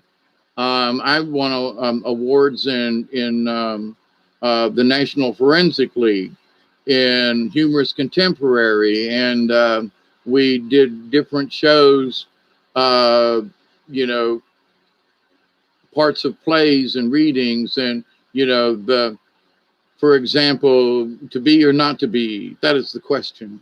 Whether 'tis nobler to suffer the slings and arrows of outrageous fortunes, or like, the Mark Anthony speech that I did a couple months back. Those were what we did, and we had to do them in certain lengths of time. I had all kinds of trophies and ribbons, and I never came in less than second place. The first time I went out, I got a third place. But from then on, and I'm not bragging, it's just fact. In the division that I was in, I always came home with a trophy or at least a second place.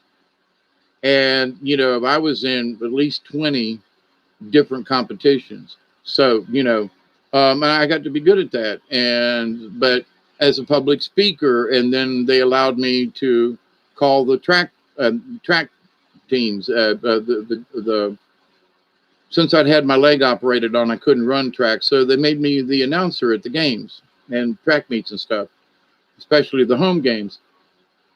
So, I continued on, and thank you, Tampa Catholic, for allowing me to learn that about myself and to be, to learn how to be humorous and how to be able to learn how to speak in public. And I've spoken literally in front of 1,500 people, acted, sang, danced, played the pool. And to many folks, it's like, well, did you get paid for that? No, not really. But the payment was the experience. The payment was the joy that I got out of it. The payment was the fact that I proved to myself that I could do it when so many other people said, "Yeah, you're not that good an actor. Nah, you don't have." But because they were so full of themselves and had convinced the populace that they were the only good people for a major role, because they always played secondary roles, which I didn't mind. But then when it came time to play a number one or number two role, obviously the star, it was like a whole different thing. And people was like, "Man, I didn't know you were that good." It's like, been here the whole time. And then I started getting more leads, as it were. But to the point, though, you pay your dues, and people learn who you are by your reputation. So I got called up one time at the last minute, and somebody said, "Listen, we need you to fill in for this play." And I said, "Well, what is it?" And they told me, and I go, "Oh, yeah, I remember that." And they said, "Well, we need you to be the preacher." And I said, "Okay." And I said, "Well, when?" "Well, it's only one Sunday, and it's the last Sunday that the show runs. Can you come fill into this guy? Because he's had a death in the family, and we thought about you. Will you come and do this part?" And I said, "Well, email me the script and, tell me what I got to do, and I'll study him over these next few days, and I'll see you on Sunday." So out of nowhere, I come out down to Cairo, Georgia, to the theater, and some of the people that I knew through Thomasville and from Florida State and Tallahassee, so they were up there doing the show. And I walk in and someone goes, "Dave, you're here. Hawkeye's here," kind of thing, to save the day. And so I literally walked into the set, the stage, the cast, cold, except for knowing him in other in other shows. So they say, "Okay, you ready? Here's your costume. You got your stuff." Yeah, it was real simple. So I walked out there and did my shtick. And I had it was a really good little sermon thing, the power of God. And, it was really fun to play that preacher. And so the people that I had worked with in other shows, they were like, "Man, why weren't you this preacher the whole time?" I was sitting over there, not supposed to be laughing, right? And they're like holding their mouths, and I could see them snickering, and I got the audience laughing. It was a full house that Sunday. So I was so pleased, and I walked in. I did it sort of like Hawkeye and on MASH, where they in the movie they flew to Korea or something, and did this heart surgery or something, and they were called the kids from something anyway. So in that they called me Hawkeye, and because I was like Hawkeye and Michelle, who's the other guy? I guess it depends on the movie or the series, but anyway, but so but that was my reputation, that they could call me on a Wednesday, and I could go cold turkey into a set I'd never been on, and work with people I'd never seen before, let alone work with, and be able to pull it off. And afterwards, people were remarking, "He wasn't in the play last week, was he? We came last week. That's not the same preacher, is it?" They were like, "No. Where'd he come from? Well, he just showed up today, out of the blue, to help us out." So you know, we didn't know who else to call, but you know, you can call Dave because you know he's crazy and did these things. So anyway, another incident. I know I'm talking about myself, but it's about reputation, and it's also about being so good at your character that you fool people.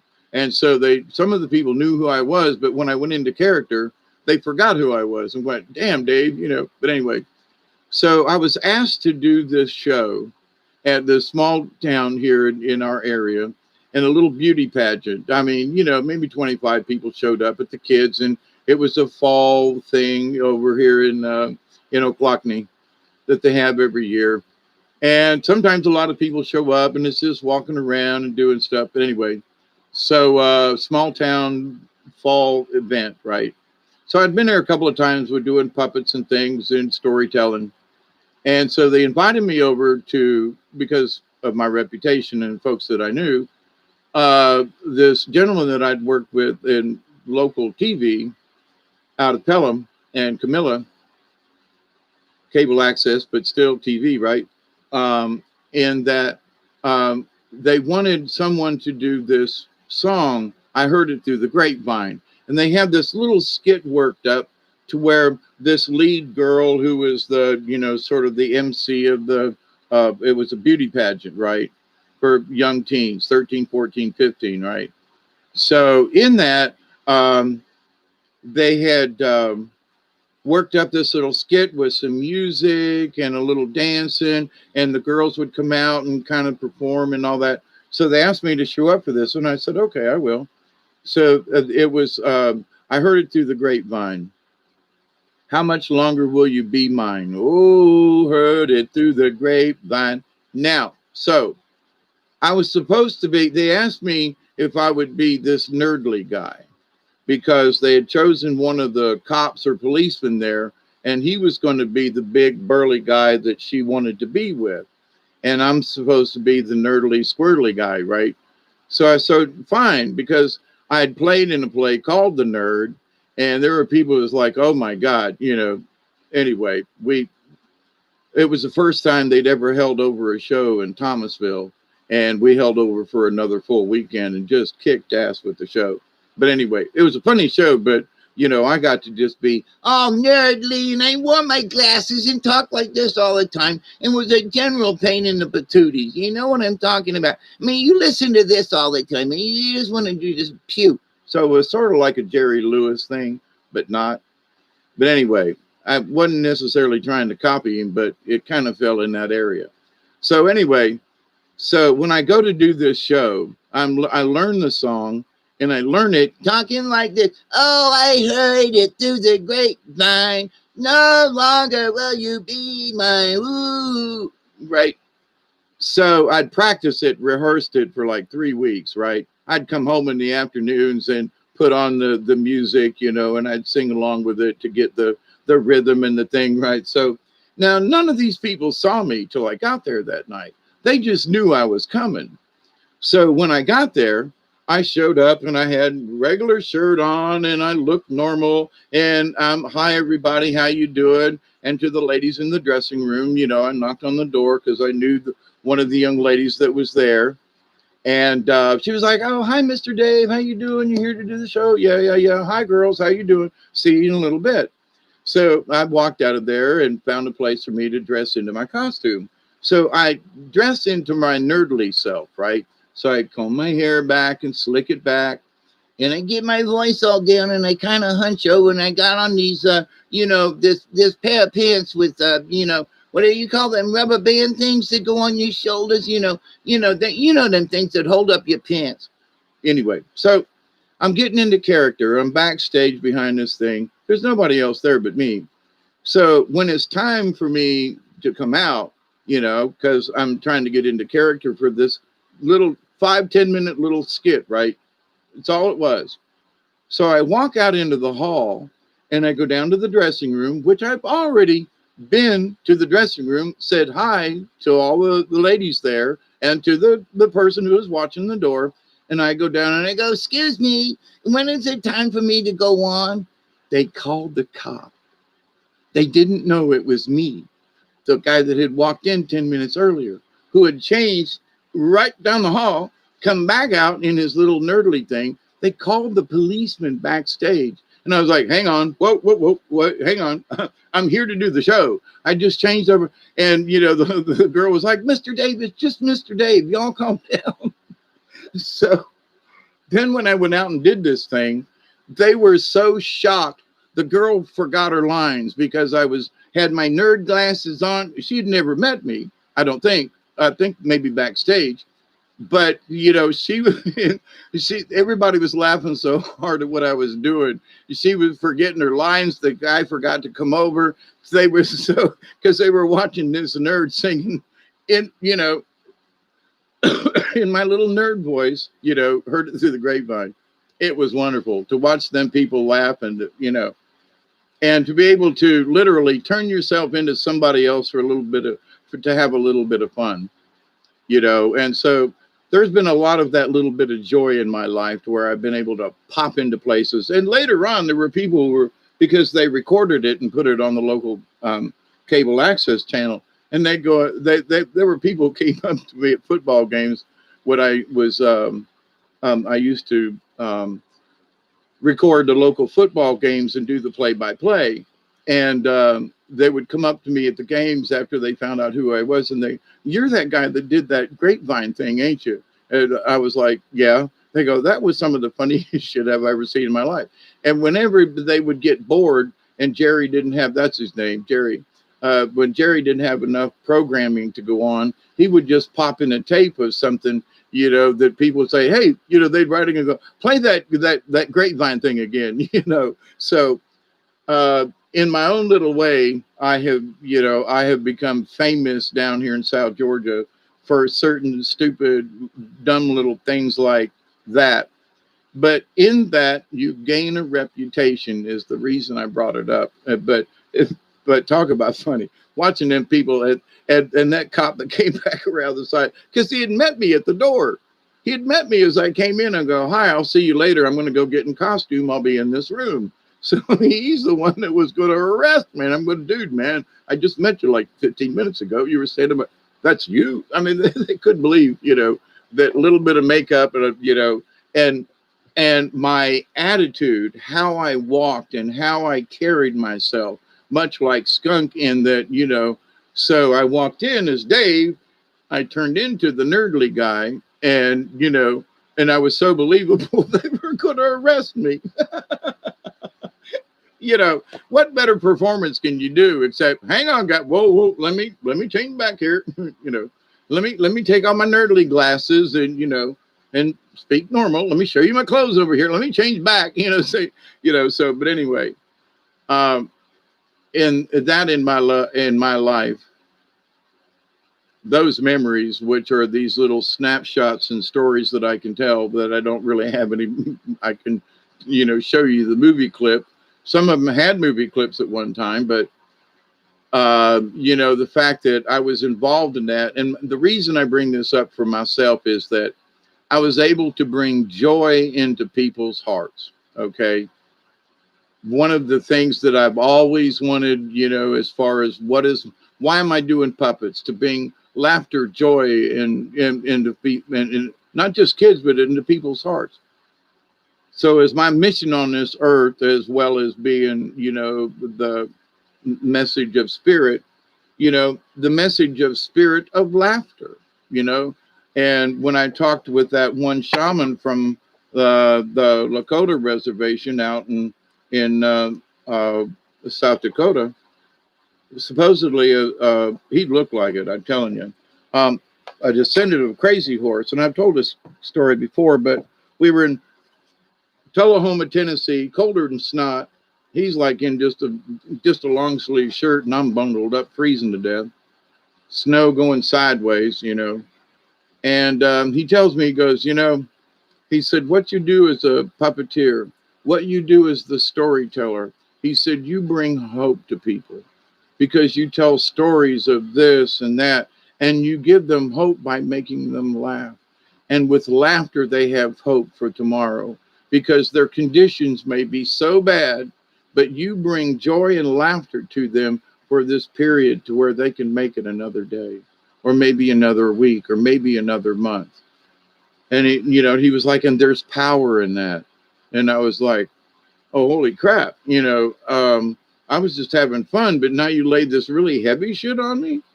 Now I've kind of already understood that, because I wouldn't have gone to some of the places that I did, because it wasn't about money. And I went through a lot of trouble to get there and get back and to perform and do all that, and very tiring, and, a lot of effort.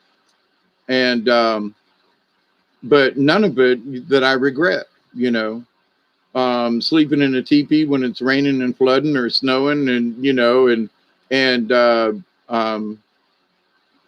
I guess you learn what life's about. But I volunteered for it. So, but my purpose in volunteering, well, was to learn and to have the experience of the exercise and to go into a powwow or wherever. But it was also the experience of, who can I make laugh this time? And what crazy shit's going to come out of my head and out of my mouth? I mean, there's been times when I'm like, I can't believe I said that. When I'd get all wound up in the different characters, having conversations with myself and these two puppets. So there were always lessons. There were always people that I needed to meet. There was a child that needed to use a puppet, who needed to have, the strength of character. And by the end of, an afternoon of working with this young lady, especially after I'd received some horrible news up in Tennessee, this young lady came out of nowhere, and I said, hey, you want to help me do a puppet show? She was like, what? And I was crying. And I said, I've just learned that a good friend of mine who used to help me do puppets was found dead on the side of the road.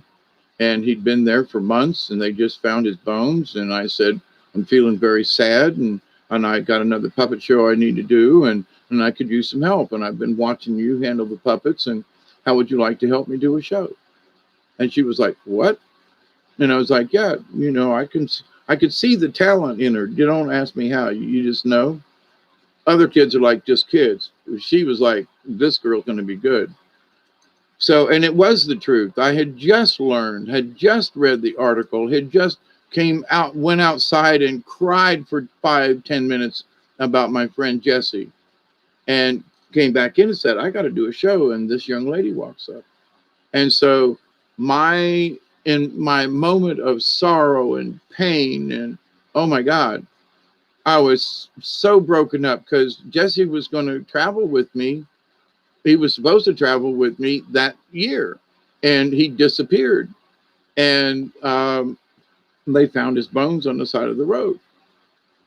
So she was there to take it up, so synchronicity. So I did a really simple story, and she did just one puppet. And I told her, I said, she had seen one of the shows. So I said, you just stay on this side, and I'll bring all the puppets in over here so we don't get mixed up. So we did it. It worked really well. And everybody that was sitting there was 70 people probably. And I was having shows every like 40 minutes or something.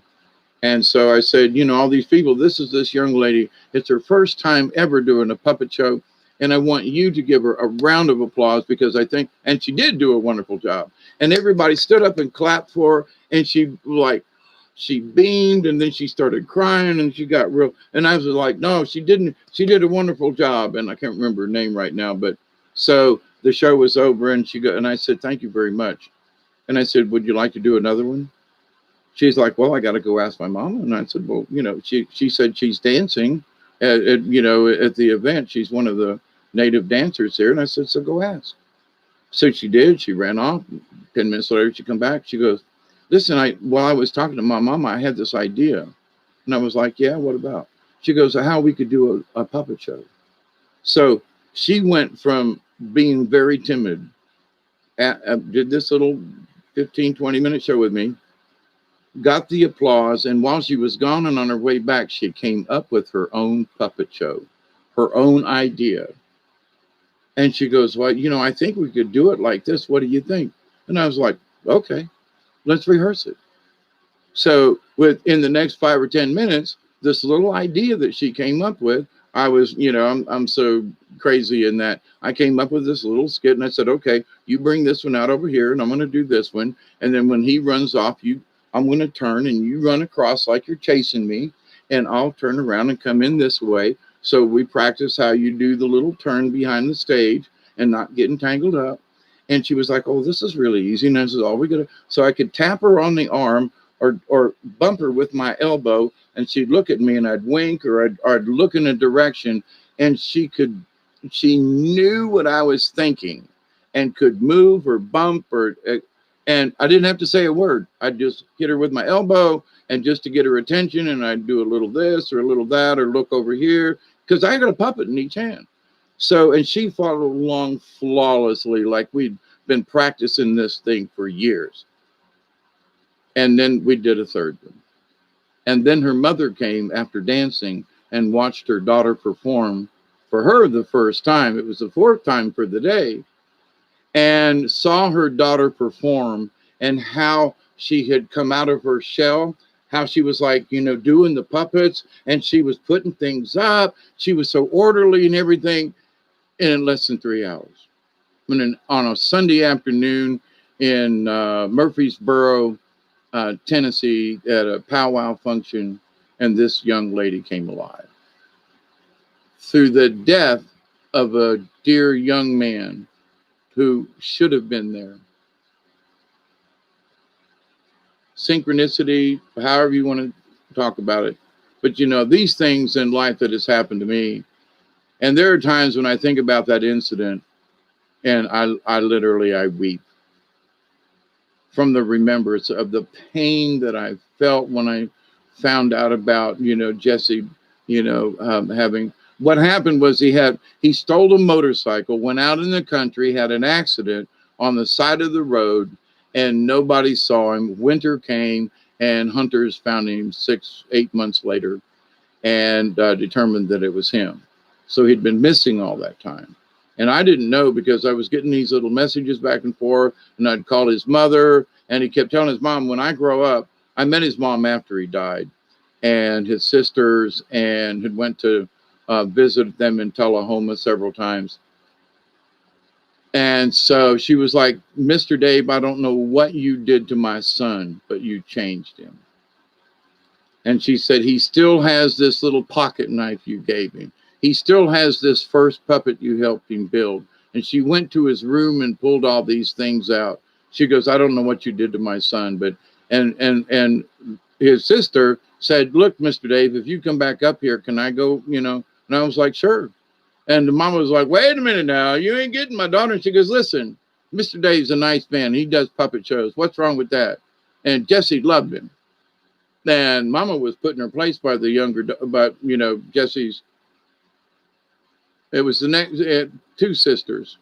And so it was the older sister, but was younger than Jesse. But anyway, so, to have had such effect on people simply because I like to do puppet shows and to tell stories, and to be able to look back and go, these people in my little bit of whatever I do in life have, seen these changes in people, in children and young adults, and they have carried it forward.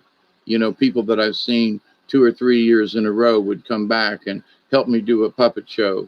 And just amazing. And to see them, how shy they were at first, and then see them a year later and how much they blossomed and how, not egotistically, but how sure of themselves. Because this one lady said, what did you do to my daughter? And I said, nothing. I gave her the opportunity to be creative. She goes, well, she's changed. And I said, well, of course. I gave her the opportunity to, similar to the other story, but this was in, in an open air, and she was looking at the puppets, and I said, hey, I need somebody to help me. She goes, well, like who? And I go, you want to help? And because she showed an interest in how she worked the puppets and stuff, and how she would put them back up, and rather than go and just wiggle them, jiggle them like all the other kids would do. So you kind of know that there's something in there when they have that kind of respect. So come to find out that, she was on Ritalin, and so was I at the time, and she was on this and blah, blah, blah, blah, blah.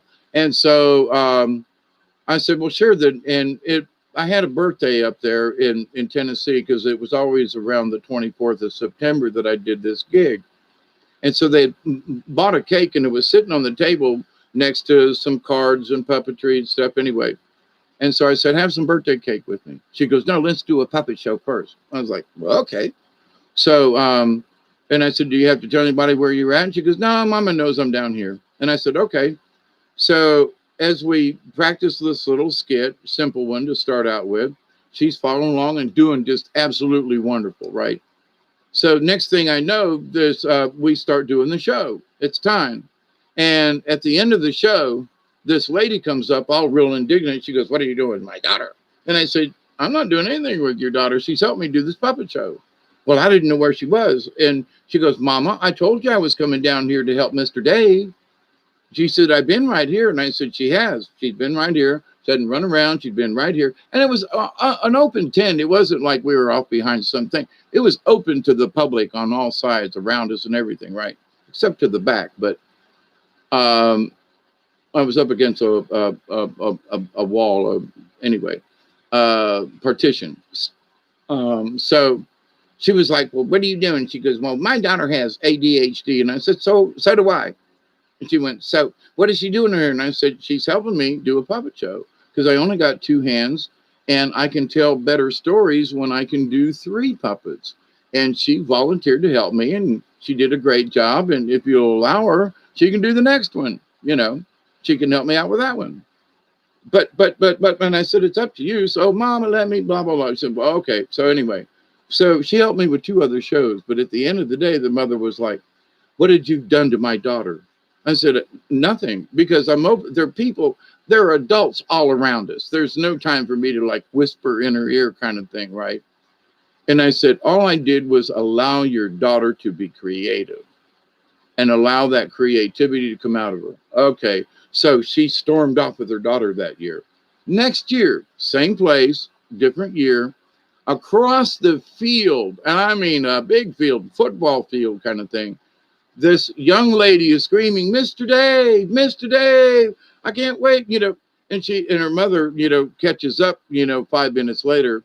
She goes, I don't know what you did to my daughter last year, but she's been, you know, she was showing me her artwork and she was showing me the things that she had done since the last time we'd met. Wanted to know if she could help me out again. I said, absolutely, you know. And her mother was like, well, what did you say to my daughter? What have you done? And I said, why? What's happened since last year? Well, she's wanted to join the band. She's wanted to play music and she started this artwork stuff. And she was never interested in that stuff before. And I said, she probably was, but you just didn't see it. Well, what do you mean by that? And I said, you asked me what I've done to your daughter. And I'm telling you, I allowed her to be creative. That's all. Just be open to her. Treat her. See, I've never treated kids like kids. I treat them like young adults. So don't care if they're 3 years old or if they're 13. You know, you must show respect to them, you know, and I've gotten this respect back. But, you know, God, I could talk another 2 hours on just stories about the kids and the people and the stuff. But anyway, so you wanted 5 hours, Michelle. I haven't even checked what y'all are chatting about. It just been sitting here reminiscing, you know, being slightly stoned and having a conversation. But these stories that I've told you, they are true. And if you could have seen the young people, if you could have seen like the one that happened in Murfreesboro,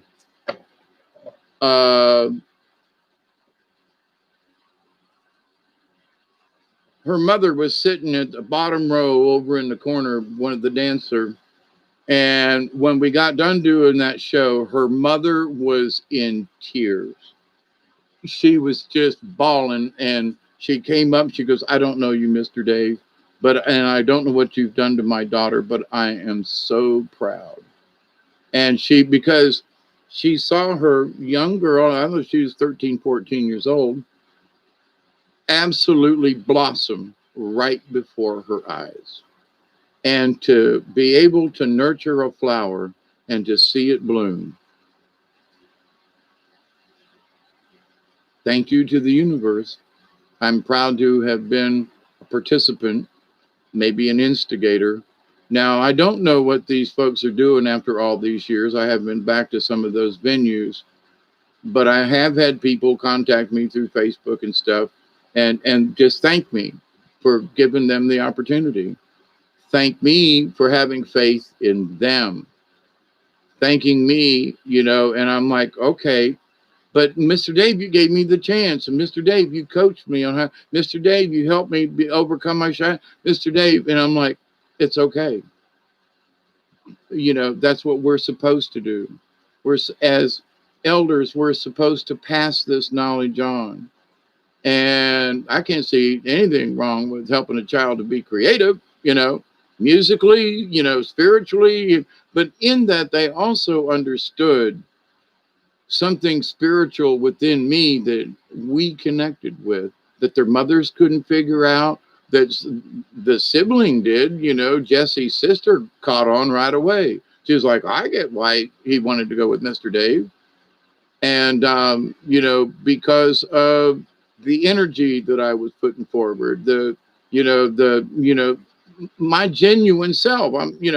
Yes, I am the actor. Yes, I am the storyteller. Yes, I can change my voice and do different characters and things, but I'm still me. I'm still Hawkeye. You know what I mean?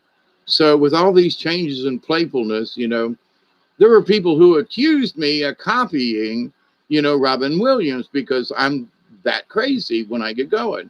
And I'm like, yeah, but Robin Williams, he copied me, just saying, But I found out later on that we were doing the same kind of shtick. He just went to Hollywood and I came to Georgia, But anyway, so I'm really getting hungry, Michelle. I can't, I've made it almost 5 hours. So, and David Castle, I'm not making it to 4. But, thank you for allowing me to reminisce about these stories of my interactions with people over the many years. And I consider every one of these a blessing. Now, they may, I can't put words into there, but having seen some of these folks over several years and how they would come back to me and want to help me and become a part of it, I can say that there was a spiritualness in what we accomplished within doing this little show and making people laugh, and the being able to just look at her and do this with my eyes. And she, how these folk, boys and girls, but the two young ladies I'm thinking of at the moment, they were instinctive. They knew exactly what to do when I just looked and over here and did a little, scrunch with my eye or my head jerk. Amazing. So I know that they connected in that understanding that there are no words. And so when you get to that point where you communicate without words and you get this thing done, and the mother watches her child bloom before her eyes, you go, man, this universe is really intense. And the energy and the things and how we connect with each other. Because, how do you do a puppet show from scratch with someone who's never done it before and who's only watched and who's only had literally 5 minutes to practice? Because it's inside them. There is something there. And by connecting with them and saying, it's okay. Well, what if I mess up? You can't mess up. I mean, I've had puppets' heads pop off during the middle of the show, and you fix it. You just go on. So whatever you do will just be funny. If you make a mistake, they won't know it. Just let's have fun. And the result. So I'm projecting this, but I'm thinking that the many young folk that I've had the opportunity to have been with, they have, I pray, and I've seen it though, they have carried that forward in their own life. And I still wonder at times if there ain't one of them sitting out there, because I'll get this little weird thought of a puppet show somewhere, and where this young person was affected by by what I was doing, the story or the the whole thing, the whole process. And so I sit back and go, well, I don't really know, but I'm going to smile about it anyway because, I'm proud to have been able to do that. I wished I could still travel around and do it. You know what I mean? But at the moment, it is what it is. And I got to get, some more house and stuff cleaned up. I'm making progress. But I need room to pull these marionettes out and to be able to hang them up and so they don't get tangled.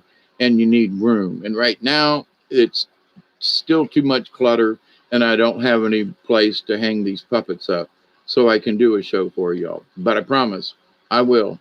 I haven't given up on it. And I continue to work over here in the back. I'm throwing shit out and giving stuff away. And, I'm making progress. It's a little slower than I'd like, but I am getting older.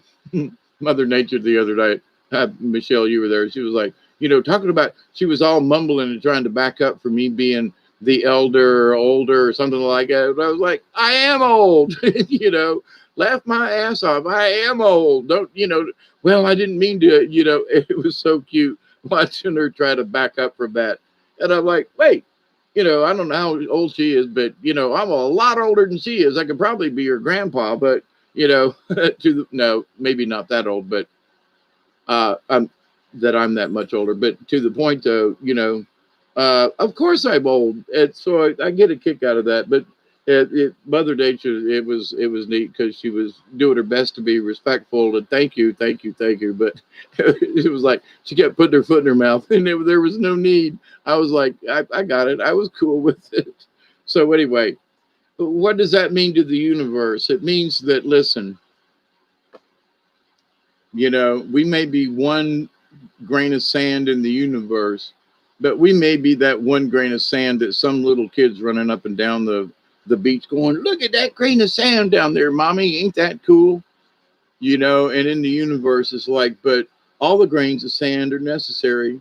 We're all important to the bigger picture and all a part of the puzzle. And we need to, be confident in that. And as long as we keep our ego out of it, like the cards say, as long as we stay humble and self-respectful to ourselves, then we will emanate and emulate that to all of the people that we meet. So people that I've met for a short time in my lifetime, they have told me that I've made a big change in their life, and to help them come out of that shell. And thank you, Lord, for giving me the insight. Thank you, Lord, for giving me the strength to be able to, like, with the finding out that Jesse his bones were found in the woods. That was crushing. And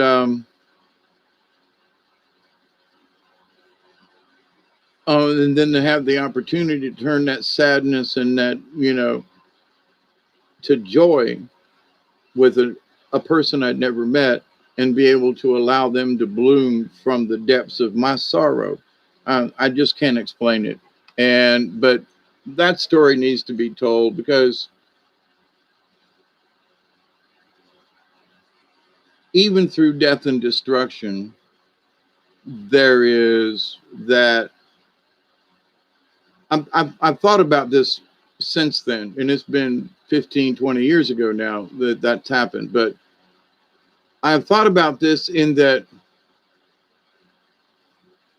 had I not found out about Jesse, would I have necessarily asked that young girl to help me do the show?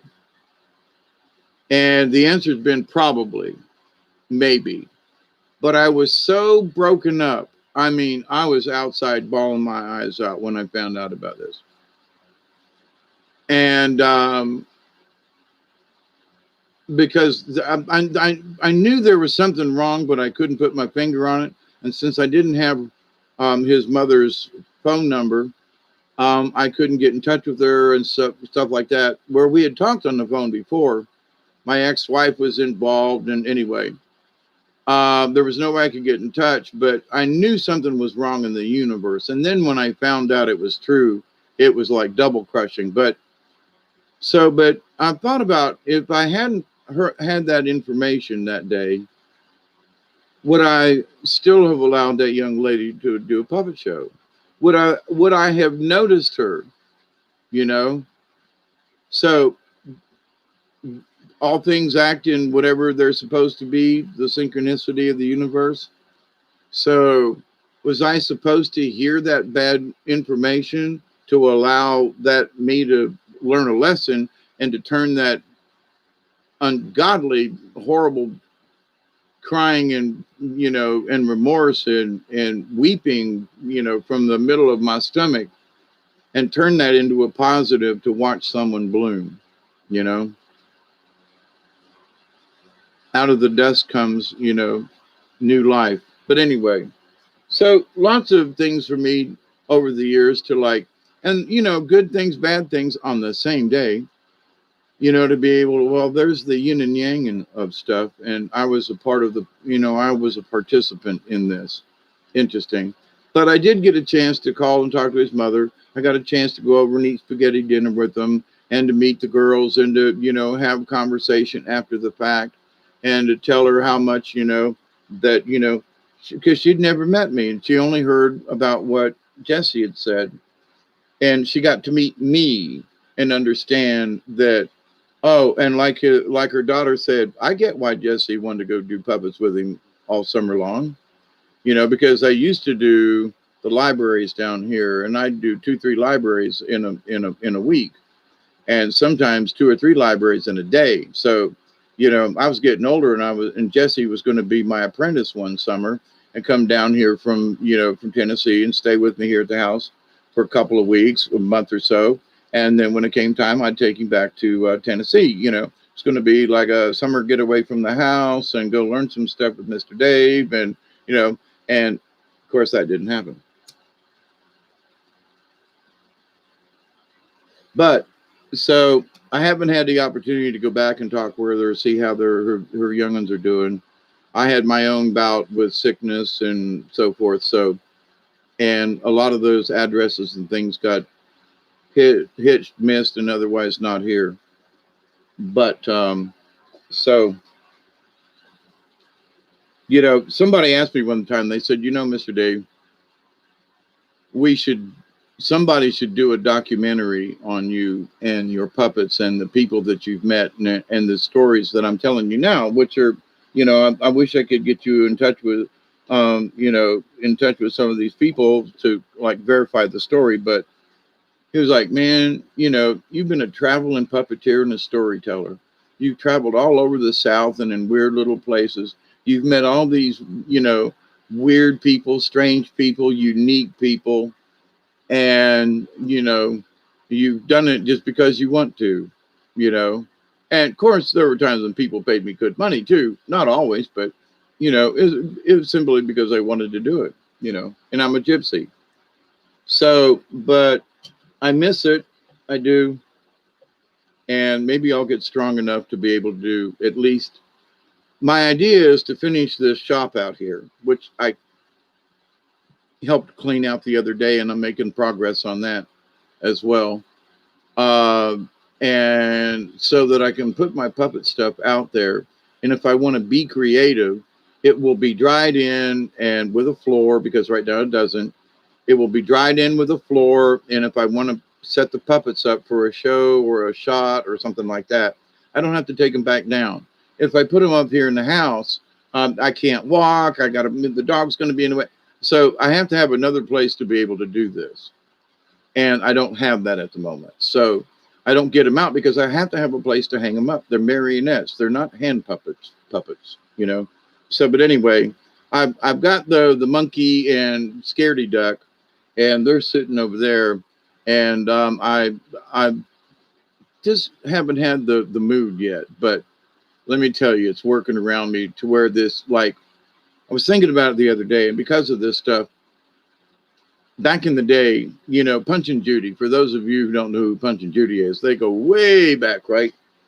Some of the earliest puppets.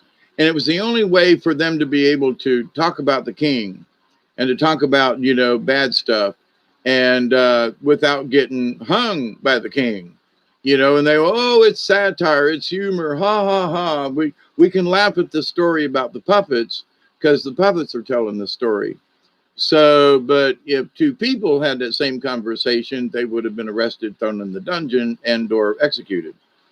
So Punch and Judy became a symbol of satire in being able to talk about the king without getting killed, you know. So in that, I was thinking about that in that now's the time to be able to use that same media that they did, 400 years ago, or however, been a while, but to be able to talk about the king without getting your head chopped off. So, using satire and humor and that kind of thing. So, I'm like, that needs to be revised. So, I could talk about the king, if you will, with a puppet and like, go ahead, sue the puppet, take him offline. You know what I mean? Okay.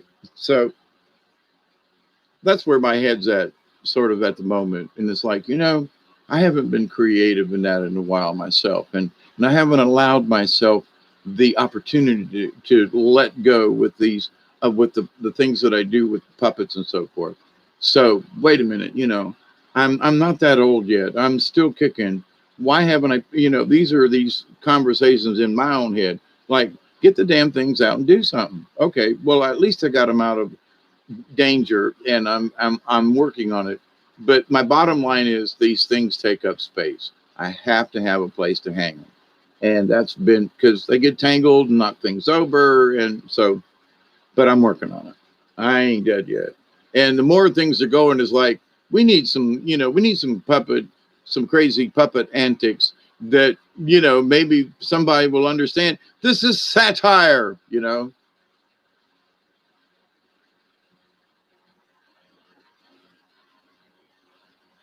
We can talk about the king has new clothes,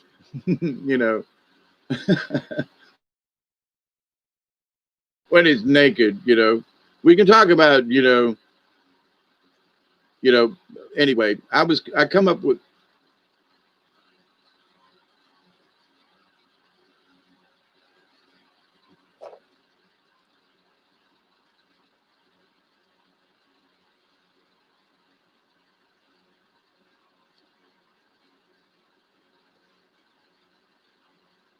did it hang up on y'all? It hung up on me.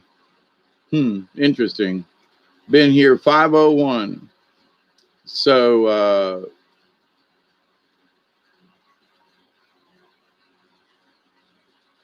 good. I'm glad you're taking better care of yourself. Everybody needs to do that. You know, listen, after 502, and I know I've wasted your time. I love you all. Thank you much. Getting ready to go do the time warp. Love the lyrics of that song. Let's do the time warp again. Yep, yep. I got a lot of crazy stuff to yak about and to just be crazy with. So may your health be favorable and ever reaching to our true state of its glorious perfection at creation. Thank you, Chloe. And to everybody, I just don't want to get sick. Been drinking distilled water for 3 years or more. Isby, Isby, Isby, listen to me. You still there? Stop drinking distilled water. Stop it right now. Stop it. Let me tell you, if you do not know, my friend, the chemist who passed away this last summer, used to tell me, you use distilled water when you want to have nothing in it, okay? Nothing in it. And you use the distilled water, it will draw things into the water because there's nothing in the water. If you put, don't care, that's not that, no, stop drinking distilled water, Isby. No, stop it. That a little bit of salt is not enough for the minerals because what distilled water is, it will leach the salts and the minerals from your body. Just drink regular water and take salt. But if you think you're adding the minerals to distilled water, then why are you getting distilled water? That makes absolutely zero sense in the chemical idea. Get regular, get pure water, but don't get distilled water. People are doing this, and the water is leaching the minerals and vitamins from your body. That could be extremely what's wrong with you if you're drinking only distilled water. It takes those things out of the solution and puts it into water. Stop it. Stop it. Stop it. Stop it. Stop drinking distilled water. You want pure water, not distilled.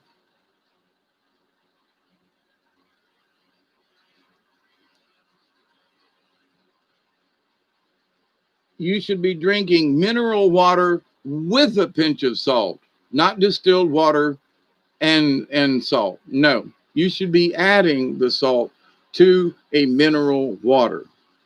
But distilled water, I'm here to tell you, when I learned about it through him, now I don't drink distilled water, but I've got some around because it's pure. You use distilled water when you put it in into your battery because it won't change the electrolyte composition. But if you add just regular tap water to a battery, you're adding, minerals into your battery, and it will dilute the solution of the battery acid. But if you use distilled water, which they always say to do,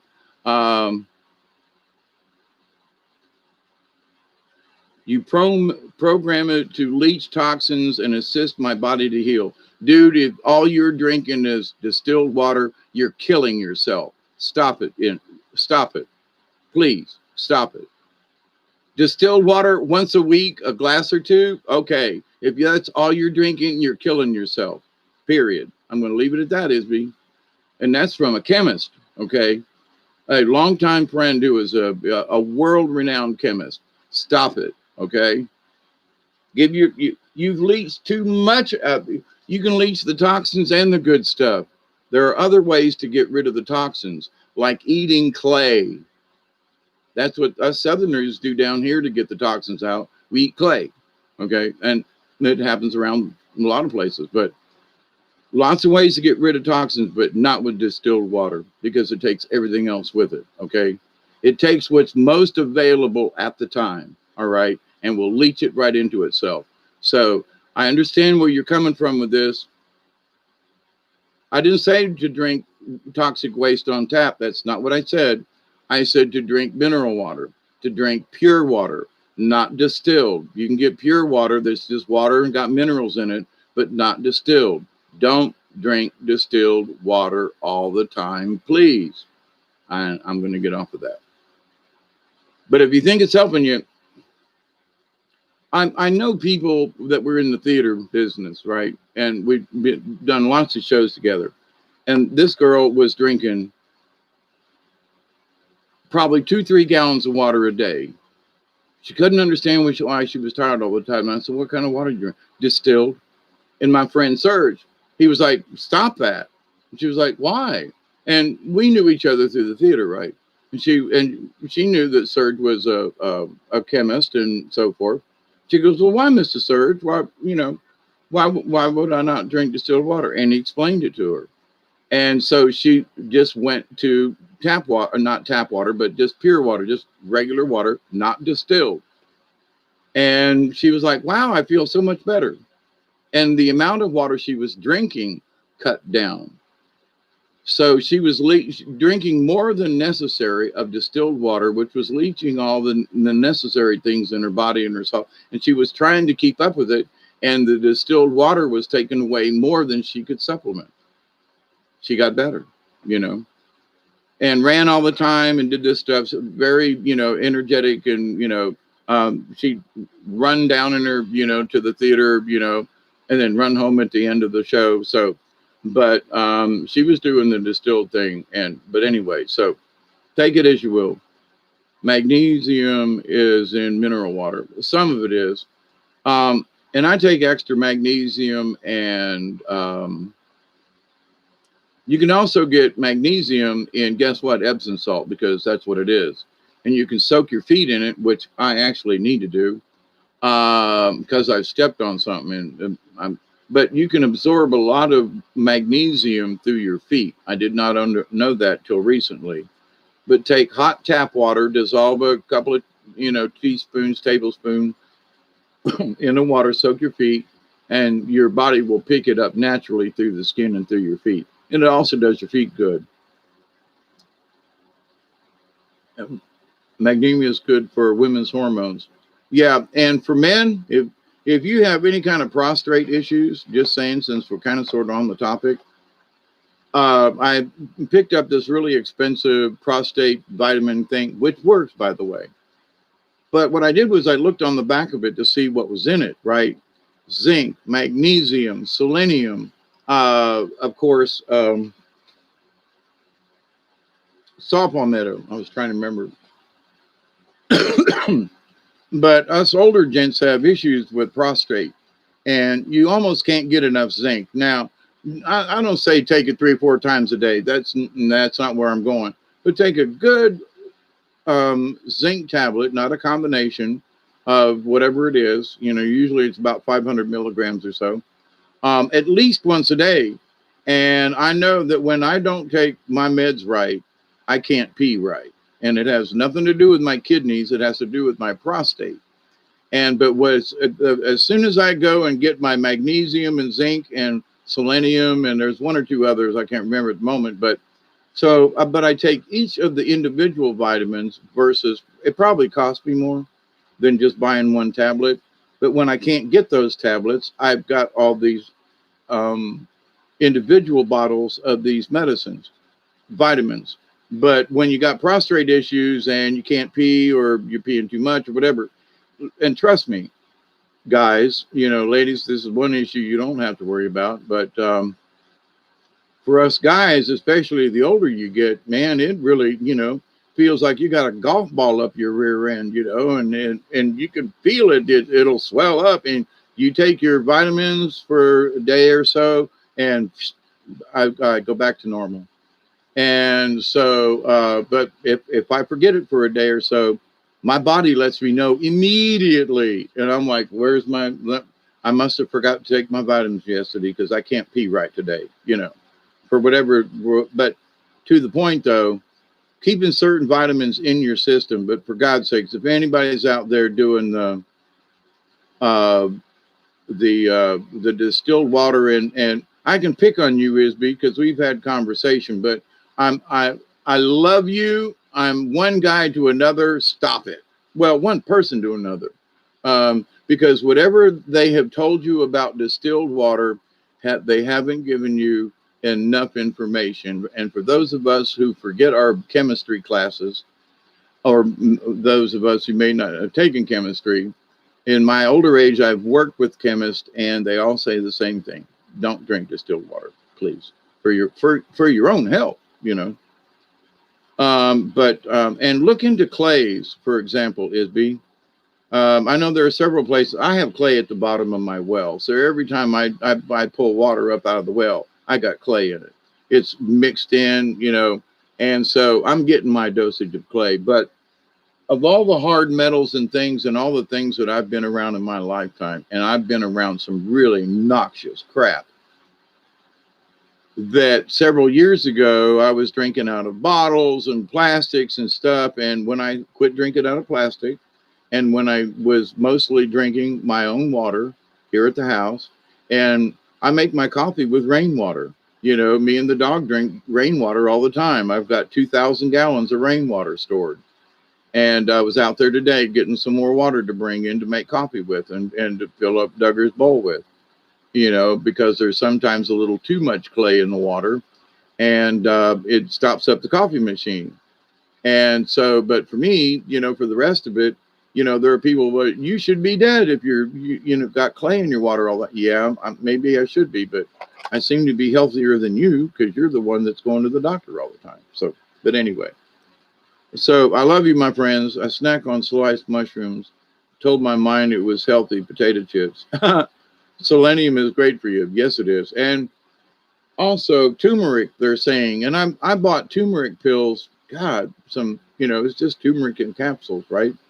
And now everybody's talking about how good turmeric is for you. And I'm like, wow, I must have been ahead of the curve. Yeah, mercury and aluminum and fluoride. Yeah, see, I got country water, so there is no fluoride in my stuff. And I've had arguments with some folks about the fluoride thing, but they've changed the definition of fluoride over the years to include some other chemicals. A lot of people don't know that. Um, but anyway, so my friends, I love you. I do. I'm hungry. I've got a cramp and I have to pee.